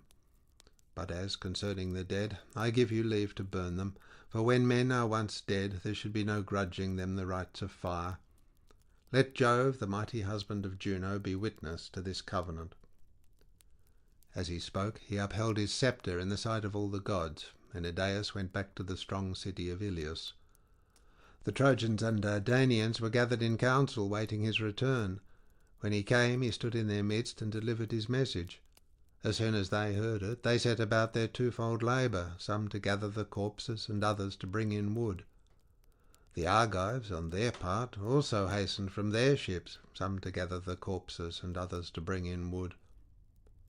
The sun was beginning to beat upon the fields, fresh risen into the vault of heaven from the slow, still currents of deep Oceanus, when the two armies met. They could hardly recognize their dead, but they washed the clotted gore from off them, shed tears over them, and lifted them upon their wagons. Priam had forbidden the Trojans to wail aloud, so they heaped their dead sadly and silently upon the pyre, and having burned them, went back to the city of Ilios. The Achaeans, in like manner, heaped their dead sadly and silently on the pyre, and having burned them, went back to their ships. Now in the twilight, when it was not yet dawn, chosen bands of the Achaeans were gathered round the pyre, and built one barrow that was raised in common for all, and hard by this they built a high wall to shelter themselves and their ships. They gave it strong gates, that there might be a way through them for their chariots, and close outside it they dug a trench, deep and wide, and they planted it within with stakes. Thus did the Achaeans toil, and the gods, seated by the side of Jove, the lord of lightning, marvelled at their great work. But Neptune, lord of the earthquake, spoke, saying, "Father Jove, what mortal in the whole world will again take the gods into his counsel? See you not how the Achaeans have built a wall about their ships, and driven a trench all round it, without offering hecatombs to the gods? The fame of this wall will reach as far as dawn itself, and men will no longer think anything of the one which Phoebus Apollo and myself built with so much labour for Laomedon." Jove was displeased, and answered, "What, O shaker of the earth, are you talking about? A god less powerful than yourself might be alarmed at what they are doing, but your fame reaches as far as dawn itself. Surely when the Achaeans have gone home with their ships, you can shatter their wall and fling it into the sea. You can cover the beach with sand again, and the great wall of the Achaeans will then be utterly effaced." Thus did they converse, and by sunset the work of the Achaeans was completed. They then slaughtered oxen at their tents and got their supper. Many ships had come with wine from Lemnos, sent by Euneus the son of Jason, born to him by Hypsipyle. The son of Jason freighted them with 10,000 measures of wine, which he sent specially to the sons of Atreus, Agamemnon and Menelaus. From this supply the Achaeans bought their wine, some with bronze, some with iron, some with hides, some with whole heifers, and some again with captives. They spread a goodly banquet and feasted the whole night through, as also did the Trojans and their allies in the city. But all the time Jove boded them ill and roared with his portentous thunder. Pale fear got hold upon them, and they spilled the wine from their cups onto the ground, nor did any dare drink till he had made offerings to the most mighty son of Saturn. Then they laid themselves down to rest, and enjoyed the boon of sleep. End of section 7.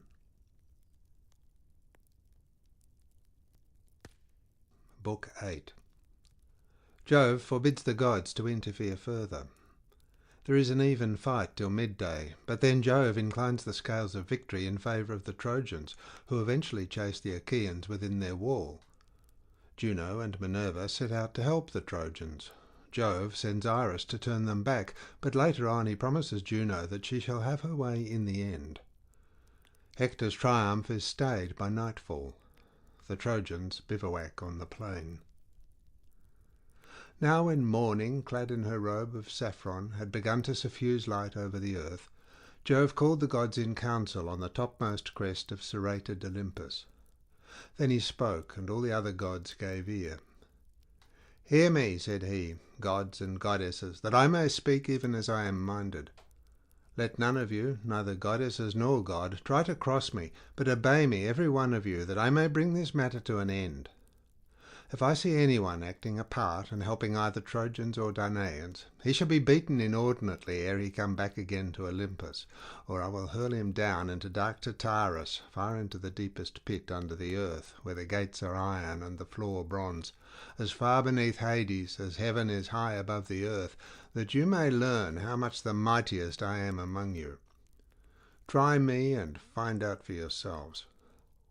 Hangs me a golden chain from heaven, and lay hold of it, all of you, gods and goddesses together, tug as you will not drag Jove, the supreme counsellor, from heaven to earth. But were I to pull at it myself, I should draw you up with earth and sea into the bargain. Then would I bind the chain about some pinnacle of Olympus, and leave you all dangling in the mid-firmament. So far am I above all others, either of gods or men." They were frightened, and all of them held their peace, for he had spoken masterfully. But at last Minerva answered, "Father, son of Saturn, king of kings, we all know that your might is not to be gainsaid, but we are also sorry for the Danaan warriors, who are perishing and coming to a bad end. We will, however, since you so bid us, refrain from actual fighting, but we will make serviceable suggestions to the Argives, that they may not all of them perish in your displeasure." Jove smiled at her and answered, "Take heart, my child, Trito-born. I am not really in earnest, and I wish to be kind to you." With this he yoked his fleet horses, with hoofs of bronze and manes of glittering gold. He girded himself also with gold about the body, seized his gold whip, and took his seat in his chariot. Thereon he lashed his horses, and they flew forth, nothing loath, midway twixt earth and starry heaven. After a while he reached many-fountained Ida, mother of wild beasts, and Gargarus, where are his grove and fragrant altar. There the father of gods and men stayed his horses, took them from the chariot, and hid them in a thick cloud. Then he took his seat, all glorious, upon the topmost crests, looking down upon the city of Troy and the ships of the Achaeans. The Achaeans took their morning meal hastily at the ships, and afterwards put on their armour. The Trojans, on the other hand, likewise armed themselves throughout the city, fewer in numbers, but nevertheless eager perforce to do battle for their wives and children. All the gates were flung wide open, and horse and foot sallied forth with the tramp as of a great multitude. When they were got together in one place, shield clashed with shield, and spear with spear, in the conflict of mail-clad men. Mighty was the din as the bossed shields pressed hard on one another. Death, cry and shout of triumph of slain and slayers, and the earth ran red with blood. Now, so long as the day waxed and it was still morning, their weapons beat against one another, and the people fell. But when the sun had reached mid-heaven, the sire of all balanced his golden scales, and put two fates of death within them, one for the Trojans and the other for the Achaeans. He took the balance by the middle, and when he lifted it up, the day of the Achaeans sank. The death-fraught scale of the Achaeans settled down upon the ground, while that of the Trojans rose heavenwards. Then he thundered aloud from Ida, and sent the glare of his lightning upon the Achaeans. When they saw this, pale fear fell upon them, and they were sore afraid. Idomeneus dared not stay, nor yet Agamemnon, nor did the two Ajaxes, servants of Mars, hold their ground. Nestor, knight of Gerene, alone stood firm, bulwark of the Achaeans. Not of his own will, but one of his horses was disabled. Alexandrus, husband of lovely Helen, had hit it with an arrow just on the top of its head, where the mane begins to grow away from the skull, a very deadly place. The horse bounded in his anguish as the arrow pierced his brain, and his struggles threw others into confusion. The old man instantly began cutting the traces with his sword, but Hector's fleet horses bore down upon him through the rout with their bold charioteer, even Hector himself, and the old man would have perished there and then had not Diomed been quick to mark, and with a loud cry called Ulysses to help him. "Ulysses," he cried, "noble son of Laertes, where are you flying to with your back turned like a coward? See that you are not struck with a spear between the shoulders. Stay here and help me to defend Nestor from this man's furious onset." Ulysses would not give ear, but sped onward to the ships of the Achaeans, and the son of Tydeus, flinging himself alone into the thick of the fight, took his stand before the horses of the son of Neleus. "Sir," said he, "these young warriors are pressing you hard. Your force is spent, and age is heavy upon you. Your squire is naught, and your horses are slow to move. Mount my chariot and see what the horses of Tros can do, how cleverly they can scud hither and thither over the plain, either in flight or in pursuit. I took them from the hero Aeneas. Let our squires attend to your own steeds, but let us drive mine straight at the Trojans, that Hector may learn how furiously I too can wield my spear." Nestor, knight of Gerene, hearkened to his words. Thereon the doughty squires Sthenelus and kind-hearted Eurymedon saw to Nestor's horses, while the two both mounted Diomed's chariot. Nestor took the reins in his hands and lashed the horses on. They were soon close up with Hector, and the son of Tydeus aimed a spear at him as he was charging full speed towards them. He missed him, but struck his charioteer and squire Eniopius, son of noble Thebeus, in the breast by the nipple, while the reins were in his hands, so that he died there and then, and the horses swerved as he fell headlong from the chariot. Hector was greatly grieved at the loss of his charioteer, but let him lie for all his sorrow, while he went in quest of another driver. Nor did his steeds have to go long without one, for he presently found brave Archeptolemus, the son of Iphitus, and made him get up behind the horses, giving the reins into his hand. All had then been lost, and no help for it, for they would have been penned up in Iliad like sheep, had not the sire of gods and men been quick to mark, and hurled a fiery, flaming thunderbolt, which fell just in front of Diomed's horses with a flare of burning brimstone. The horses were frightened, and tried to back beneath the car, while the reins dropped from Nestor's hands. Then he was afraid, and said to Diomed, "Son of Tydeus, turn your horses in flight. See you not that the hand of Jove is against you? Today he vouchsafes victory to Hector. Tomorrow, if it so please him, he will again grant it to ourselves. No man, however brave, may thwart the purpose of Jove, for he is far stronger than any." Diomed answered, "All that you have said is true. There is grief, however, which pierces me to the very heart, for Hector will talk among the Trojans and say, 'The son of Tydeus fled before me to the ships.' This is the vaunt he will make, and may earth then swallow me." "Son of Tydeus," replied Nestor, "what mean you? Though Hector say that you are a coward, the Trojans and Dardanians will not believe him, nor yet the wives of the mighty warriors whom you have laid low." So saying, he turned the horses back through the thick of the battle, and with a cry that rent the air, the Trojans and Hector rained their darts after them. Hector shouted to him and said, "Son of Tydeus, the Danaans have done you honour hitherto as regards your place at table, the meals they give you, and the filling of your cup with wine. Henceforth they will despise you, for you are become no better than a woman.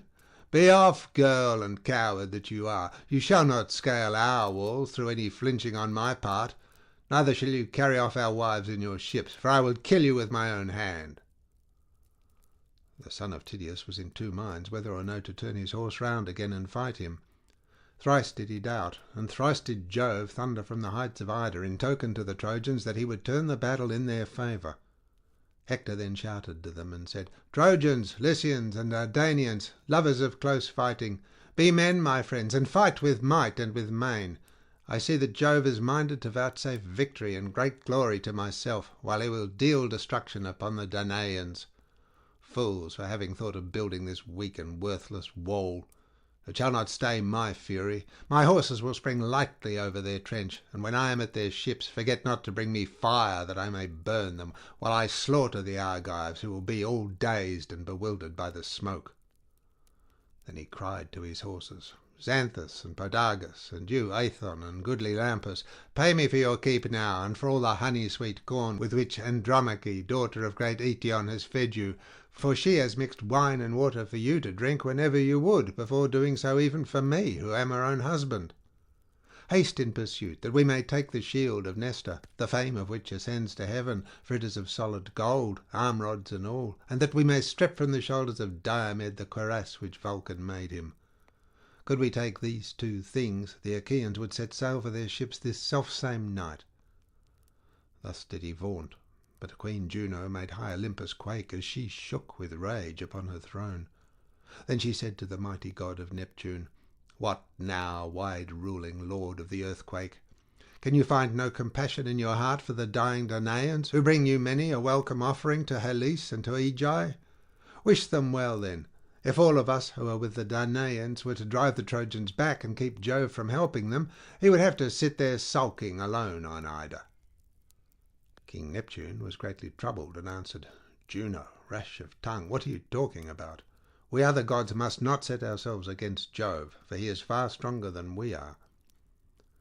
Thus did they converse, but the whole space enclosed by the ditch, from the ships even to the wall, was filled with horses and warriors who were pent up there by Hector, son of Priam, now that the hand of Jove was with him. He would even have set fire to the ships and burned them, had not Queen Juno put it into the mind of Agamemnon to bestir himself and to encourage the Achaeans. To this end he went round the ships and tents, carrying a great purple cloak, and took his stand by the huge black hull of Ulysses' ship, which was middlemost of all. It was from this place that his voice would carry farthest, on the one hand towards the tents of Ajax, son of Telamon, and on the other towards those of Achilles, for these two heroes, well assured of their own strength, had valorously drawn up their ships at the two ends of the line.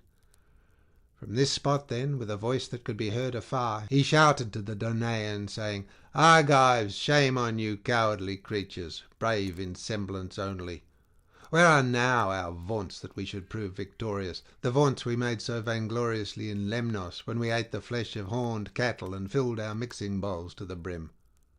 You vowed that each of you would stand against 100 or 200 men, and now you prove no match even for one, for Hector, who will be ere long setting our ships in a blaze. Father Jove, did you ever so ruin a great king and rob him so utterly of his greatness? Yet when to my sorrow I was coming hither, I never let my ship pass your altars without offering the fat and thigh bones of heifers upon every one of them, so eager was I to sack the city of Troy. Vouchsafe me then this prayer. Suffer us to escape at any rate with our lives, and let not the Achaeans be so utterly vanquished by the Trojans." Thus did he pray, and Father Jove, pitying his tears, vouchsafed him that his people should live, not die. Forthwith he sent them an eagle, most unfailingly portentous of all birds, with a young fawn in its talons. The eagle dropped the fawn by the altar on which the Achaeans sacrificed to Jove, the lord of omens. When, therefore, the people saw that the bird had come from Jove, they sprang more fiercely upon the Trojans and fought more boldly. There was no man of all the many Danaans who could then boast that he had driven his horses over the trench and gone forth to fight sooner than the son of Tydeus. Long before anyone else could do so, he slew an armed warrior of the Trojans, Agelaus, the son of Phradmon. He had turned his horses in flight, but the spear struck him in the back, midway between his shoulder, and went right through his chest, and his armour rang rattling round him as he fell forward from his chariot. After him came Agamemnon and Menelaus, sons of Atreus, the two Ajaxes, clothed in valour as with a garment, Idomeneus and his companion in arms Meriones, peer of murderous Mars, and Eurypylus, the brave son of Euaemon.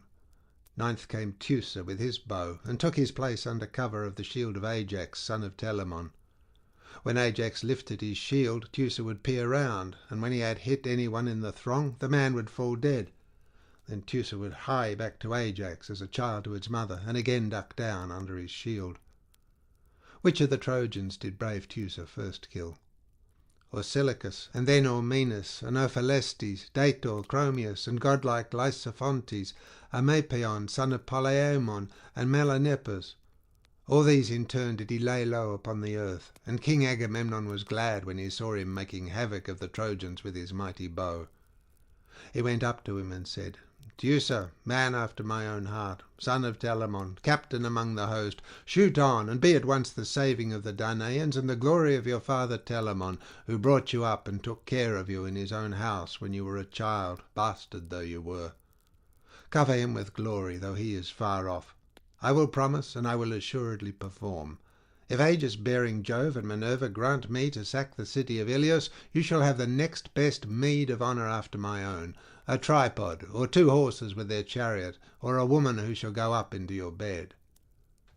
And Teucer answered, Most noble son of Atreus, you need not urge me. From the moment we began to drive them back to Ilios, I have never ceased so far as in me lies to look out for men whom I can shoot and kill.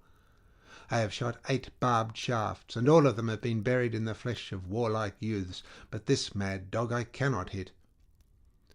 As he spoke, he aimed another arrow straight at Hector, for he was bent on hitting him. Nevertheless he missed him, and the arrow hit Priam's brave son Gorgothion in the breast.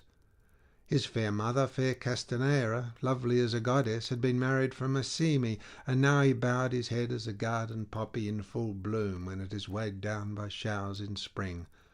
Even thus heavy bowed his head beneath the weight of his helmet. Again he aimed at Hector, for he was longing to hit him, and again his arrow missed, for Apollo turned it aside. But he hit Hector's brave charioteer Archeptolemus in the breast, by the nipple, as he was driving furiously into the fight. The horses swerved aside as he fell headlong from the chariot, and there was no life left in him. Hector was greatly grieved at the loss of his charioteer, but for all his sorrow he let him lie where he fell, and bade his brother Cebriones, who was hard by, take the reins. Cebriones did as he had said. Hector thereon, with a loud cry, sprang from his chariot to the ground, and seizing a great stone, made straight for Teucer with intent to kill him. Teucer had just taken an arrow from his quiver, and had laid it upon the bowstring, but Hector struck him with the jagged stone as he was taking aim and drawing the string to his shoulder. He hit him just where the collarbone divides the neck from the chest, a very deadly place, and broke the sinew of his arm so that his wrist was less, and the bow dropped from his hand as he fell forward on his knees. Ajax saw that his brother had fallen, and running towards him bestrode him and sheltered him with his shield. Meanwhile his 2 trusty squires, Mecisteus, son of Echius, and Alastor, came up and bore him to the ships, groaning in his great pain. Jove now again put heart into the Trojans, and they drove the Achaeans to their deep trench, with Hector in all his glory at their head. As a hound grips a wild boar or lion in flank or buttock when he gives him chase, and watches warily for his wheeling, even so did Hector follow close upon the Achaeans, ever killing the hindmost as they rushed panic-stricken onwards. When they had fled through the set stakes and trench, and many Achaeans had been laid low at the hands of the Trojans, they halted at their ships, calling upon one another, and praying every man instantly as they lifted up their hands to the gods. But Hector wheeled his horse this way and that, his eyes glaring like those of Gorgo or murderous Mars. Juno, when she saw them, had pity upon them, and at once said to Minerva, Alas, child of Aegis-bearing Jove, shall you and I take no more thought for the dying Danaans, though it be the last time we ever do so? See how they perish and come to a bad end before the onset of but a single man. Hector, the son of Priam, rages with intolerable fury, and has already done great mischief." Minerva answered, "Would indeed this fellow might die in his own land, and fall by the hands of the Achaeans.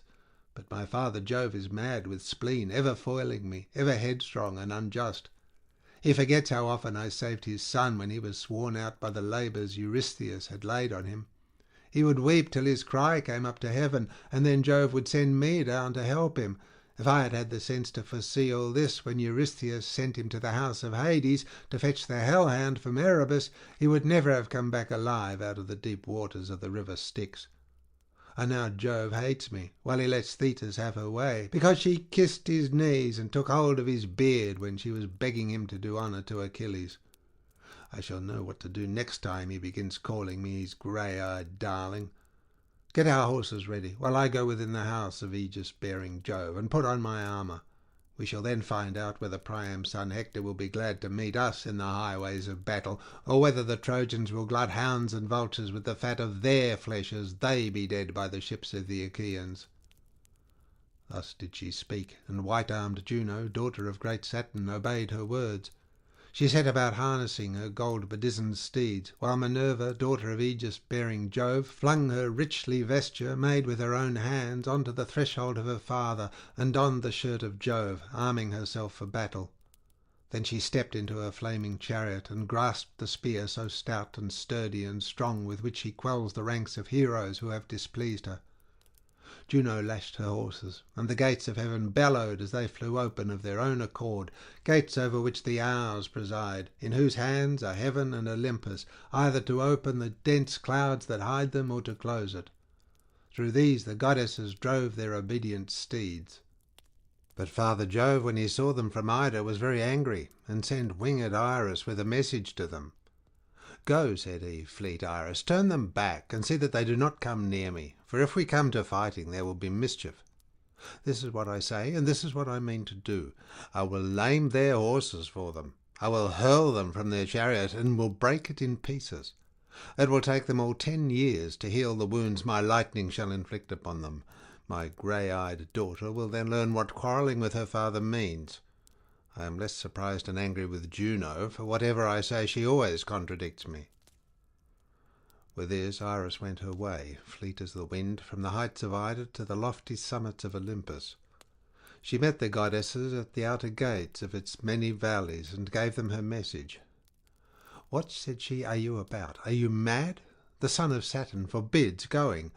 This is what he says, and this is what he means to do. He will lame your horses for you. He will hurl you from your chariot, and will break it in pieces. It will take you all 10 years to heal the wounds his lightning will inflict upon you, that you may learn, grey-haired goddess, what quarrelling with your father means. He is less hurt and angry with Juno, for whatever he says she always contradicts him. But you, bold hussy, will you really dare to raise your huge spear in defiance of Jove?"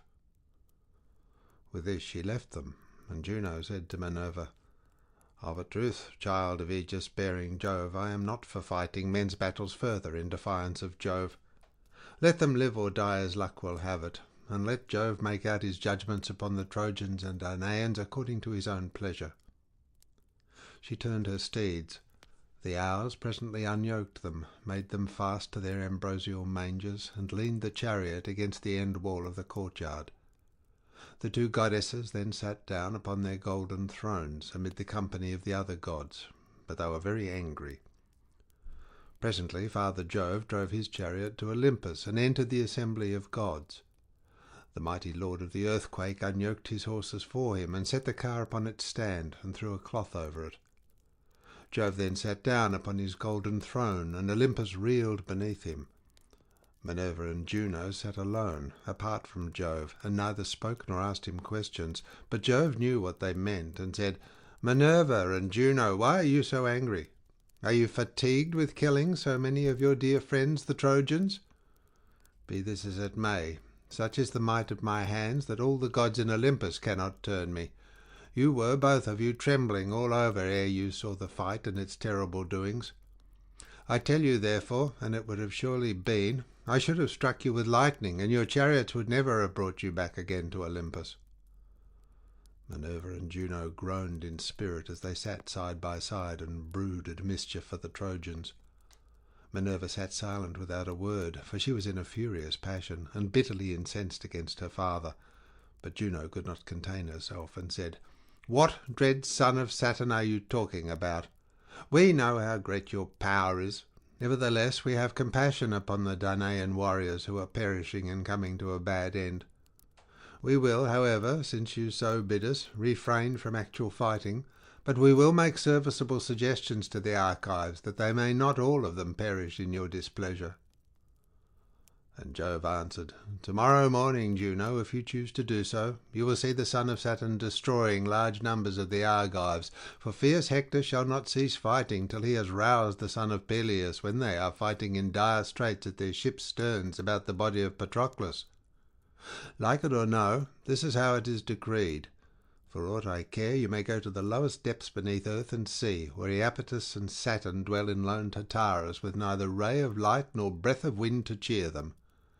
You may go on and on till you get there, and I shall not care one whit for your displeasure.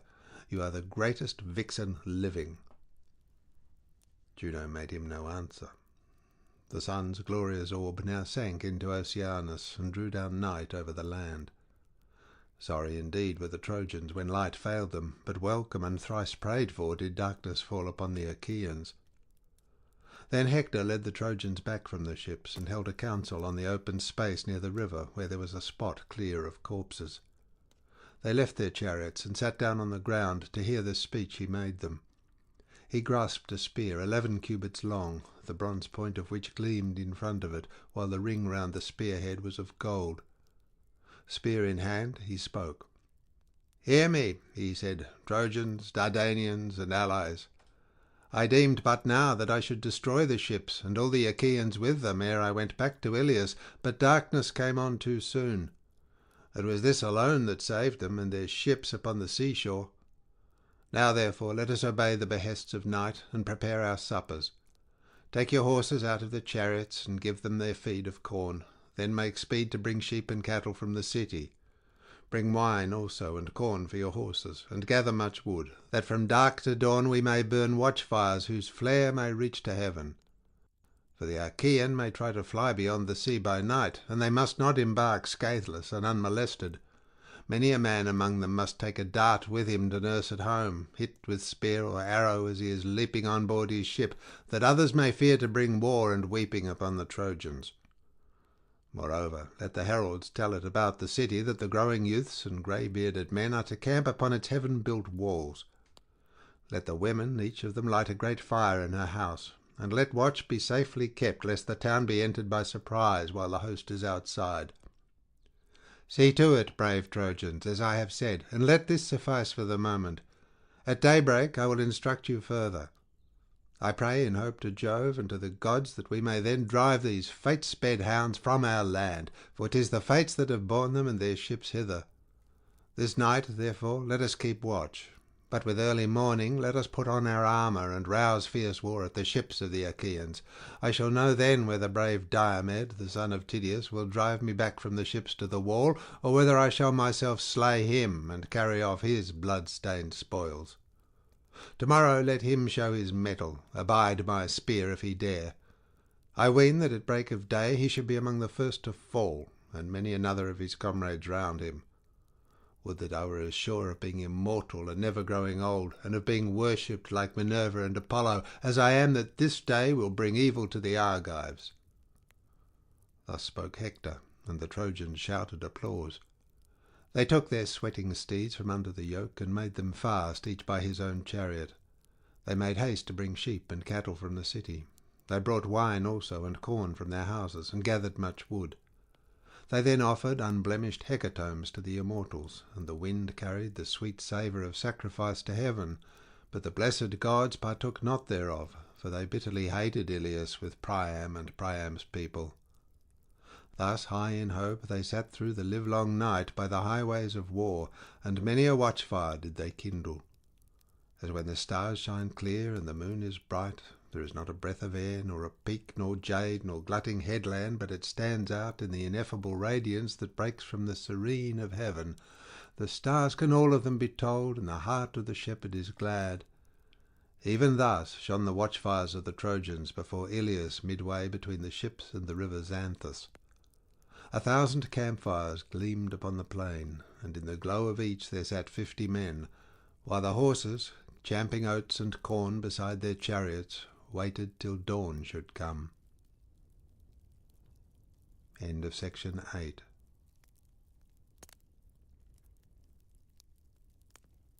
Book 9. The Embassy to Achilles. Thus did the Trojans watch, but panic, comrade of blood-stained rout, had taken fast hold of the Achaeans, and their princes were all of them in despair. As when the two winds that blow from Thrace, the north and the northwest, spring up of a sudden and rouse the fury of the main, in a moment the dark waves uprear their heads and scatter their sea-wrack in all directions, even thus troubled were the hearts of the Achaeans. The son of Atreus, in dismay, bade the heralds call the people to a council, man by man, but not to cry the matter aloud. He made haste also himself to call them, and they sat sorry at heart in their assembly. Agamemnon shed tears, as it were a running stream or cataract on the side of some sheer cliff, and thus, with many a heavy sigh, he spoke to the Achaeans.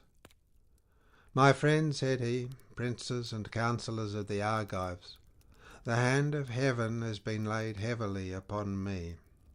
Cruel Jove gave me his solemn promise that I should sack the city of Troy before returning, but he has played me false, and is now bidding me go ingloriously back to Argos with the loss of much people. Such is the will of Jove, who has laid many a proud city in the dust, as he will yet lay others, for his power is above all. Now, therefore, let us all do as I say, and sail back to our own country, for we shall not take Troy." Thus he spoke, and the sons of the Achaeans for a long while sat sorrowful there, but they all held their peace, till at last Diomed of the loud battle-cry made answer, saying, "Son of Atreus, I will chide your folly, as is my right in council. Be not then aggrieved that I should do so. In the first place, you attacked me before all the Danaans, and said I was a coward and no soldier. The Argives young and old know that you did so. But the son of scheming Saturn endowed you by halves only. He gave you honour as the chief ruler over us, but valour, which is the highest, both right and might, he did not give you. Sir, think you that the sons of the Achaeans are indeed as unwarlike and cowardly as you say they are? If your own mind is set upon going home, go. The way is open to you. The many ships that followed you from Mycenae stand raged upon the seashore. But the rest of us stay here till we have sacked Troy. Nay, though these two should return homeward with their ships, Sthenelus and myself will still fight on till we reach the goal of Iliad, for heaven was with us when we came." The sons of the Achaeans shouted applause at the words of Diomed, and presently Nestor rose to speak. "Son of Tydeus," said he, "in war your prowess is beyond question, and in counsel you excel all who are of your own years. No one of the Achaeans can make light of what you say, nor gainsay it, but you have not yet come to the end of the whole matter. You are still young.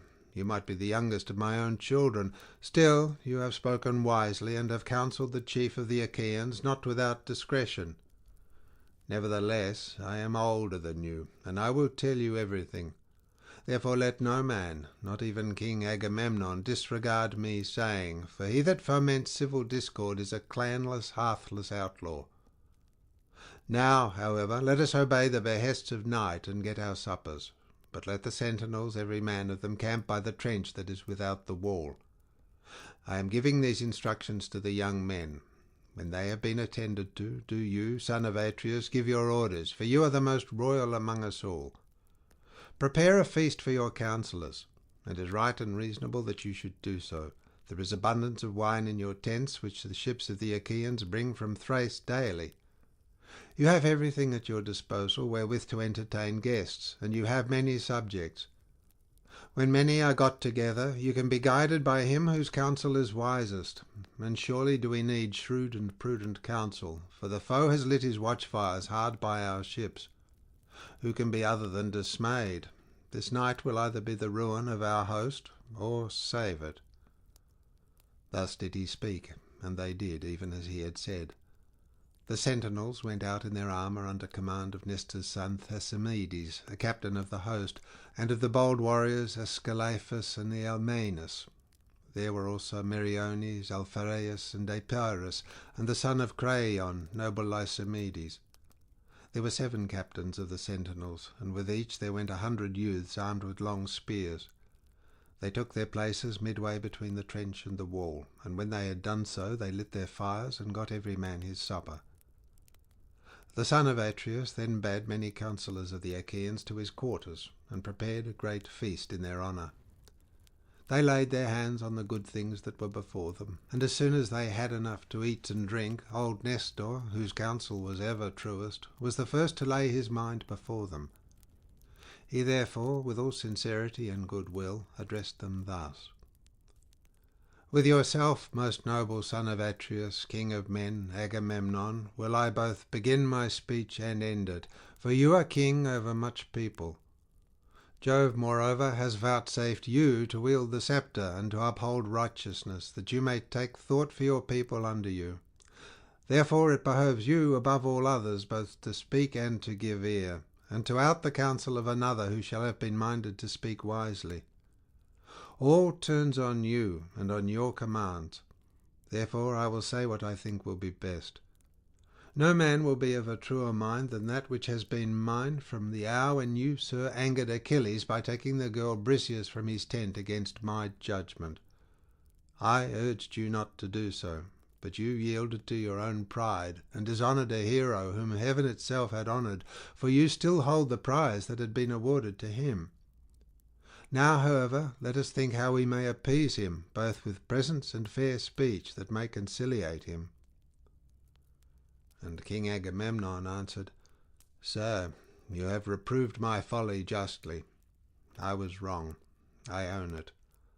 One whom heaven befriends is in himself a host, and Jove has shown that he befriends this man by destroying much people of the Achaeans. I was blinded with passion and yielded to my worser mind. Therefore I will make amends, and will give him great gifts by way of atonement. I will tell them in the presence of you all. I will give him 7 tripods that have never yet been on the fire, and 10 talents of gold. I will give him 20 iron cauldrons, and 12 strong horses that have won races and carried off prizes. Rich indeed, both in land and gold, is he that has as many prizes as my horses have won me. I will give him 7 excellent workwomen, Lesbians, whom I chose for myself when he took Lesbos, all of surpassing beauty. I will give him these, and with him her whom I erstwhile took from him, the daughter of Briseis. And I swear a great oath that I never went up into her couch, nor have been with her after the manner of men and women. All these things will I give him now, and if hereafter the gods vouchsafe me to sack the city of Priam, let him come when we Achaeans are dividing the spoil, and load his ship with gold and bronze to his liking. Furthermore, let him take 20 Trojan women, the loveliest after Helen herself. Then, when we reach Achaean Argos, wealthiest of all lands, he shall be my son-in-law, and I will show him honour with my own dear son Orestes, who is being nurtured in all abundance. I have 3 daughters, Chrysothemis, Laodice, and Iphianassa. Let him take the one of his choice, freely and without gifts of wooing, to the house of Peleus. I will add such dower to boot as no man ever yet gave his daughter, and will give him 7 well-established cities, Cardamyle, Enope, and Here, where there is grass, holy Pherai, and the rich meadows of Anthea, Apia also, and the vine-clad slopes of Pedasus, all near the sea, and on the borders of sandy Pylos. The men that dwell there are rich in cattle and sheep. They will honour him with gifts as though he were a god, and be obedient to his comfortable ordinances. All this will I do if he will now forego his anger. Let him then yield. It is only Hades who is utterly ruthless and unyielding, and hence he is of all gods the one most hateful to mankind. Moreover, I am older and more royal than himself. Therefore let him now obey me." Then Nestor answered, "Most noble son of Atreus, king of men, Agamemnon, The gifts you offer are no small ones. Let us then send chosen messengers who may go to the tent of Achilles, son of Peleus, without delay. Let those go whom I shall name. Let Phoenix, dear to Jove, lead the way. Let Ajax and Ulysses follow, and let the heralds Odius and Eurybates go with them. Now bring water for our hands, and bid all keep silence while we pray to Jove, the son of Saturn, if so be that he may have mercy upon us." Thus did he speak, and his saying pleased them well.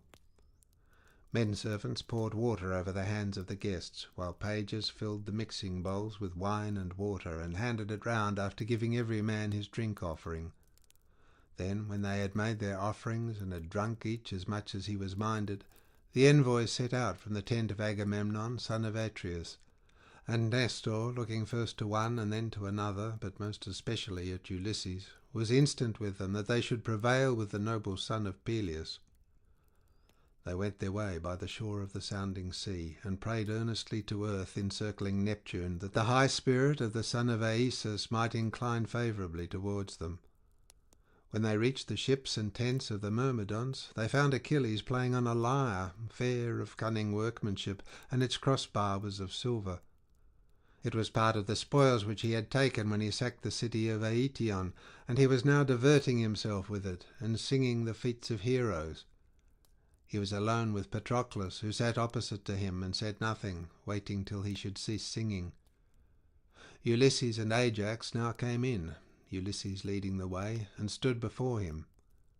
Achilles sprang from his seat with the lyre still in his hand, and Patroclus, when he saw the strangers, rose also. Achilles then greeted them, saying, "All hail and welcome! You must come upon some great matter, you who for all my anger are still dearest to me of the Achaeans." With this he led them forward, and bade them sit on seats covered with purple rugs. Then he said to Patroclus, who was close to him, "Son of Menatius, set a larger bowl upon the table. Mix less water with the wine, and give every man his cup, for these are very dear friends who are now under my roof." Patroclus did as his comrade bade him. He set the chopping block in front of the fire, and on it he laid the loin of a sheep, the loin also of a goat, and the chine of a fat hog. Automedon held the meat, while Achilles chopped it. He then sliced the pieces and put them on spits, while the son of Menatius made the fire burn high. When the flame had died down, he spread the embers, laid the spits on top of them, lifting them up and setting them upon the spit racks, and he sprinkled them with salt. When the meat was roasted, he set it on platters, and handed bread round the table in fair baskets, while Achilles dwelt with their portions. Then Achilles took his seat facing Ulysses against the opposite wall, and bade his comrade Patroclus offer sacrifice to the gods.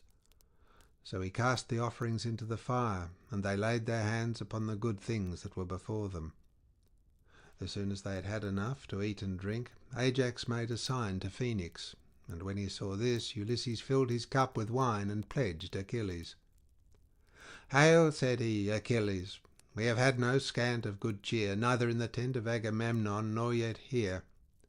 There has been plenty to eat and drink, but our thoughts turn upon no such matter. Sir, we are in the face of great disaster, and without your help know not whether we shall save our fleet or lose it. The Trojans and their allies have camped hard by our ships and by the wall.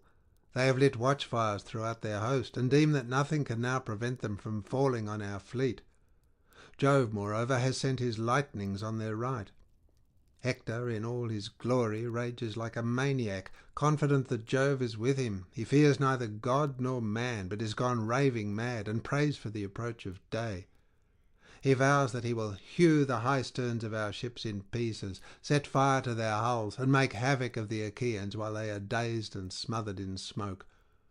I much fear that heaven will make good his boasting, and it will prove our lot to perish at Troy, far from our home in Argos.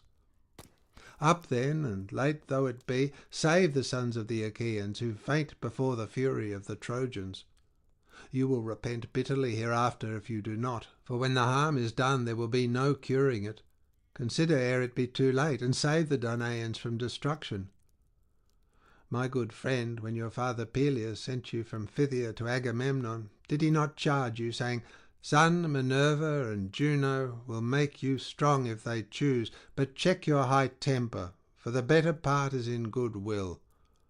Eschew vain quarrelling, and the Achaeans old and young will respect you more for doing so."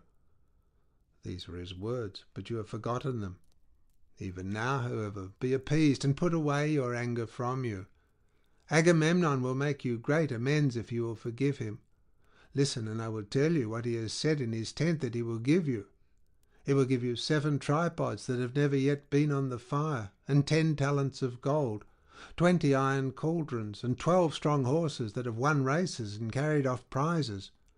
Rich indeed, both in land and gold, is he who has as many prizes as these horses have won for Agamemnon.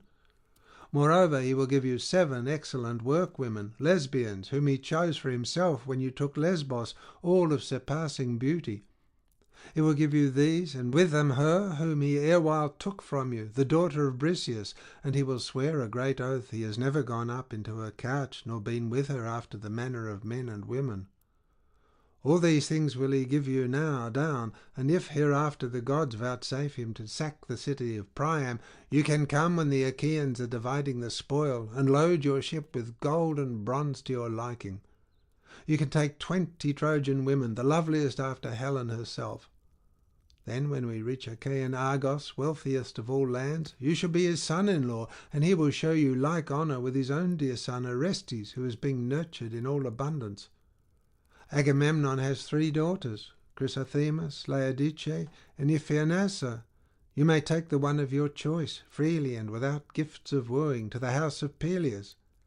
He will add such dower to boot as no man ever yet gave his daughter, and will give you 7 well-established cities, Cardamyle, Enope, and Here, where there is grass, holy Pherai, and the rich meadows of Anthea, Apaea also, and the vine-clad slopes of Pedasus, all near the sea, and on the borders of sandy Pylos. The men that dwell there are rich in cattle and sheep. They will honour you with gifts as though you were a god, and be obedient to your comfortable ordinances. All this will he do if you will now forego your anger. Moreover, though you hate both him and his gifts with all your heart, yet pity the rest of the Achaeans who are being harassed in all their host. They will honour you as a god, and you will earn great glory at their hands. You might even kill Hector. He will come within your reach, for he is infatuated, and declares that not a Danaan whom the ships have brought can hold his own against him." Achilles answered, "Ulysses, noble son of Laertes, I should give you formal notice plainly and in all fixity of purpose that there be no more of this cajoling, from whatsoever quarter it may come. Him do I hate even as the gates of hell, who says one thing while he hides another in his heart. Therefore I will say what I mean. I will be appeased neither by Agamemnon, son of Atreus, nor by any other of the Danaans, for I see that I have no thanks for all my fighting. He that fights fares no better than he that does not. Coward and hero are held in equal honour, and death deals like measure to him who works and him who is idle. I have taken nothing by all my hardships, with my life ever in my hand. As a bird, when she has found a morsel, takes it to her nestlings, and herself fares hardly, even so many a long night have I been wakeful, and many a bloody battle have I waged by day against those who are fighting for their women. With my ships I have taken 12 cities, and 11 round about Troy have I stormed with my men by land. I took great store of wealth from every one of them, but I gave all up to Agamemnon, son of Atreus. He stayed where he was by his ships, yet of what came to him he gave little, and kept much himself. Nevertheless he did distribute some meeds of honour among the chieftains and kings, and these have them still. From me alone of the Achaeans did he take the woman in whom I delighted. Let him keep her and sleep with her. Why, pray, must the Argives need fight the Trojans? What made the son of Atreus gather the host and bring them? Was it not for the sake of Helen? Are the sons of Atreus the only men in the world who love their wives? Any man of common right feeling will love and cherish her who is his own, as I this woman with my whole heart, though she was but a fruitling of my spear. Agamemnon has taken her from me. He has played me false. I know him. Let him tempt me no further, for he shall not move me.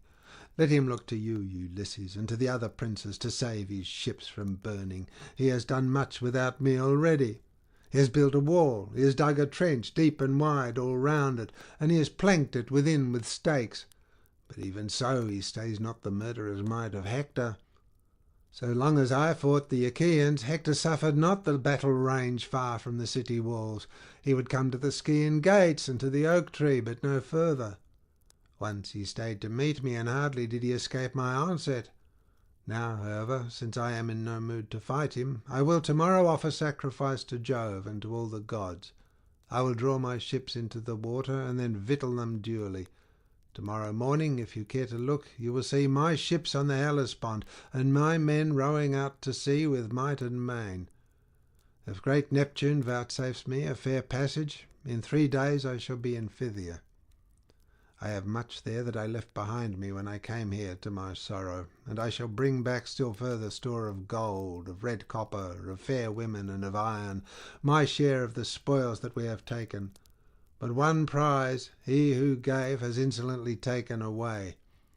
Tell him all as I now bid you, and tell him in public, that the Achaeans may hate him, and beware of him should he think that he can yet dupe others, for his effrontery never fails him. As for me, hound that he is, he dares not look me in the face. I will take no counsel with him, and will undertake nothing in common with him. He has wronged me and deceived me enough. He shall not cozen me further. Let him go his own way, for Jove has robbed him of his reason. I loathe his presence, and for himself care not one straw. He may offer me 10 or even 20 times what he has done now. Nay, not though it be all that he has in the world, both now or ever shall have. He may promise me the wealth of Orchomenus or of Egyptian Thebes, which is the richest city in the whole world, for it has 100 gates, through each of which 200 men may drive at once with their chariots and horses. He may offer me gifts as the sands of the sea or the dust of the plain in multitudes, but even so he shall not move me till I have been revenged in full for the bitter wrong he has done me. I will not marry his daughter. She may be fair as Venus and skilful as Minerva, but I will have none of her. Let another take her, who may be as good match for her and who rules a larger kingdom. If the gods spare me to return home, Peleus will find me a wife. There are Achaean women in Hellas and Phthia, daughters of kings that have cities under them. Of these I can take whom I will and marry her. Many a time was I minded, when at home in Phthia, to woo and wed a woman who would make me a suitable wife, and to enjoy the riches of my old father Peleus. My life is more to me than all the wealth of Ilias while it was yet at peace, before the Achaeans went there, or than all the treasure that lies on the stone floor of Apollo's temple beneath the cliffs of Pytho. Cattle and sheep are to be had for harrying, and a man buy both tripods and horses if he wants them, but when his life has once left him, it can neither be bought nor harried back again. My mother Thetis tells me that there are 2 ways in which I may meet my end. If I stay here and fight, I shall not return alive, but my name will live forever. Whereas if I go home, my name will die, but it will be long ere death shall take me. To the rest of you, then, I say, go home, for you will not take Ilias. Jove has held his hand over her to protect her, and her people have taken heart. Go, therefore, as in duty bound, and tell the princes of the Achaeans the message that I have sent them. Tell them to find some other plan for the saving of their ships and people, for so long as my displeasure lasts, the one that they have now hit upon may not be. As for Phoenix, let him sleep here, that he may sail with me in the morning, if he so will, but I will not take him by force. They all held their peace, dismayed at the sternness with which he had denied them, till presently the old knight Phoenix, in his great fear for the ships of the Achaeans, burst into tears, and said, "Noble Achilles, if you are now minded to return, and in the fierceness of your anger will do nothing to save the ships from burning, how, my son, can I remain here without you? Your father Peleus bade me go with you when he sent you as a mere lad from Phthia to Agamemnon. You knew nothing neither of war nor of the arts whereby men make their mark in council, and he sent me with you to train you in all excellence of speech and action. Therefore, my son, I will not stay here without you. No, not though heaven itself vouchsafe to strip my years from off me, and make me young as I was when I first left Hellas, the land of fair women. I was then flying the anger of Father Amnetor, son of Ormenus, who was furious with me in the matter of his concubine, of whom he was enamoured to the wronging of his wife my mother. My mother therefore prayed me without ceasing to lie with the woman myself, that so she hate my father, and in the course of time I yielded. But my father soon came to know, and cursed me bitterly, calling the dread Erinyes to witness. He prayed that no son of mine might ever sit upon knees, and the gods, Jove of the world below, and awful Proserpine, fulfilled his curse.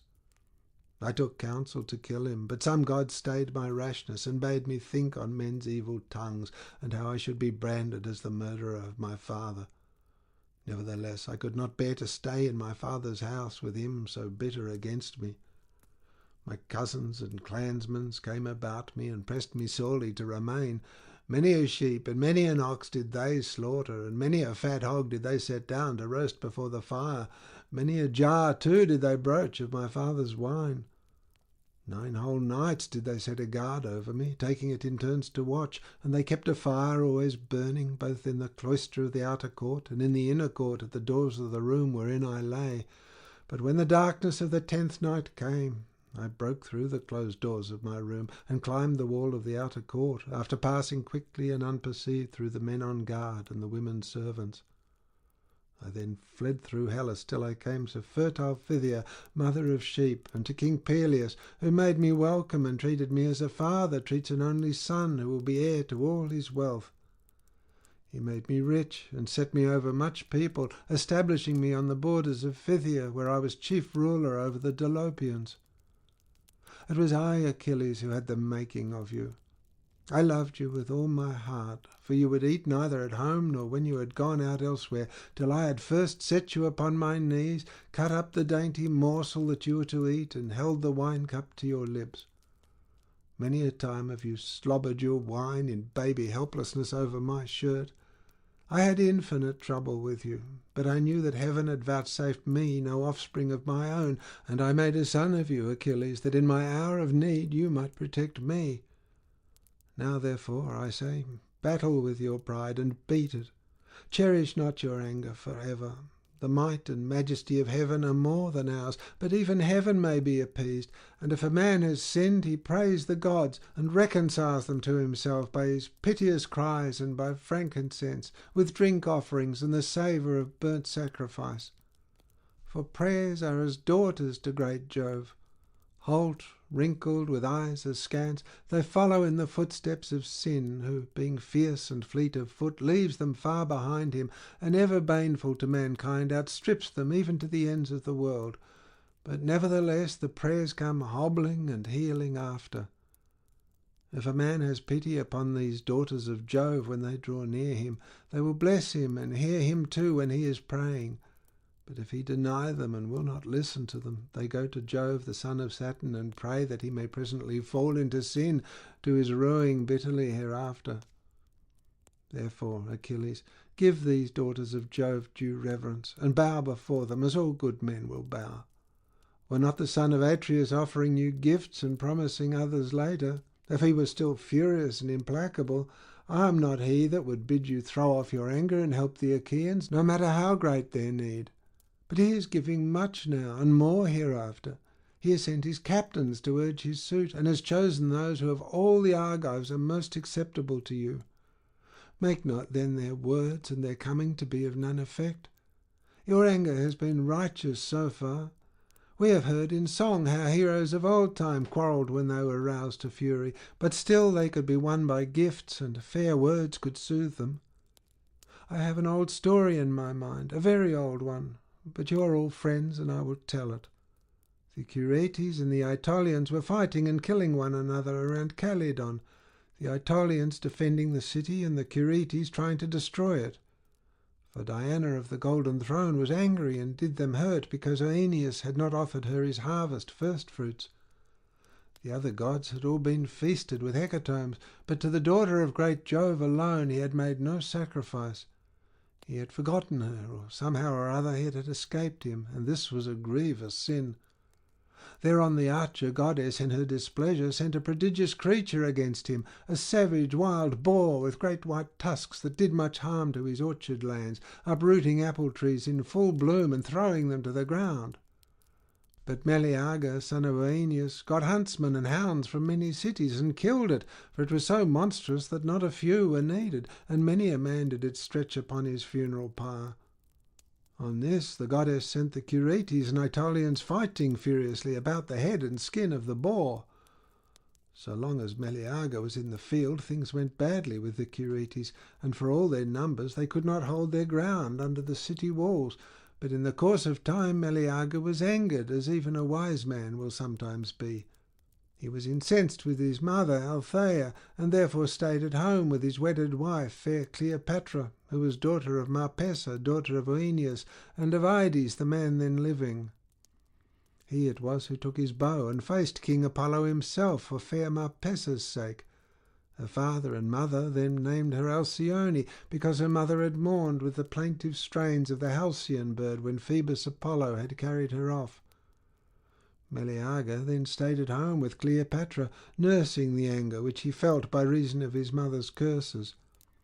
His mother, grieving for the death of her brother, prayed the gods and beat the earth with her hands, calling upon Hades on an awful Proserpine. She went down upon her knees, and her bosom was wet with tears as she prayed that they would kill her son. And Erinyes, that walks in darkness and knows no ruth, heard her from Erebus. Then was heard the din of battle about the gates of Calydon, and the dull thump of the battering against their walls. Thereon the elders of the Aetolians besought Meleager. They sent the chiefest of their priests and begged him to come out and help them, promising him a great reward. They bade him choose 50 plough gates, the most fertile in the plains of Calydon, the one half vineyard and the other open ploughland. The old warrior Oeneus implored him, standing at the threshold of his room and beating the doors in supplication. His sisters and his mother herself besought him sore, but he the more refused them. Those of his comrades who were nearest and dearest to him also prayed him, but they could not move him till the foe was battering at the very doors of his chamber, and the Curetes had scaled the walls and were setting fire to the city. Then at last his sorrowing wife detailed the horrors that befall those whose city is taken. She reminded him how the men are slain and the city is given over to the flames, while the women and children are carried into captivity. When he heard all this, his heart was touched, and he donned his armour to go forth.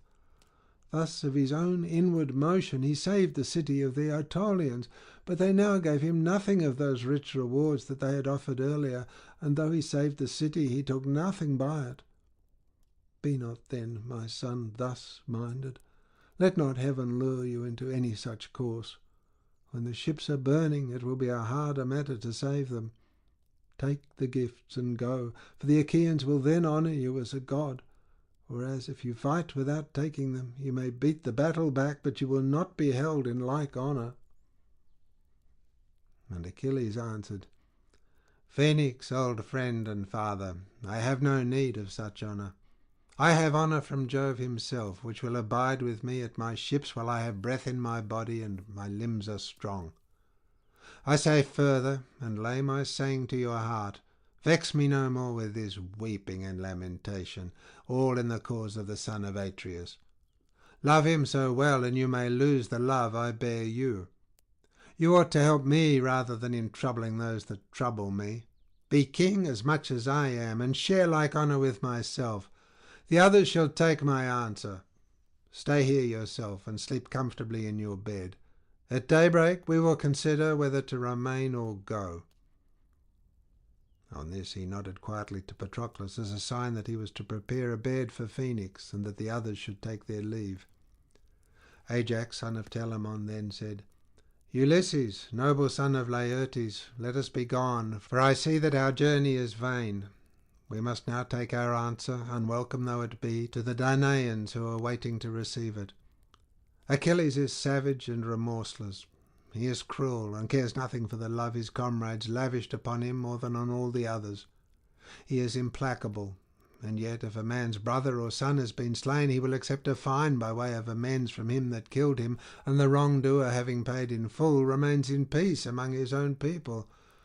But as for you, Achilles, the gods have put a wicked, unforgiving spirit in your heart, and this all about one single girl, whereas we now offer you the 7 best we have, and much else into the bargain. Be then of a more gracious mind. Respect the hospitality of your own roof. We are with you as messengers from the host of the Danaans, and would fain be held nearest and dearest to yourself of all the Achaeans.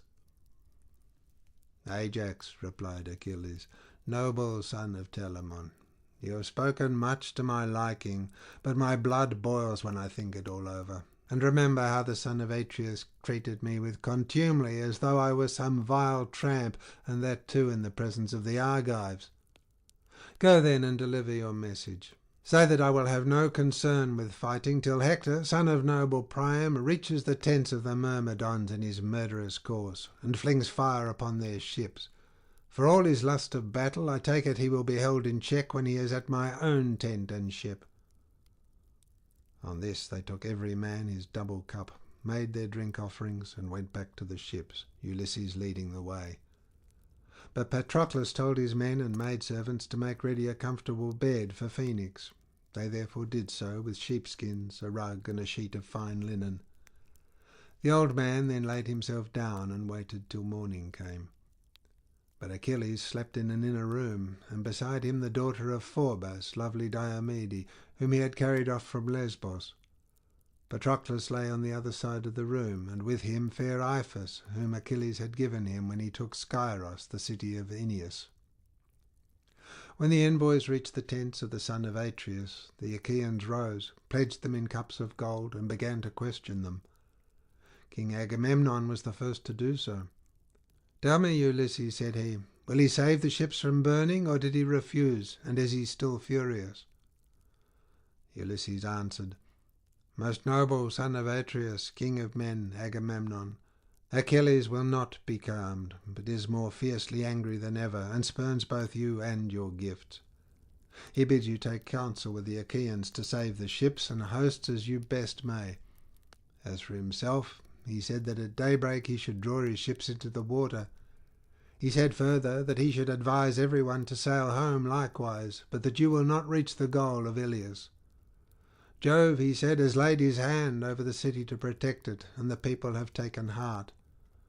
This is what he said, and the others who were with me can tell you the same story, Ajax and the 2 heralds, men both of them, who may be trusted. The old man, Phoenix, stayed where he was to sleep, for so Achilles would have it, that he might go home with him in the morning if he so would, but he will not take him by force."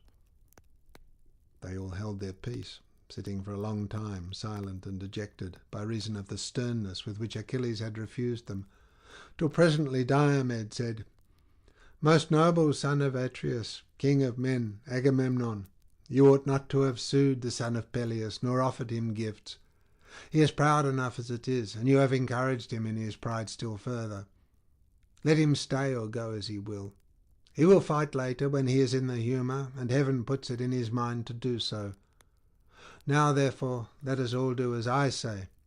We have eaten and drunk our fill. Let us then take our rest, for in rest there is both strength and stay. But when fair rosy-fingered morn appears, forthwith bring out your host and your horsemen in front of the ships, urging them on, and yourself fighting among the foremost." Thus he spoke, and the other chieftains approved his words. They then made their drink offerings, and went every man to his own tent, where they laid down to rest, and enjoyed the boon of sleep. End of section 9.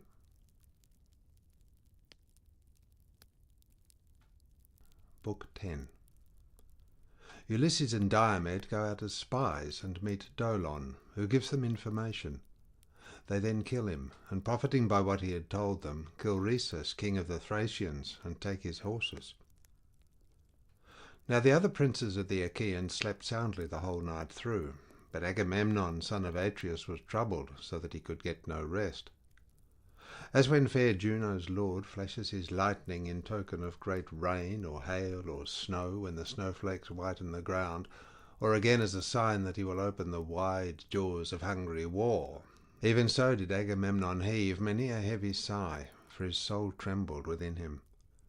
When he looked upon the plain of Troy, he marvelled at the many watchfires burning in front of Iliad, and at the sound of pipes and flutes, and of the hum of men. But when presently he turned towards the ships and hosts of the Achaeans, he tore his hair by handfuls before Jove on high, and groaned aloud for the very disquietness of his soul. In the end he deemed it best to go at once to Nestor, son of Neleus, and to see if between them they could find any way of saving of the Achaeans from destruction. He therefore rose, put on his shirt, bound his sandals about his comely feet, flung the skin of a huge tawny lion over his shoulders, a skin that reached his feet, and took his spear in his hand. Neither could Menelaus sleep, for he too boded ill for the Argives, who for his sake had sailed from far over the seas to fight the Trojans. He covered his broad back with the skin of a spotted panther, put a casque of bronze upon his head, and took his spear in his brawny hand. Then he went to rouse his brother, who was by far the most powerful of the Achaeans, and was honoured by the people as though he were a god. He found him by the stern of his ship, already putting his goodly array about his shoulders, and right glad he was that his brother had come. Menelaus spoke first. "Why," said he, "my dear brother, are you thus arming? Are you going to send any of our comrades to exploit the Trojans? I greatly fear that no one will do you this service, and spy upon the enemy alone in the dead of night. It will be a deed of great daring." And King Agamemnon answered, "Menelaus, we both of us need shrewd counsel to save the Argives and our ships, for Jove has changed his mind, and inclines towards Hector's sacrifices rather than ours. I never saw nor heard tell of any man as having wrought such ruin in one day as Hector has now wrought against the sons of the Achaeans, and that too of his own unaided self, for he is son neither to god nor goddess. The Argives will rue it long and deeply.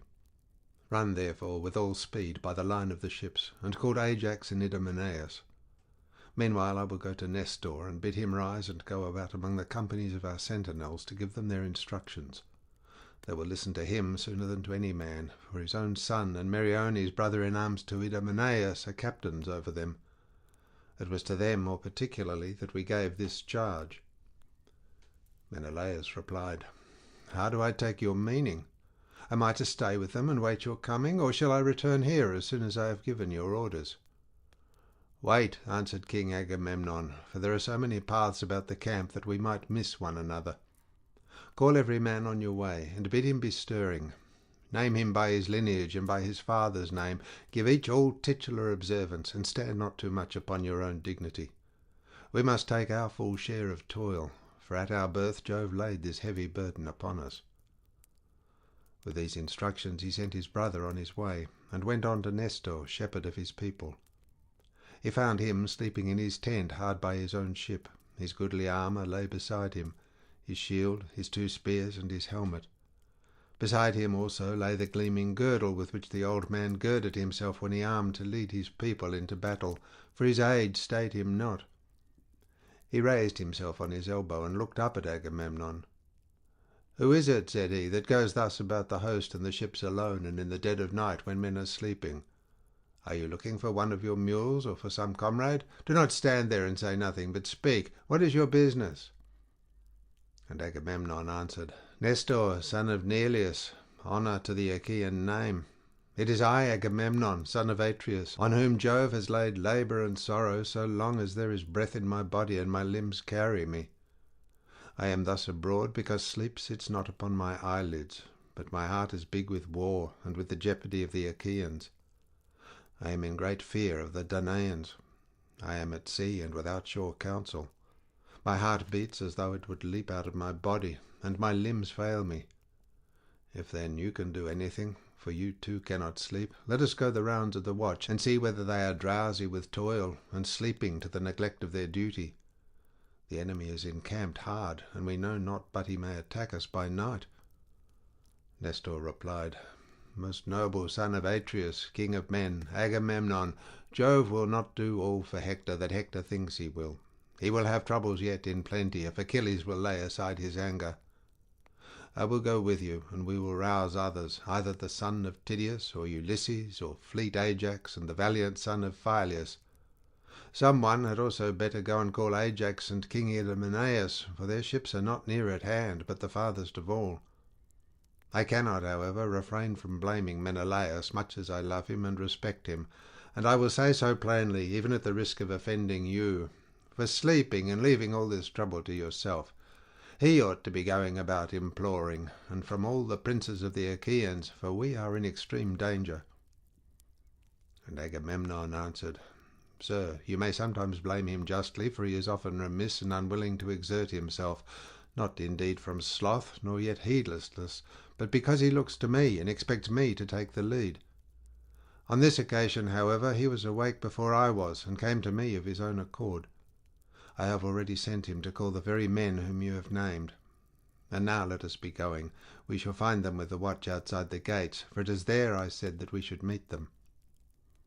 In that case, answered Nestor, the Argives will not blame him, nor disobey his orders when he urges them to fight or gives them instructions. With this he put on his shirt and bound his sandals about his comely feet. He buckled on his purple coat of two thicknesses, large, and of a rough shaggy texture, grasped his redoubtable bronze-shod spear, and wended his way along the line of the Achaean ships. First he called loudly to Ulysses, peer of gods in council, and woke him, for he was soon roused by the sound of the battle-cry. He came outside his tent and said, Why do you go thus alone about the host and along the line of the ships in the stillness of the night? What is it that you find so urgent? And Nestor, knight of Gerene, answered, Ulysses, noble son of Laertes, take it not amiss, for the Achaeans are in great straits. Come with me, and let us wake some others, who may advise well with us whether we shall fight or fly. On this Ulysses went at once into his tent, put his shield about his shoulders, and came out with them. First they went to Diomed, son of Tydeus, and found him outside his tent, clad in his armour, with his comrades sleeping round him, and using their shields as pillows. As for their spears, they stood upright on the spikes of their butts that were driven into the ground, and the burnished bronze flashed afar like the lightning of Father Jove.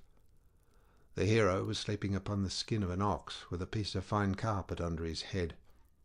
Nestor went up to him and stirred him with his heel to rouse him, upbraiding him, and urging him to bestir himself.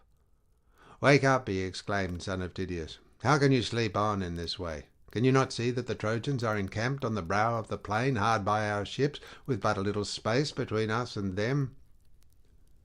On these words Diomed leapt up instantly and said, "Old man, your heart is of iron. You rest not one moment from your labours. Are there no younger men among the Achaeans who could go about to rouse the princes? There is no tiring you." And Nestor, knight of Gerene, made answer, "My son, all that you have said is true. I have good sons, and also much people who might call the chieftains. But the Achaeans are in the gravest danger. Life and death are balanced, as it were, on the edge of a razor. Go then, for you are younger than I, and with your courtesy raise Ajax and the fleet son of Phyleus." Diomed threw the skin of a great tawny lion about his shoulders, a skin that reached his feet, and grasped his spear. When he had roused the heroes, he brought them back with him. They then went the round of those who were on guard, and found the captains not sleeping at their posts, but wakeful, and sitting with their arms about them. As sheep-dogs that watch their flocks when they are yarded, and hear a wild beast coming through the mountain forest towards them, forthwith there is a hue and cry of dogs and men, and slumber is broken, even so was the sleep chased from the eyes of the Achaeans as they kept the watches of the wicked night, for they turned constantly towards the plain whenever they heard any stir among the Trojans. The old man was glad, and bade them be of good cheer. "Watch on, my children," said he, "and let not sleep get hold upon you, lest our enemies triumph over us." With this he passed the trench, and with him the other chiefs of the Achaeans who had been called to the council. Meriones and the brave son of Nestor went also, for the princes bade them. When they were beyond the trench that was dug round the wall, they held their meeting on the open ground, where there was a space clear of corpses, for it was here that when night fell Hector had turned back from his onslaught on the Argives. They sat down, therefore, and held debate with one another. Nestor spoke first. "My friend," said he, Is there any man bold enough to venture among the Trojans and cut off some straggler, or bring us news of what the enemy mean to do, whether they will stay here by the ships away from the city, or whether, now that they have worsted the Achaeans, they will retire within their walls? If he could learn all this and come back safely here, his fame would be high as heaven in the mouths of all men, and he would be rewarded richly. For the chiefs from all our ships would each of them give him a black ewe with her lamb, which is a present of surpassing value, and he would be asked as a guest to all feasts and clan gatherings. They all held their peace, but Diomed of the loud war-cry spoke, saying, Nestor, gladly will I visit the host of the Trojans over against us, but if another will go with me, I shall do so in greater confidence and comfort. When two men are together, one of them may see some opportunity which the other has not caught sight of. If a man is alone, he is less full of resource, and his wit is weaker. On this several offered to go with Diomed. The two Ajaxes, servants of Mars, Meriones and the son of Nestor, all wanted to go. So did Menelaus, son of Atreus. Ulysses also wished to go among the host of the Trojans, for he was ever full of daring, and thereon Agamemnon, king of men, spoke thus.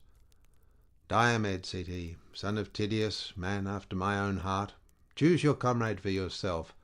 Take the best man of those that have offered, for many would now go with you. Do not, through delicacy, reject the better man, and take the worst out of respect for his lineage, because he is of more royal blood. He said this because he feared for Menelaus.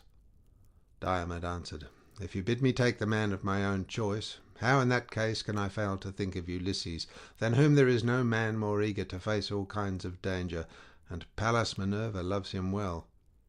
If he were to go with me, we should pass safely through fire itself, for he is quick to see and understand. Son of Tydeus, replied Ulysses, say neither good nor ill about me, for you are among Argives who know me well. Let us be going, for the night wanes and dawn is at hand. The stars have gone forward, 2/3 of the night are already spent, and the third is alone left us. They then put on their armour. Brave Thrasymedes provided the son of Tydeus with a sword and a shield, for he had left his own at his ship, and on his head he set a helmet of bull's hide without either peak or crest. It is called a skull cap, and is a common headgear. Meriones found a bow and quiver for Ulysses, and on his head he set a leathern helmet that was lined with a strong plaiting of leathern thongs, while on the outside it was thickly studded with boar's teeth, well and skilfully set into it. Next the head there was an inner lining of felt. This helmet had been stolen by Autolycus out of Eleon when he broke into the house of Amyntor, son of Ormenus.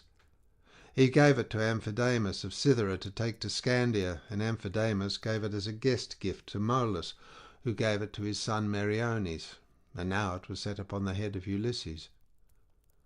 When the pair had armed, they set out, and left the other chieftains behind them. Pallas Minerva sent them a heron by the wayside upon their right hands.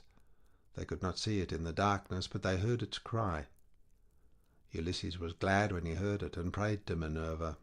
Hear me, he cried, daughter of aegis-bearing Jove, you who spy out all my ways, and who are with me in all my hardships. Befriend me in this mine hour, and grant that we may return to the ships covered with glory, after having achieved some mighty exploit that shall bring sorrow to the Trojans. Then Diomed of the loud war-cry also prayed. Hear me too, said he, daughter of Jove, unweariable. Be with me, even as you were with my noble father Tydeus when he went to Thebes as envoy sent by the Achaeans. He left the Achaeans by the banks of the river Aesopus, and went to the city bearing a message of peace to the Cadmeans. On his return thence, with your help, goddess, he did great deeds of daring, for you were his ready helper. Even so, guide me now, and in return I will offer you in sacrifice a broad-browed heifer of a year old, unbroken, and never yet brought by man under the yoke. I will gild her horns, and will offer her up to you in sacrifice. Thus they prayed, and Pallas Minerva heard their prayer. When they had done praying to the daughter of great Jove, they went their way like two lions prowling by night amid the armour and blood-stained bodies of them that had fallen. Neither again did Hector let the Trojans sleep, for he too called the princes and counsellors of the Trojans, that he might set his counsel before them. "Is there one," said he, "who for a great reward will do me the service of which I will tell you? He shall be well paid if he will. I will give him a chariot and a couple of horses, the fleetest that can be found at the ships of the Achaeans, if he will dare this thing. And he will win infinite honour to boot. He must go to the ships and find out whether they are still guarded as heretofore, or whether now that we have beaten them the Achaeans design to fly, and through sheer exhaustion are neglecting to keep their watches." They all held their peace, but there was among the Trojans a certain man named Dolon, son of Eumedes, the famous herald, a man rich in gold and bronze. He was ill-favoured, but a good runner, and was an only son among 5 sisters. He it was that now addressed the Trojans. "I, Hector," said he, "will to the ships, and will exploit them. But first hold up your sceptre, and swear that you will give me the chariot bedight with bronze, and the horses that now carry the noble son of Peleus. I will make you a good scout, and will not fail you.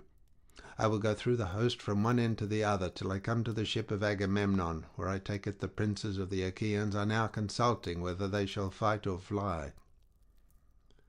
When he had done speaking, Hector held up his sceptre and swore him his oath, saying, "May Jove, the thundering husband of Juno, bear witness that no other Trojan but yourself shall mount those steeds, and that you shall have your will with them forever."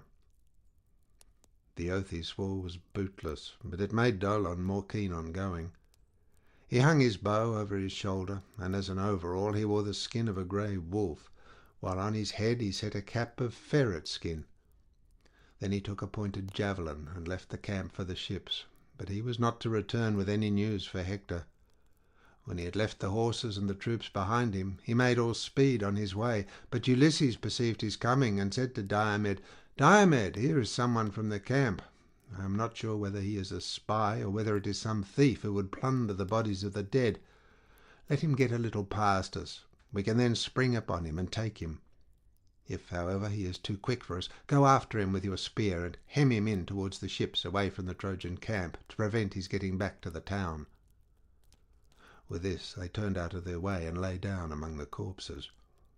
Dolon suspected nothing and soon passed them, but when he had got about as far as the distance by which a mule-ploughed furrow exceeds one that has been ploughed by oxen, for mules can plough fallow land quicker than oxen, they ran after him, and when he heard their footsteps he stood still, for he made sure they were friends from the Trojan camp, come by Hector's orders to bid him return. When, however, they were only a spear's cast or less away from him, he saw that they were enemies, and ran as fast as his legs could take him. The others gave chase at once, and as a couple of well-trained hounds press forward after a doe or hare that runs screaming in front of them, even so did the son of Tydeus and Ulysses pursue Dolon and cut him off from his own people. But when he had fled so far towards the ships that he would soon have fallen in with the outposts, Minerva infused fresh strength into the son of Tydeus, for fear some other of the Achaeans might have the glory of being first to hit him, and he might himself be only second. He therefore sprang forward with his spear, and said, "Stand, or I shall throw my spear, and in that case I shall soon make an end of you." He threw as he spoke, but missed his aim on purpose. The dart flew over the man's right shoulder, and then stuck in the ground. He stood stock still, trembling and in great fear. His teeth chattered, and he turned pale with fear. The two came breathless up to him and seized his hands, whereon he began to weep and said, "Take me alive, I will ransom myself. We have great store of gold, bronze, and wrought iron, and from this my father will satisfy you with a very large ransom, should he hear of my being alive at the ships of the Achaeans."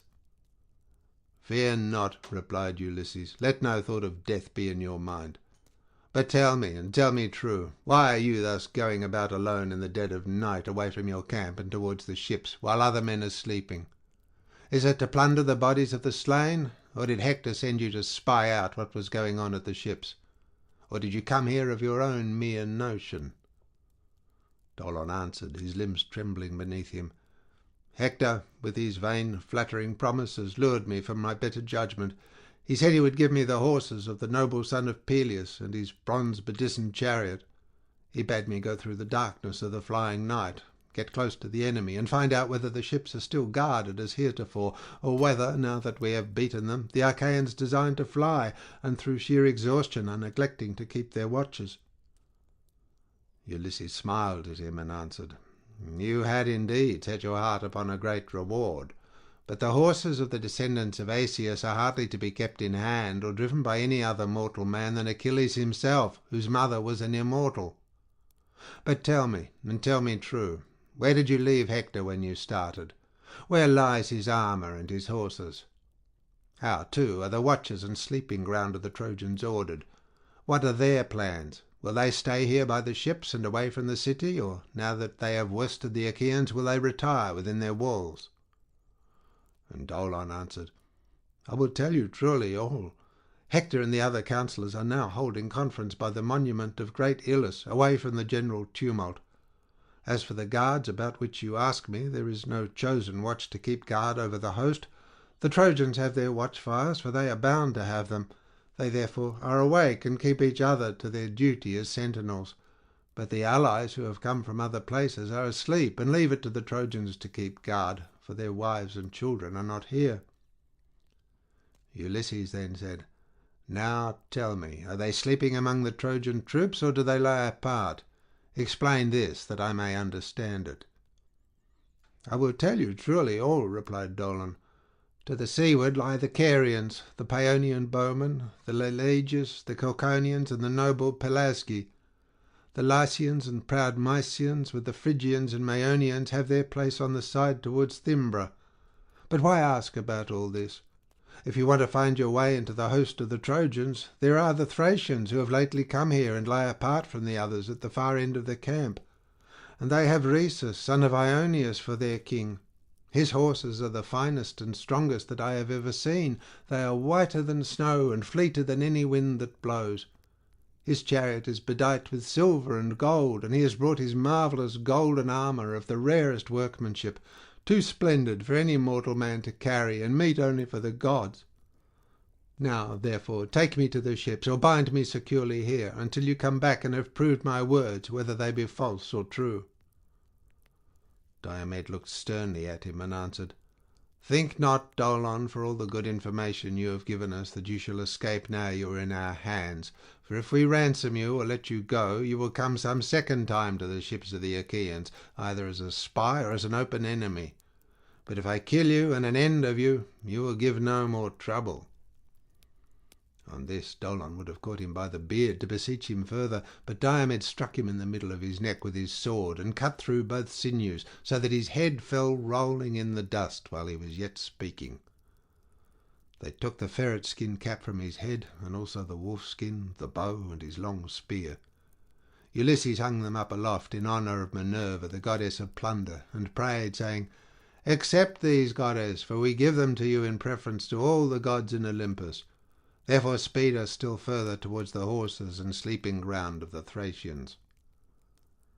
With these words he took the spoils and set them upon a tamarisk tree, and they marked the place by pulling up reeds and gathering boughs of tamarisk, that they might not miss it as they came back through the flying hours of darkness. The two then went onwards amid the fallen armour and the blood, and came presently to the company of Thracian soldiers, who were sleeping, tired out with their day's toil. Their goodly armour was lying on the ground beside them, all orderly in 3 rows, and each man had his yoke of horses beside him. Rhesus was sleeping in the middle, and hard by him his horses were made fast to the topmost rim of his chariot. Ulysses from some way off saw him, and said, This, Diomed, is the man, and these are the horses about which Dolon, whom we killed, told us. Do your very utmost. Dally not about your armour, but loose the horses at once, or else kill the men yourself while I see to the horses. Thereon Minerva put courage into the heart of Diomed, and he smote them right and left. They made a hideous groaning as they were being hacked about, and the earth was red with their blood.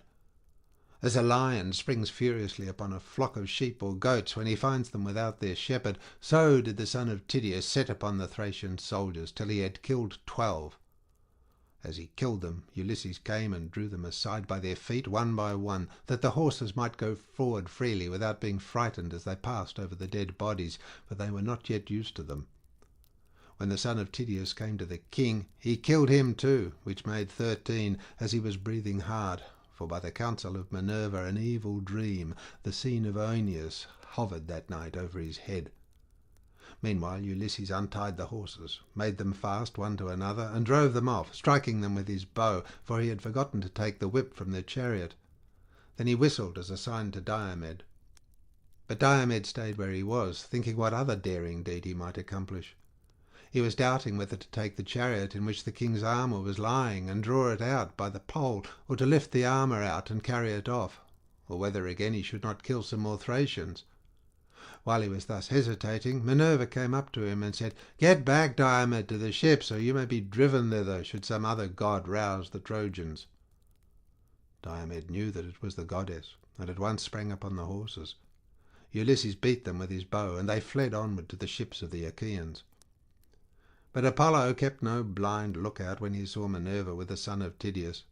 He was angry with her, and coming to the host of the Trojans, he roused Hippocoon, a counsellor of the Thracians and a noble kinsman of Rhesus. He started up out of his sleep, and saw that the horses were no longer in their place, and that the men were gasping in their death agony. On this he groaned aloud, and called upon his friend by name. Then the whole Trojan camp was in an uproar, as the people kept hurrying together, and they marvelled at the deeds of the heroes who had now got away towards the ships.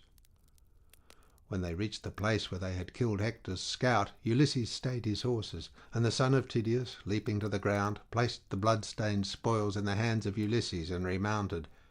Then he lashed the horses onwards, and they flew forward, nothing loath, towards the ships as though of their own free will.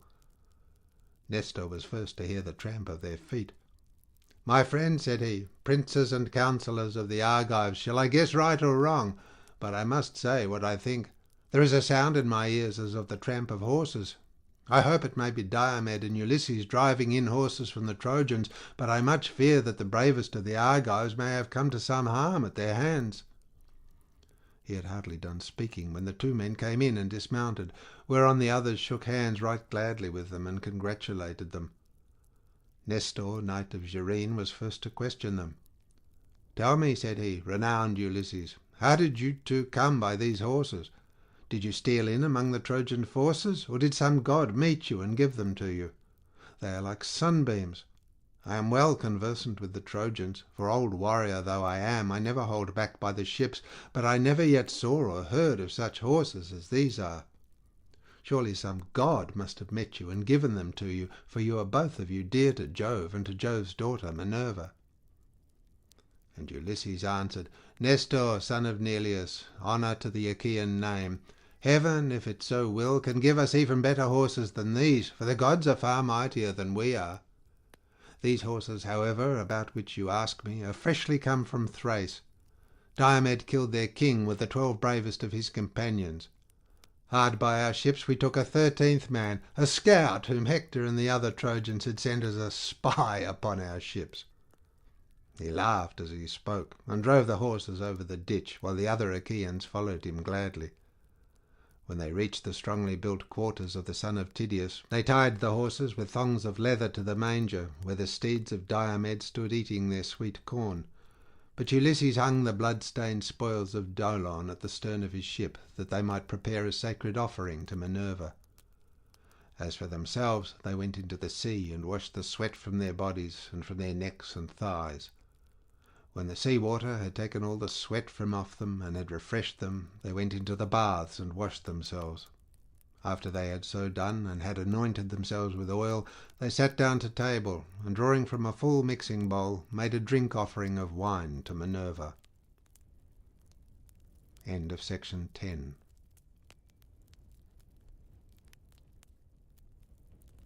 Book 11.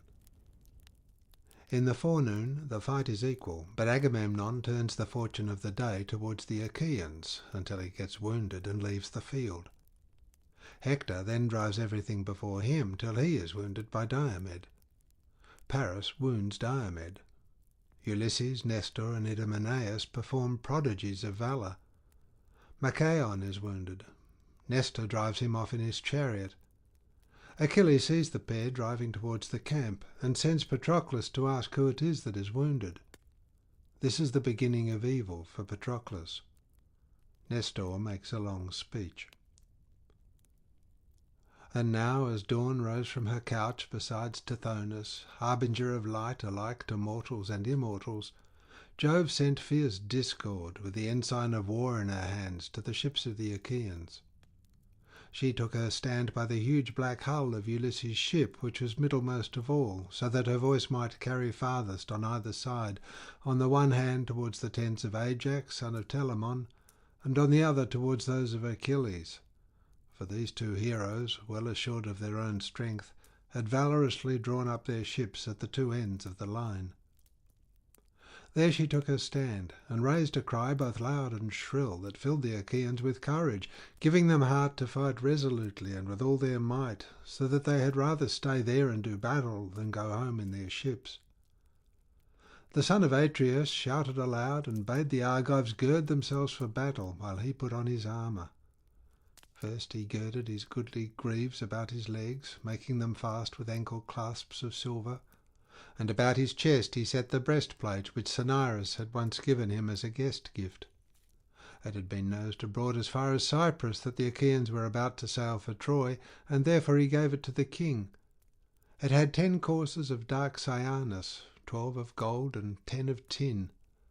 There were serpents of cyanus that reared themselves up towards the neck, 3 on either side, like the rainbows which the son of Saturn had set in heaven as a sign to mortal men.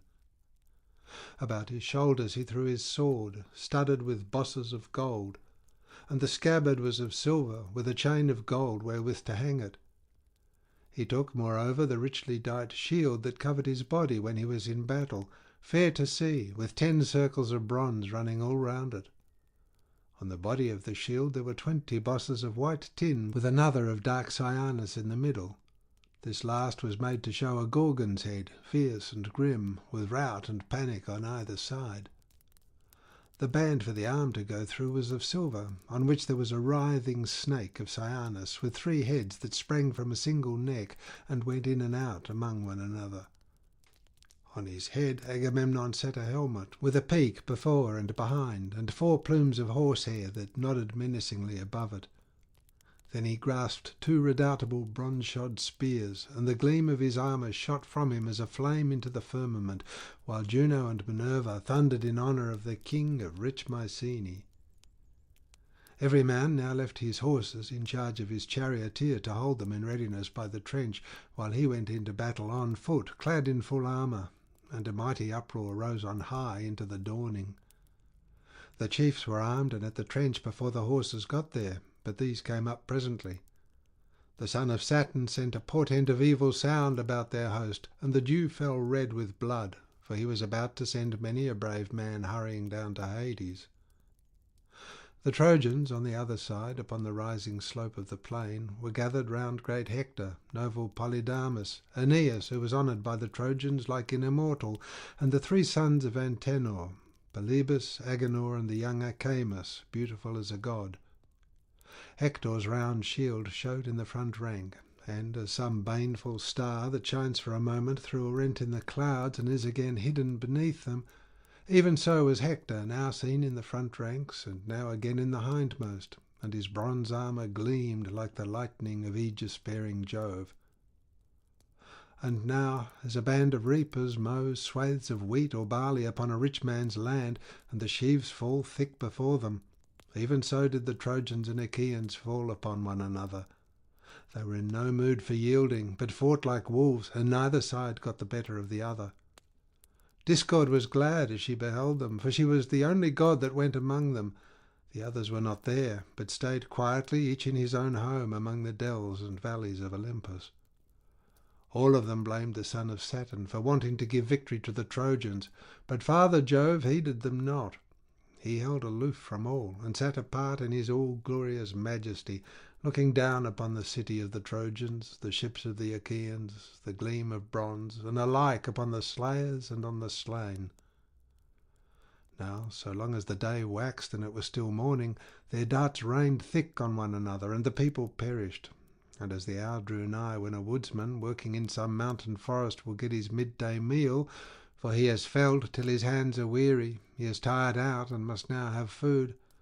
Then the Danaans, with a cry that rang through all their ranks, broke the battalions of the enemy. Agamemnon led them on, and slew first Bienor, a leader of his people, and afterwards his comrade and charioteer Oileus, who sprang from his chariot and was coming full towards him. But Agamemnon struck him on the forehead with his spear. His bronze visor was of no avail against the weapon, which pierced both bronze and bone, so that his brains were battered in, and he was killed in full flight. Agamemnon stripped their shirts from off them, and left them with their breasts all bare to lie where they had fallen. He then went on to kill Isus and Antiphus, 2 sons of Priam, the one a bastard, the other born in wedlock. They were in the same chariot, the bastard driving, while noble Antiphus fought beside him. Achilles had once taken both of them prisoner in the glades of Ida, and had bound them with fresh wires as they were shepherding, but he had taken a ransom for them. Now, however, Agamemnon, son of Atreus, smote Isus in the chest above the nipple with his spear, while he struck Antiphus hard by the ear and threw him from his chariot. Forthwith he stripped their goodly armour from off them, and recognized them, for he had already seen them at the ships when Achilles brought them in from Ida.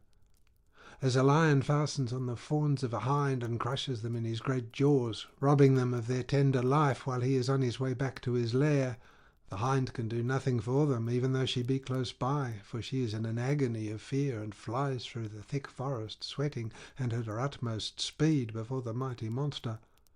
So no man of the Trojans could help Isus and Antiphus, for they were themselves flying in panic before the Argives.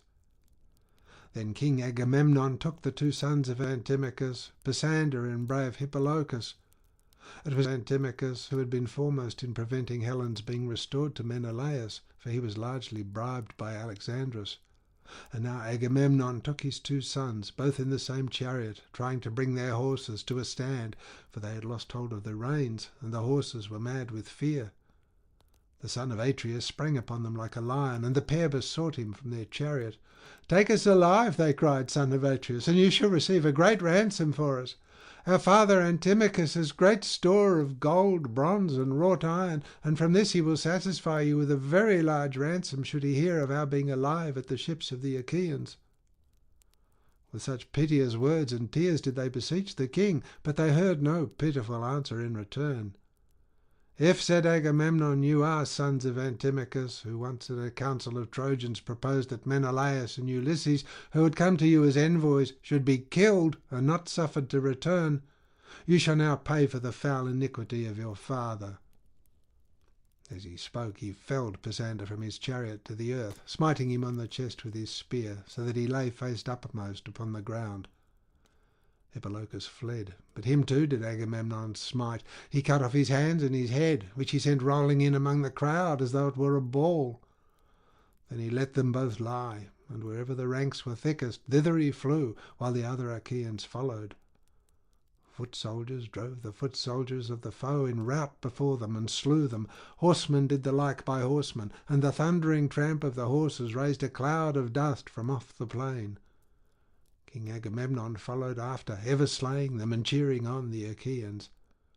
As when some mighty forest is all ablaze, the eddying gusts whirl fire in all directions till the thickets shrivel and are consumed before the blast of the flame, even so fell the heads of the flying Trojans before Agamemnon, son of Atreus, and many a noble pair of steeds drew an empty chariot along the highways of war for lack of drivers, who were lying on the plain, more useful now to vultures than to their wives. Jove drew Hector away from the darts and dust with the carnage and din of battle, but the son of Atreus sped onwards, calling out lustily to the Danaans. They flew on by the tomb of old Aeolus, son of Dardanus, in the midst of the plain, and past the place of the wild fig tree, making always for the city, the son of Atreus still shouting, and with hands all bedrabbled in gore. But when they had reached the Scaean gates and the oak tree, there they halted and waited for the others to come up. Meanwhile the Trojans kept on flying over the middle of the plain like a herd of cows, maddened with fright when a lion has attacked them in the dead of night. He springs on one of them, seizes her neck in the grip of his strong teeth, and then laps up her blood and gorges himself upon her entrails. Even so did King Agamemnon, son of Atreus, pursue the foe, ever slaughtering the hindmost as they fled pell-mell before him. Many a man was flung headlong from his chariot by the hand of the son of Atreus, for he wielded his spear with fury. But when he was just about to reach the high wall and the city, the father of gods and men came down from heaven and took his seat, thunderbolt in hand, upon the crest of many-fountained Ida. He then told Iris of the golden wings to carry a message for him. "Go," said he, "fleet Iris, and speak thus to Hector. Say that, so long as he sees Agamemnon heading his men and making havoc of the Trojan ranks, he is to keep aloof and bid the others bear the brunt of the battle. But when Agamemnon is wounded, either by spear or arrow, and takes to his chariot, then will I vouchsafe him strength to slay till he reach the ships, and night falls at the going down of the sun." Iris hearkened and obeyed. Down she went to strong Iliad from the crests of Ida, and found Hector, son of Priam, standing by his chariot and horses.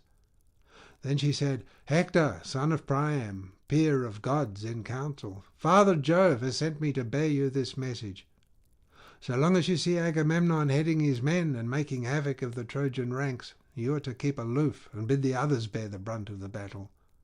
But when Agamemnon is wounded, either by spear or arrow, and takes to his chariot, then will Jove vouchsafe you strength to slay till you reach the ships, until night falls at the going down of the sun."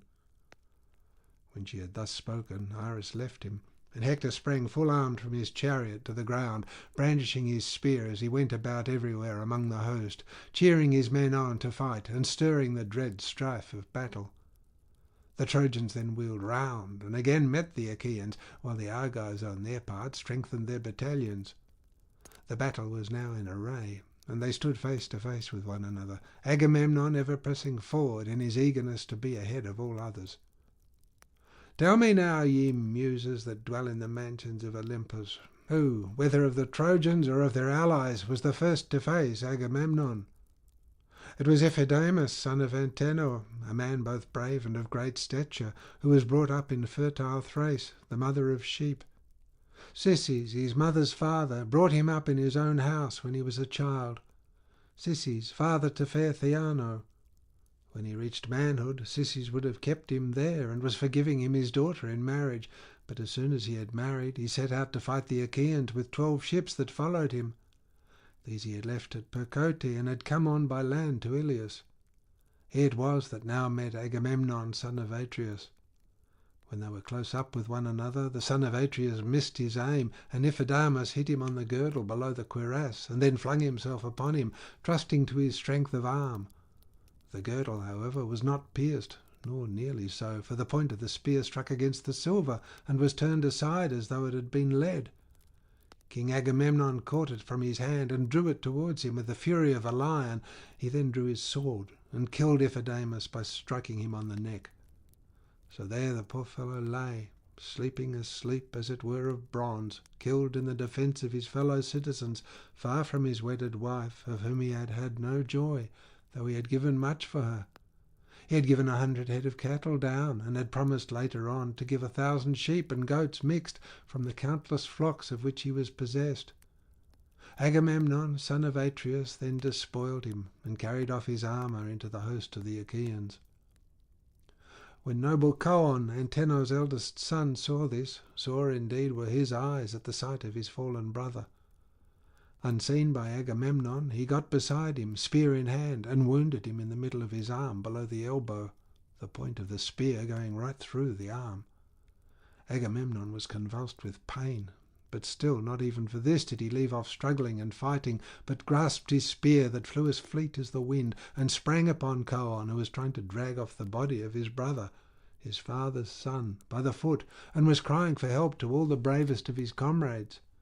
But Agamemnon struck him with a bronze-shod spear, and killed him as he was dragging the dead body through the press of men under cover of his shield.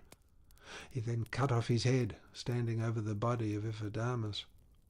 Thus did the sons of Antenor meet their fate at the hands of the son of Atreus, and go down into the house of Hades. As long as the blood still welled warm from his wound, Agamemnon went about attacking the ranks of the enemy with spear and sword and with great handfuls of stone. But when the blood had ceased to flow and the wound grew dry, the pain became great. As the sharp pangs which the Eileithyai, goddesses of childbirth, daughters of Juno, and dispensers of cruel pain, send upon a woman when she is in labour, even so sharp were the pangs of the son of Atreus. He sprang onto his chariot and bade his charioteer drive to the ships, for he was in great agony.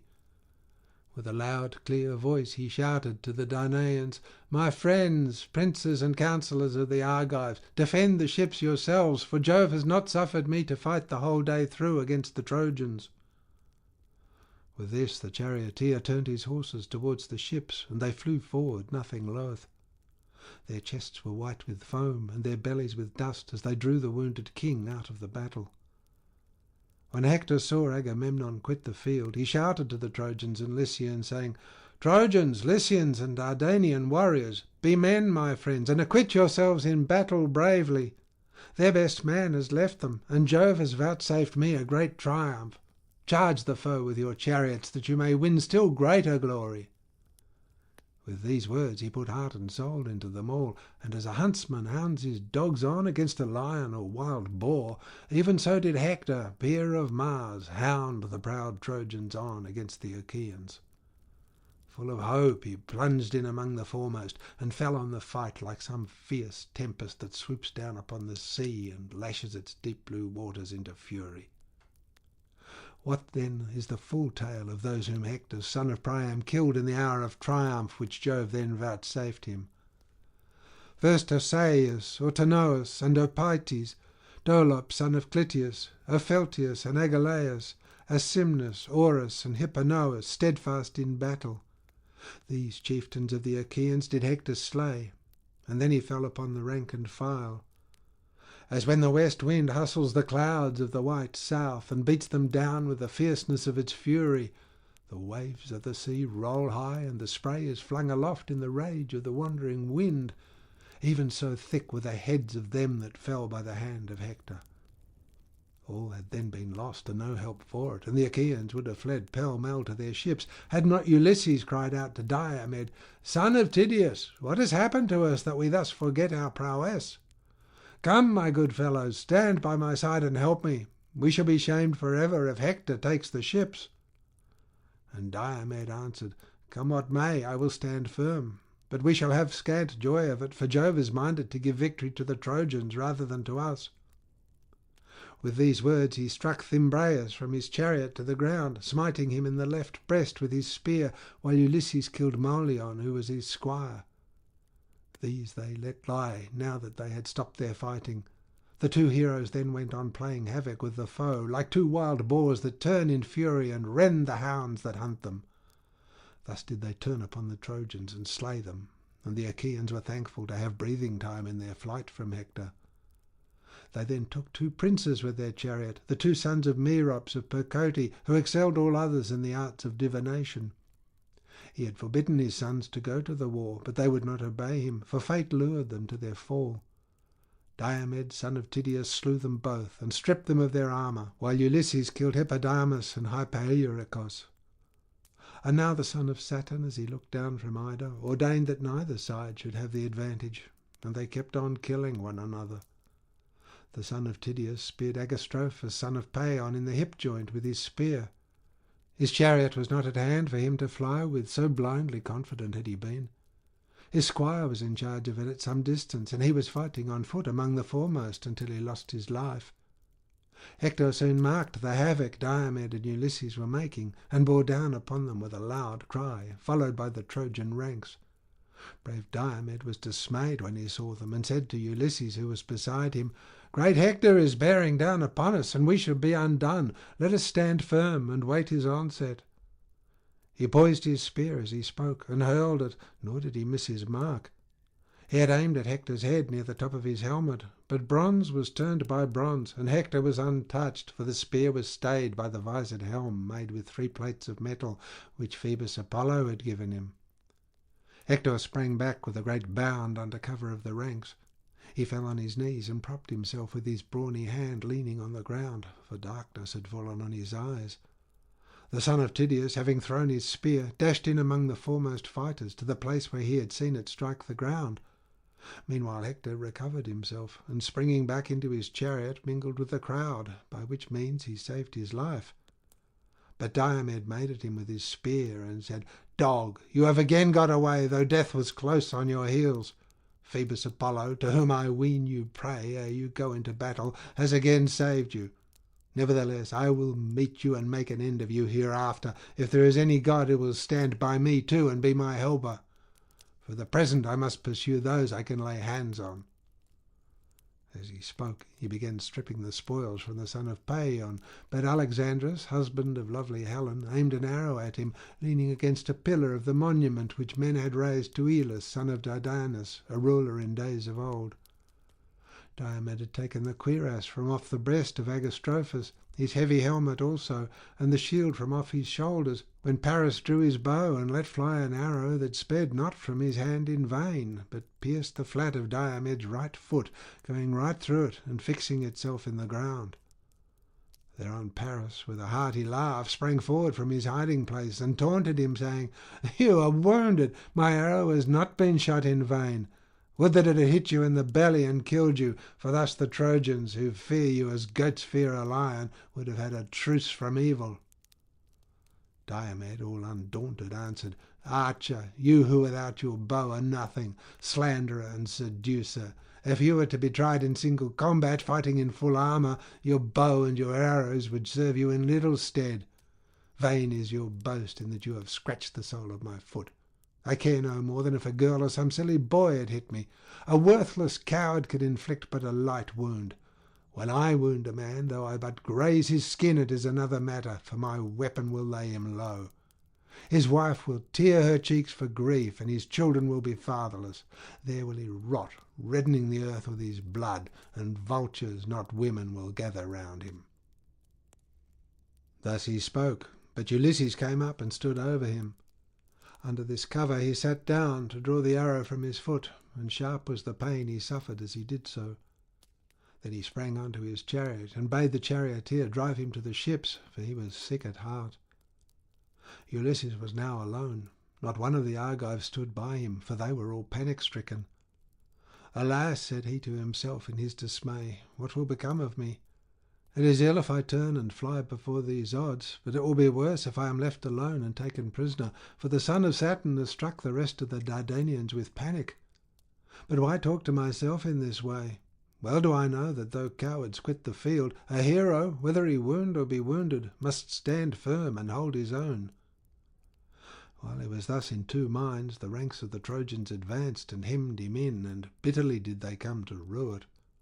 As hounds and lusty youths set upon a wild boar that sallies from his lair, whetting his white tusks, they attacked him from every side, and can hear the gnashing of his jaws, but for all his fierceness they still hold their ground. Even so furiously did the Trojans attack Ulysses. First he sprang, spear in hand, upon Diopytes, and wounded him on the shoulder with a downward blow. Then he killed Thoon and Enomus. After these he struck Chersidamus in the loins under his shield as he had just sprung down from his chariot. So he fell in the dust and clutched the earth in the hollow of his hand. These he let lie, and went on to wound Charops, son of Hippasus, own brother to noble Socus. Socos, hero that he was, made all speed to help him, and when he was close to Ulysses, he said, "Far-famed Ulysses, insatiable of craft and toil, this day you shall either boast of having killed both the sons of Hippasus and stripped them of their armour, or you shall fall before my spear." With these words he struck the shield of Ulysses. The spear went through the shield and passed on through his richly wrought cuirass, tearing the flesh from his side, but Pallas Minerva did not suffer it to pierce the entrails of the hero. Ulysses knew that his hour was not yet come, but he gave ground and said to Socus, "Wretch, you shall now surely die. You have stayed me from fighting further with the Trojans, but you shall now fall by my spear, yielding glory to myself, and your soul to Hades of the noble steeds." Socus had turned in flight, but as he did so, the spear struck him in the back, midway between the shoulders, and went right through his chest. He fell heavily to the ground, and Ulysses vaunted over him, saying, "O Socus, son of Hippasus, tamer of horses, death has been too quick for you, and you have not escaped him. Poor wretch, not even in death shall your father and mother close your eyes, but the ravening vultures shall enshroud you with the flapping of their dark wings and devour you. Whereas, even though I fall, the Achaeans will give me my due rites of burial." So saying, he drew Socus's heavy spear out of his flesh and from his shield, and the blood welled forth when the spear was withdrawn, so that he was much dismayed. When the Trojans saw that Ulysses was bleeding, they raised a great shout, and came on in a body towards him. He therefore gave ground, and called his comrades to come and help him. Thrice did he cry as loudly as man can cry, and thrice did brave Menelaus hear him. He turned therefore to Ajax, who was close beside him, and said, "Ajax, noble son of Telamon, captain of your people, the cry of Ulysses rings in my ears, as though the Trojans had cut him off and were worsting him while he is single-handed. Let us make our way through the throng. It will be well that we can defend him. I fear he may come to harm for all his valour if he be left without support, and the Danaans would miss him sorely." He led the way, and mighty Ajax went with him. The Trojans had gathered round Ulysses like ravenous mountain jackals round the carcass of some horned stag that has been hit with an arrow. The staggers fled at full speed so long as his blood was warm and his strength has lasted, but when the arrow has overcome him, the savage jackals devour him in the shady glades of the forest. Then heaven sends a fierce lion thither, whereon the jackals fly in terror, and the lion robs them of their prey. Even so did Trojans, many and brave, gather round crafty Ulysses, but the hero stood at bay and kept them off with his spear. Ajax then came up with his shield before him like a wall, and stood hard by, whereon the Trojans fled in all directions. Menelaus took Ulysses by the hand and led him out of the press, while his squire brought up his chariot. But Ajax rushed furiously on the Trojans and killed Doriclus, a bastard son of Priam. Then he wounded Pandocus, Lysandrus, Pyrasus, and Pylates. As some swollen torrent comes rushing in full flood from the mountains onto the plain, big with rain of heaven, many a dry oak and many a pine does it engulf, and much mud does it bring down and cast into the sea. Even so did brave Ajax chase the foe furiously over the plain, slaying both men and horses. Hector did not yet know what Ajax was doing, for he was fighting on the extreme left of the battle by the banks of the river Scamander, where the carnage was thickest and the war cry loudest round Nestor and brave Idomeneus. Among these Hector was making great slaughter with his spear and furious driving, and was destroying the ranks that were opposed to him. Still the Achaeans would have given no ground, had not Alexandrus, husband of lovely Helen, stayed the prowess of Machaon, shepherd of his people, by wounding him in the right shoulder with a triple-barbed arrow. The Achaeans were in great fear that as the fight had turned against them, the Trojans might take him prisoner, and Idomeneus said to Nestor, "Nestor, son of Neleus, honour to the Achaean name, mount your chariot at once. Take Machaon with you, and drive your horses to the ships as fast as you can. A physician is worth more than several other men put together, for he can cut out arrows and spread healing herbs." Nestor, knight of Gerene, did as Idomeneus had counselled.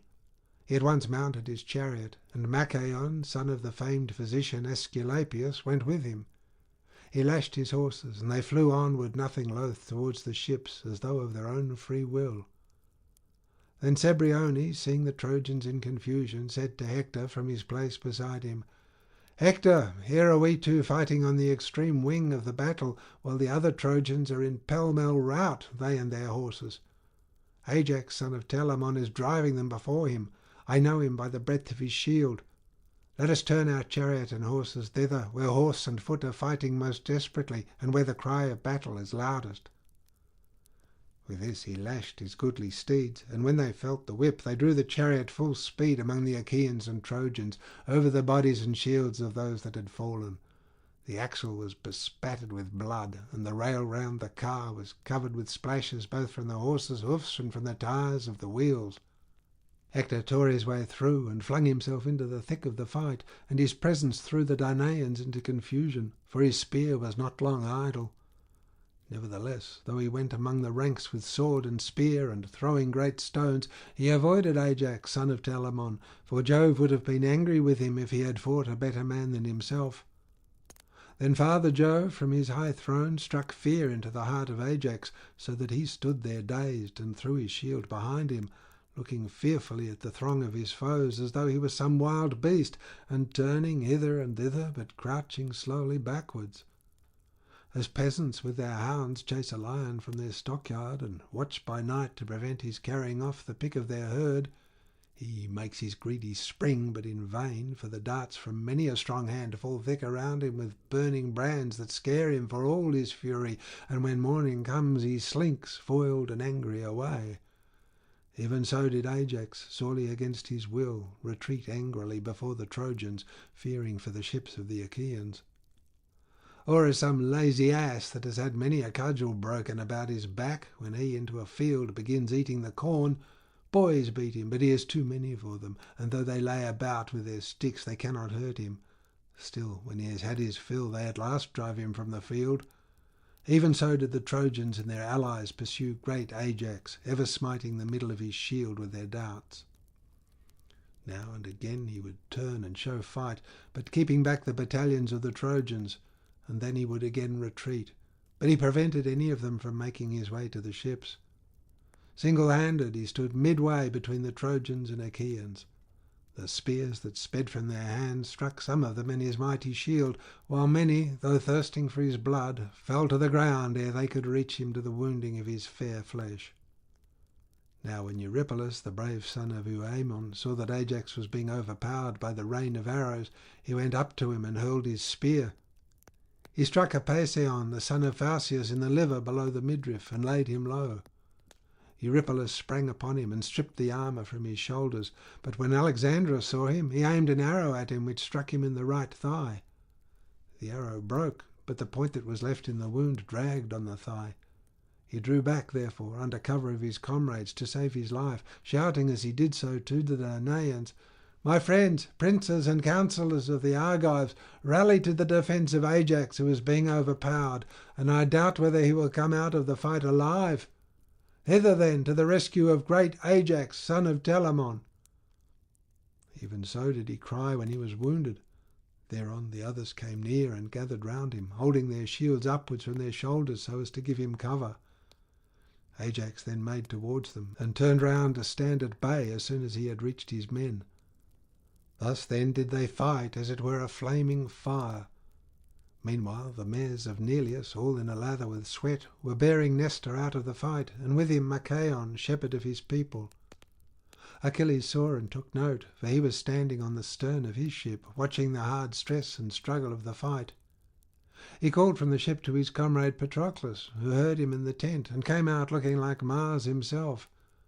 Here indeed was the beginning of the ill that presently befell him.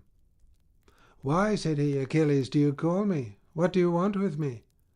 And Achilles answered, "Noble son of Menoetius, man after my own heart, I take it that I shall now have the Achaeans praying at my knees, for they are in great straits.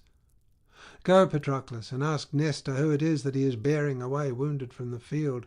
From his back I should say it was Machaon, son of Aesculapius, but I could not see his face, for the horses went by me at full speed."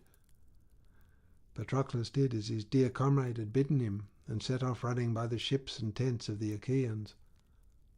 When Nestor and Machaon had reached the tents of the son of Neleus, they dismounted, and an esquire, Eurymedon, took the horses from the chariot. The pair then stood in the breeze by the seaside to dry the sweat from their shirts, and when they had so done, they came inside and took their seats. Fair Hecamede, whom Nestor had had awarded to him from Tenedos when Achilles took it, mixed them a mess. She was daughter of wise Asinous, and the Achaeans had given her to Nestor because he excelled all of them in counsel. First she set for them a fair and well-made table that had feet of cyanus. On it there was a vessel of bronze, and an onion to give relish to the drink, with honey and cakes of barley meal. There was also a cup of rare workmanship which the old man had brought with him from home, studded with bosses of gold. It had 4 handles, on each of which there were 2 golden doves feeding, and it had 2 feet to stand on.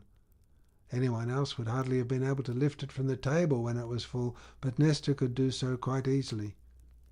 In this the woman, as fair as a goddess, mixed them a mess with Pramnian wine.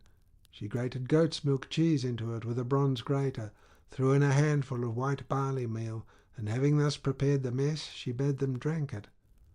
When they had done so, and had thus quenched their thirst, they fell talking with one another, and at this moment Patroclus appeared at the door. When the old man saw him, he sprang from his seat, seized his hand, led him into the tent, and bade him take his place among them. But Patroclus stood where he was and said, "Noble sir, I may not stay. You cannot persuade me to come in. He that sent me is not one to be trifled with, and he bade me ask who the wounded man was whom you were bearing away from the field. I can see now for myself that he is Machaon, shepherd of his people. I must go back and tell Achilles. You, sir, know what a terrible man he is, and how ready to blame, even where no blame should lie." And Nestor answered, "Why should Achilles care to know how many of the Achaeans may be wounded? He recks not of the dismay that reigns in our host. Our most valiant chieftains lie disabled. Brave Diomed, son of Tydeus, is wounded. So are Ulysses and Agamemnon. Eurypylus has been hit with an arrow in the thigh, and I have just been bringing this man from the field, he too wounded with an arrow. Nevertheless, Achilles, so valiant though he be, cares not and knows no ruth. Will he wait till the ships, do what we may, are in a blaze, and we perish one upon the other? As for me, I have no strength nor stay in me any longer. Would that I was still young and strong, as in the days when there was a fight between us and the men of Aeolus about some cattle raiding. I then killed Itymoneus, the valiant son of Hypereicus, a dweller in Elis, as I was driving in the spoil. He was hit by a dart thrown by my hand while fighting in the front rank in defence of his cows, so he fell, and the country people around him were in great fear.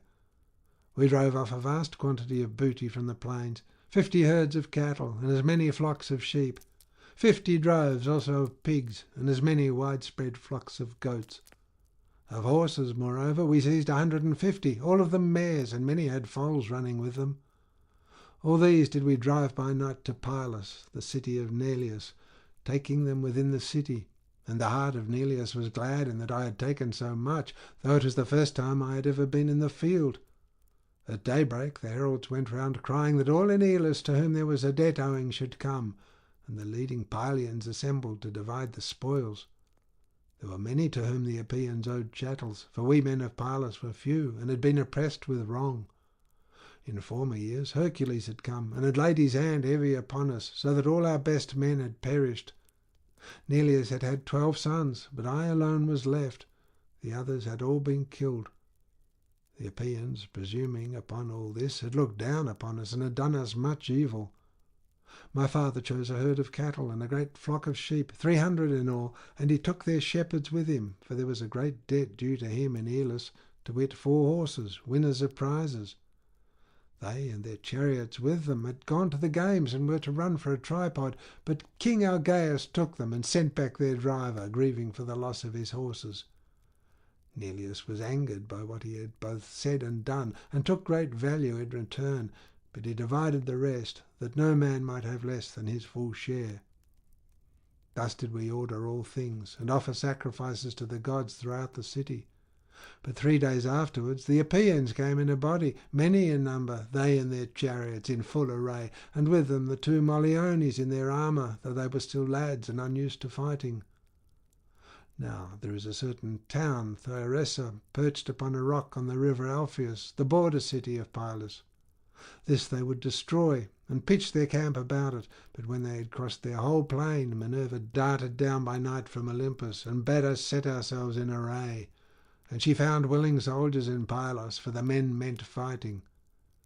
Neleus would not let me arm, and hid my horses, for he said that as yet I could know nothing about war. Nevertheless, Minerva so ordered the fight that, all on foot as I was, I fought among our mounted forces, and vied with the foremost of them. There is a river Minyaeus that falls into the sea near Arene, and there they that were mounted, and I with them, waited till morning, when the companies of foot soldiers came up with us in force. Thence in full panoply and equipment we came towards noon to the sacred waters of the Alpheus, and there we offered victims to almighty Jove, with a bull to Alpheus, another to Neptune, and a herd heifer to Minerva. After this we took supper in our companies, and laid us down to rest, each in his armour, by the river. The Epeans were beleaguering the city, and were determined to take it, but ere this might be, there was a desperate fight in store for them. When the sun's rays began to fall upon the earth, we joined battle, praying to Jove and to Minerva. And when the fight had begun, I was the first to kill my man and take his horses, to wit the warrior Mulius. He was son-in-law to Argaeus, having married his eldest daughter, golden-haired Agamede, who knew the virtues of every herb which grows upon the face of the earth. I speared him as he was coming towards me, and when he fell headlong in the dust, I sprang upon his chariot and took my place in the front ranks. The Epeans fled in all directions when they saw the captain of their horsemen, the best man they had, laid low, and I swept down on them like a whirlwind, taking 50 chariots, and in each of them 2 men bit the dust, slain by my spear.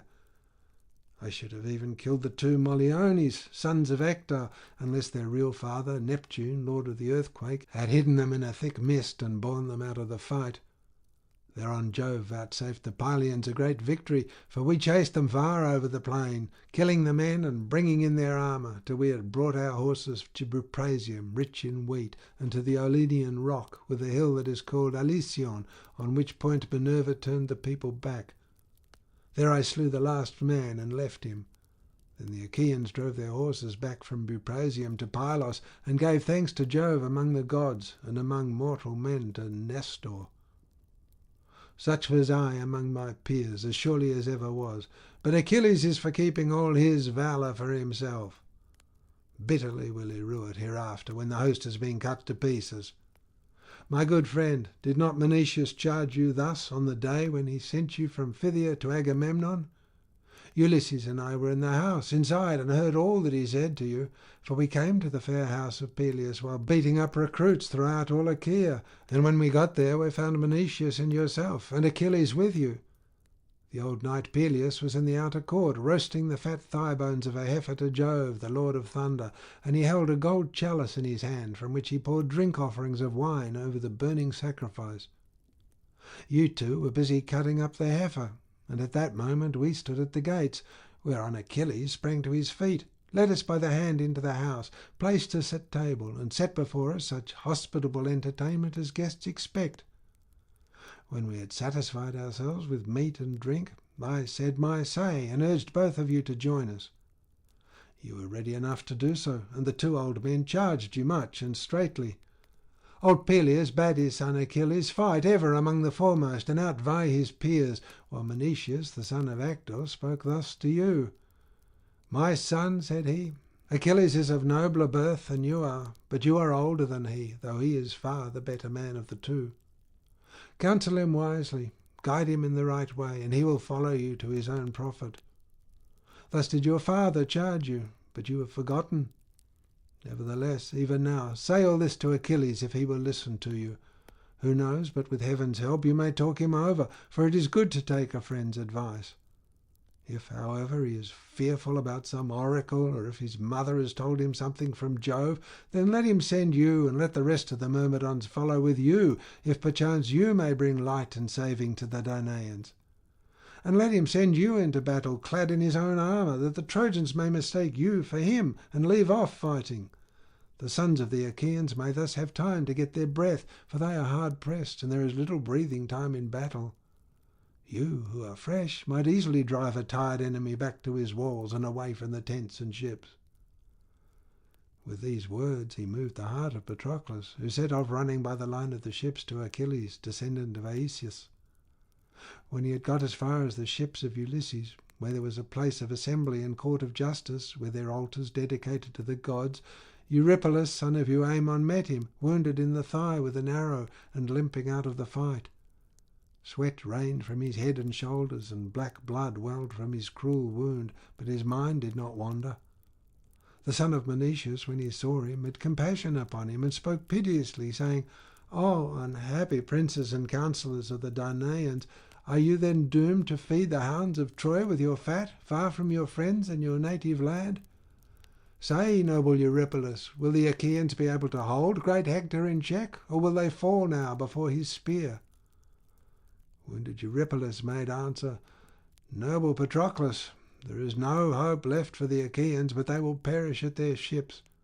All they that were princes among us are lying struck down and wounded at the hands of the Trojans, who are waxing stronger and stronger. But save me, and take me to your ship. Cut out the arrow from my thigh. Wash the black blood from off it with warm water, and lay upon it those gracious herbs which, so they say, have been shown you by Achilles, who was himself shown them by Chiron, most righteous of all the centaurs. For of the physicians Podalirius and Machaon, I hear that the one is lying wounded in his tent and is himself in need of healing, while the other is fighting the Trojans upon the plain." "Hero Eurypylus," replied the brave son of Menoetius, "how may these things be? What can I do? I am on my way to bear a message to noble Achilles from Nestor of Gerene, bulwark of the Achaeans, but even so I will not be unmindful of your distress." With this he clasped him round the middle and led him into his tent, and a servant, when he saw him, spread bullock skins on the ground for him to lie on. He laid him at full length and cut out the sharp arrow from his thigh. He washed the black blood from the wound with warm water. He then crushed a bitter herb, rubbing it between his hands, and spread it upon the wound. This was a virtuous herb which killed all pain, so the wound presently dried, and the blood left off flowing. End of section 11.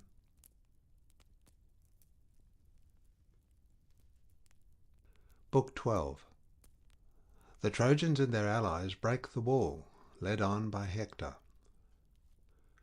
So the son of Menoetius was attending to the hurt of Eurypylus within the tent, but the Argives and Trojans still fought desperately, nor were the trench and the high wall above it to keep the Trojans in check longer.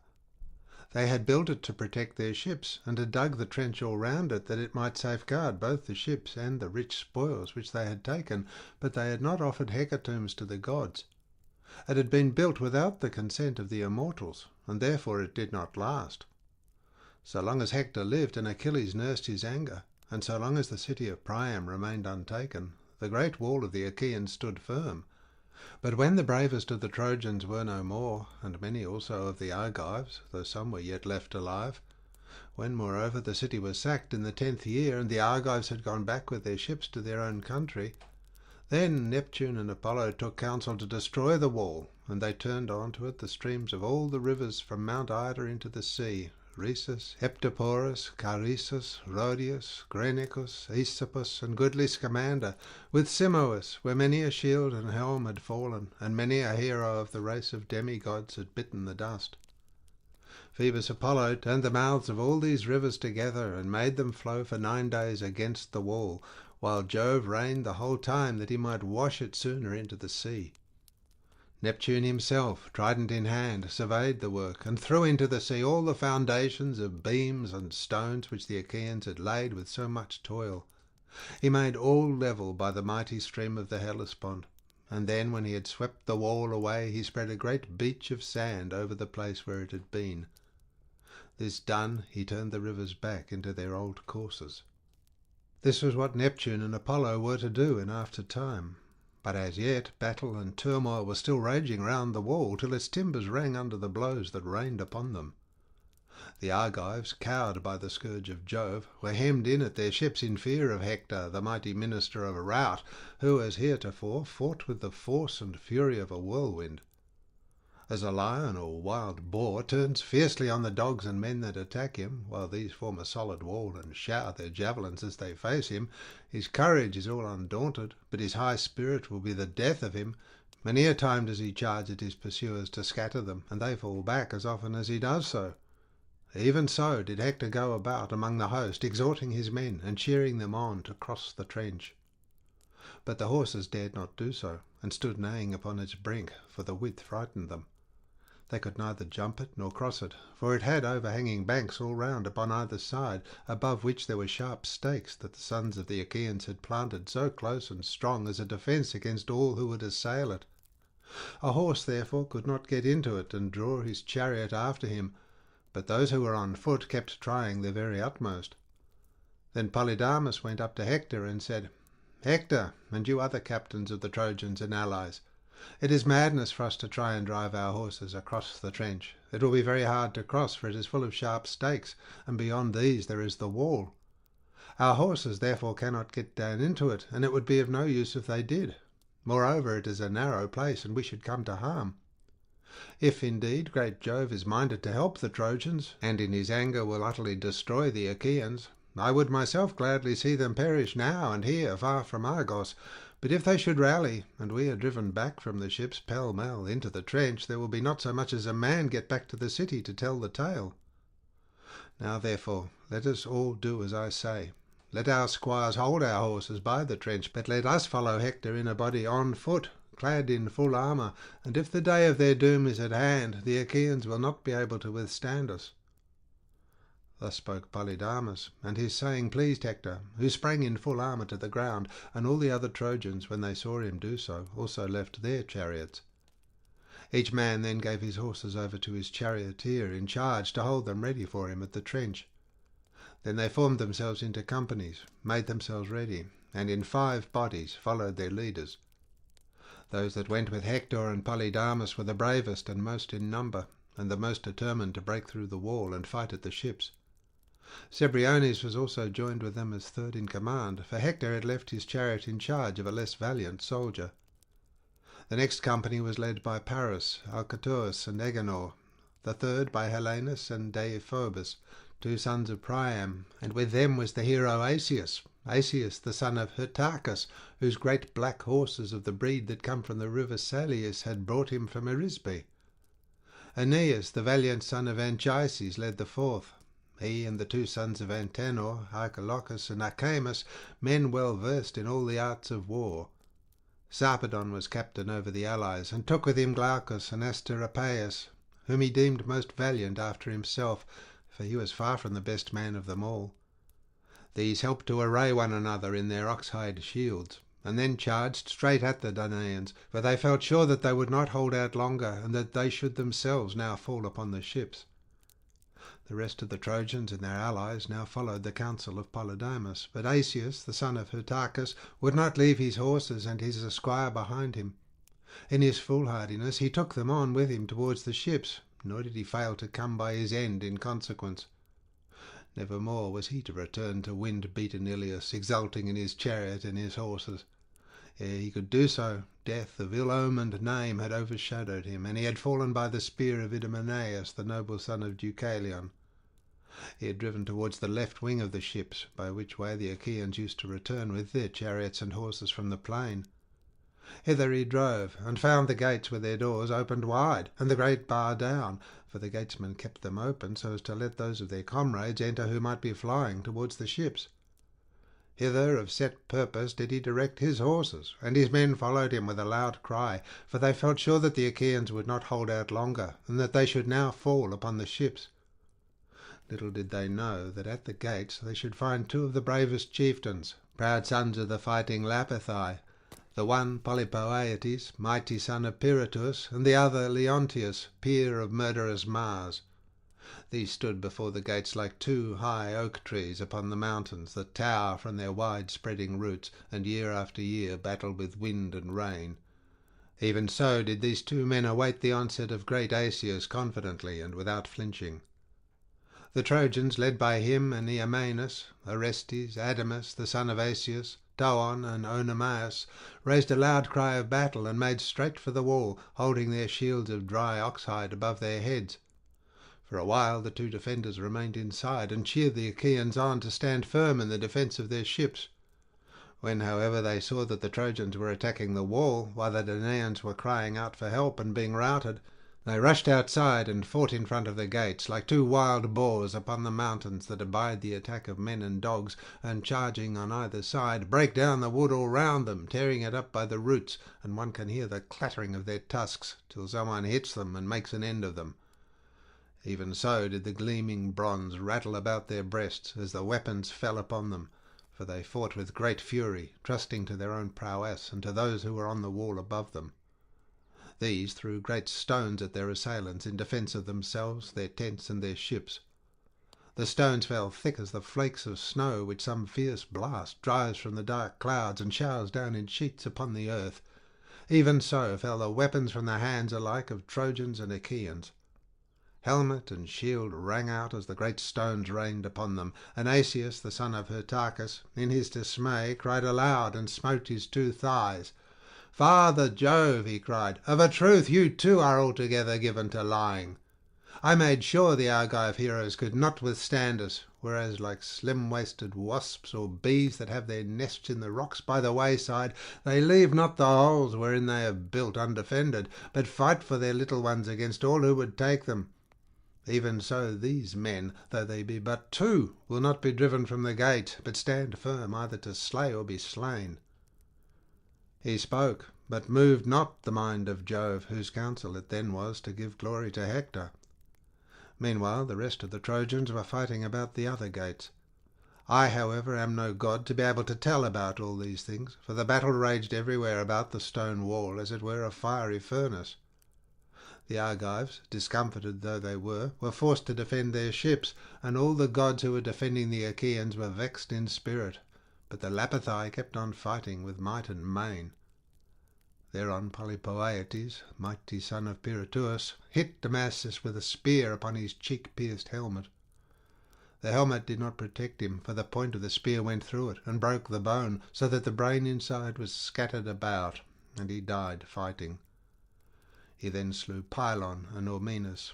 Leontius of the race of Mars killed Hippomachus, the son of Antimachus, by striking him with his spear upon the girdle.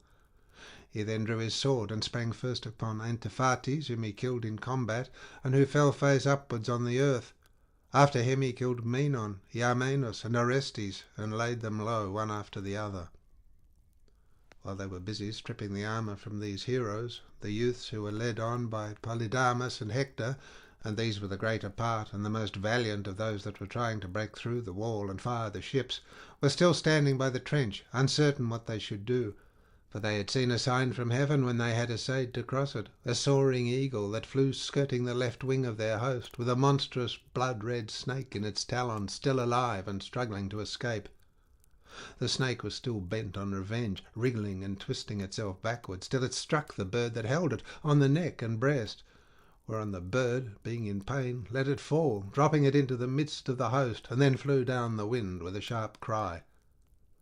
The Trojans were struck with terror when they saw the snake, portent of Aegis bearing Jove, writhing in the midst of them, and Polydamas went up to Hector and said, "Hector, at our councils of war you are ever given to rebuke me, even when I speak wisely, and though it were not well, forsooth, that one of the people should cross your will either in the field or at the council board, you would have them support you always. Nevertheless, I will say what I think will be best. Let us not now go on to fight the Danaans at their ships, for I know what will happen if this soaring eagle, which skirted the left wing of our host with a monstrous blood-red snake in its talons, the snake being still alive, was really sent as an omen to the Trojans on their essaying to cross the trench. The eagle let go her hold. She did not succeed in taking it home to her little ones, and so will it be with ourselves. Even though by a mighty effort we break through the gates and walls of the Achaeans, and they give way before us, still we shall not return in good order by the way we came, but shall leave many a man behind us, whom the Achaeans will do to death in defence of their ships. Thus would any seer who was expert in these matters and was trusted by the people read the portent." Hector looked fiercely at him and said, "Polydamas, I like not of your reading. You can find a better saying than this if you will. If, however, you have spoken in good earnest, then indeed has heaven robbed you of your reason. You would have me pay no heed to the counsels of Jove, nor to the promises he made me, and he bowed his head in confirmation. You bid me be ruled rather by the flight of wild fowl. What care I whether they fly towards dawn or dark, or whether they be on my right hand or on my left hand? Let us put our trust rather in the counsel of great Jove, king of mortals and immortals. There is one omen, and one only, that a man should fight for his country. Why are you so fearful? Though we be all of us slain at the ships of the Argives, you are not likely to be killed yourself, for you are not steadfast nor courageous. If you will not fight, or would talk others over from doing so, you shall fall forthwith before my spear." With these words he led the way, and the others followed after with a cry that rent the air. Then Jove, the Lord of Thunder, sent the blast of a mighty wind from the mountains of Ida, that bore the dust down towards the ships. He thus lulled the Achaeans into security, and gave victory to Hector and to the Trojans, who, trusting to their own might and to the signs he had shown them, essayed to break through the great wall of the Achaeans. They tore down the breastworks from the walls, and overthrew the battlements. They upheaved the buttresses which the Achaeans had set in front of the wall in order to support it. When they had pulled these down, they made sure of breaking through the wall, but the Danaans still showed no sign of giving ground. They still fenced the battlements with their shields of oxhide, and hurled their missiles down upon the foe as soon as any came below the wall. The two Ajaxes went about everywhere on the walls, cheering the Achaeans, giving fair words to some, while they spoke sharply to anyone whom they saw to be remiss. "My friends," they cried, "Argives one and all, good, bad, and indifferent, for there was never fight yet in which all were of equal prowess. There is now work enough, as you very well know, for all of you. See that you none of you turn in flight towards the ships, daunted by the shouting of the foe, but press forward and keep one another in heart, if it may be so that Olympian Jove, the Lord of Lightning, will vouchsafe us to repel our foes and drive them back towards the city." Thus did the two go about, shouting and cheering the Achaeans on. As the flakes that fall thick upon a winter's day, when Jove is minded to snow and to display these his arrows to mankind, he lulls the wind to rest, and snows hour after hour till he has buried the tops of the high mountains, the headlands that jut into the sea, the grassy plains and the tilled fields of men. The snow lies deep upon the forelands and havens of the grey sea, but the waves as they come rolling in stay it that it can come no further, though all else is wrapped as with a mantle, so heavy are the heavens with snow. Even thus thickly did the stones fall on one side and on the other, some thrown at the Trojans, and some by the Trojans at the Achaeans, and the whole wall was in an uproar. Still the Trojans and brave Hector would not yet have broken down the gates and the great bar, had not Jove turned his son Sarpedon against the Argives, as a lion against a herd of horned cattle. Before him he held his shield of hammered bronze, that the smith had beaten so fair and round, and had lined with ox hides, which he had made fast with rivets of gold all round the shield. This he held in front of him, and brandishing his two spears, came on like some lion of the wilderness, who has been long famished for want of meat, and will dare break even into a well-fenced homestead to try and get at the sheep. He may find the shepherds keeping watch over their flocks with dogs and spears, but he is in no mind to be driven from the fold till he has had a try for it. He will either spring on a sheep or carry it off, or be hit by a spear from some strong hand. Even so was Sarpedon fain to attack the wall and break down its battlements. Then he said to Glaucus, son of Hippolochus, "Glaucus, why in Lycia do we receive a special honour as regards our place at table? Why are the choicest portions served us, and our cups kept brimming, and why do men look up to us as though we were gods? Moreover, we hold a large estate by the banks of the river Xanthus, fair with orchard lawns and wheat-growing land. It becomes us, therefore, to take our stand at the head of all the Lycians, and bear the brunt of the fight, that one may say to another, 'Our princes in Lycia eat the fat of the land, and drink best of wine, but they are fine fellows. They fight well, and are ever at the front in battle.' My good friend, if, when we were once out of this fight, we could escape old age and death thenceforward and forever, I should neither press forward myself nor bid you do so. But death in 10,000 shapes hangs ever over our heads, and no man can elude him. Therefore let us go forward, and either win glory for ourselves or yield it to another." Glaucus heeded his saying, and the pair forthwith led on the host of Lycians. Mnestheus, son of Peteos, was dismayed when he saw them, for it was against his part of the wall that they came, bringing destruction with them. He looked along the wall for some chieftain to support his comrades, and saw the two Ajaxes, men ever eager for the fray, and Teucer, who had just come from his tent, standing near them. But he could not make his voice heard by shouting to them, so great an uproar was there from crashing shields and helmets, and the battering of gates with a din which reached the skies. For all the gates had been closed, and the Trojans were hammering at them to try and break their way through them. Mnestheus therefore sent Tootes with a message to Ajax. "Run, good Tootes," he said, "and call Ajax, or better still bid both come, for it will be all over with us here directly. The leaders of the Lycians are upon us, men who have ever fought desperately heretofore. But if they have too much on their hands to let them come, at any rate let Ajax son of Telamon do so, and let Teucer, the famous bowman, come with him." The messenger did as he was told, and set off running along the wall of the Achaeans. When he reached the Ajaxes, he said to them, "Sirs, princes of the Argives, the son of noble Peteos bids you come to him for a while and help him. You had better both come if you can, or it will be all over with him directly. The leaders of the Lycians are upon him, men who have ever fought desperately heretofore. If you have too much on your hands to let both come, at any rate let Ajax, son of Telamon, do so, and let Teucer, the famous bowman, come with him." Great Ajax, son of Telamon, heeded the message, and at once spoke to the son of Oileus.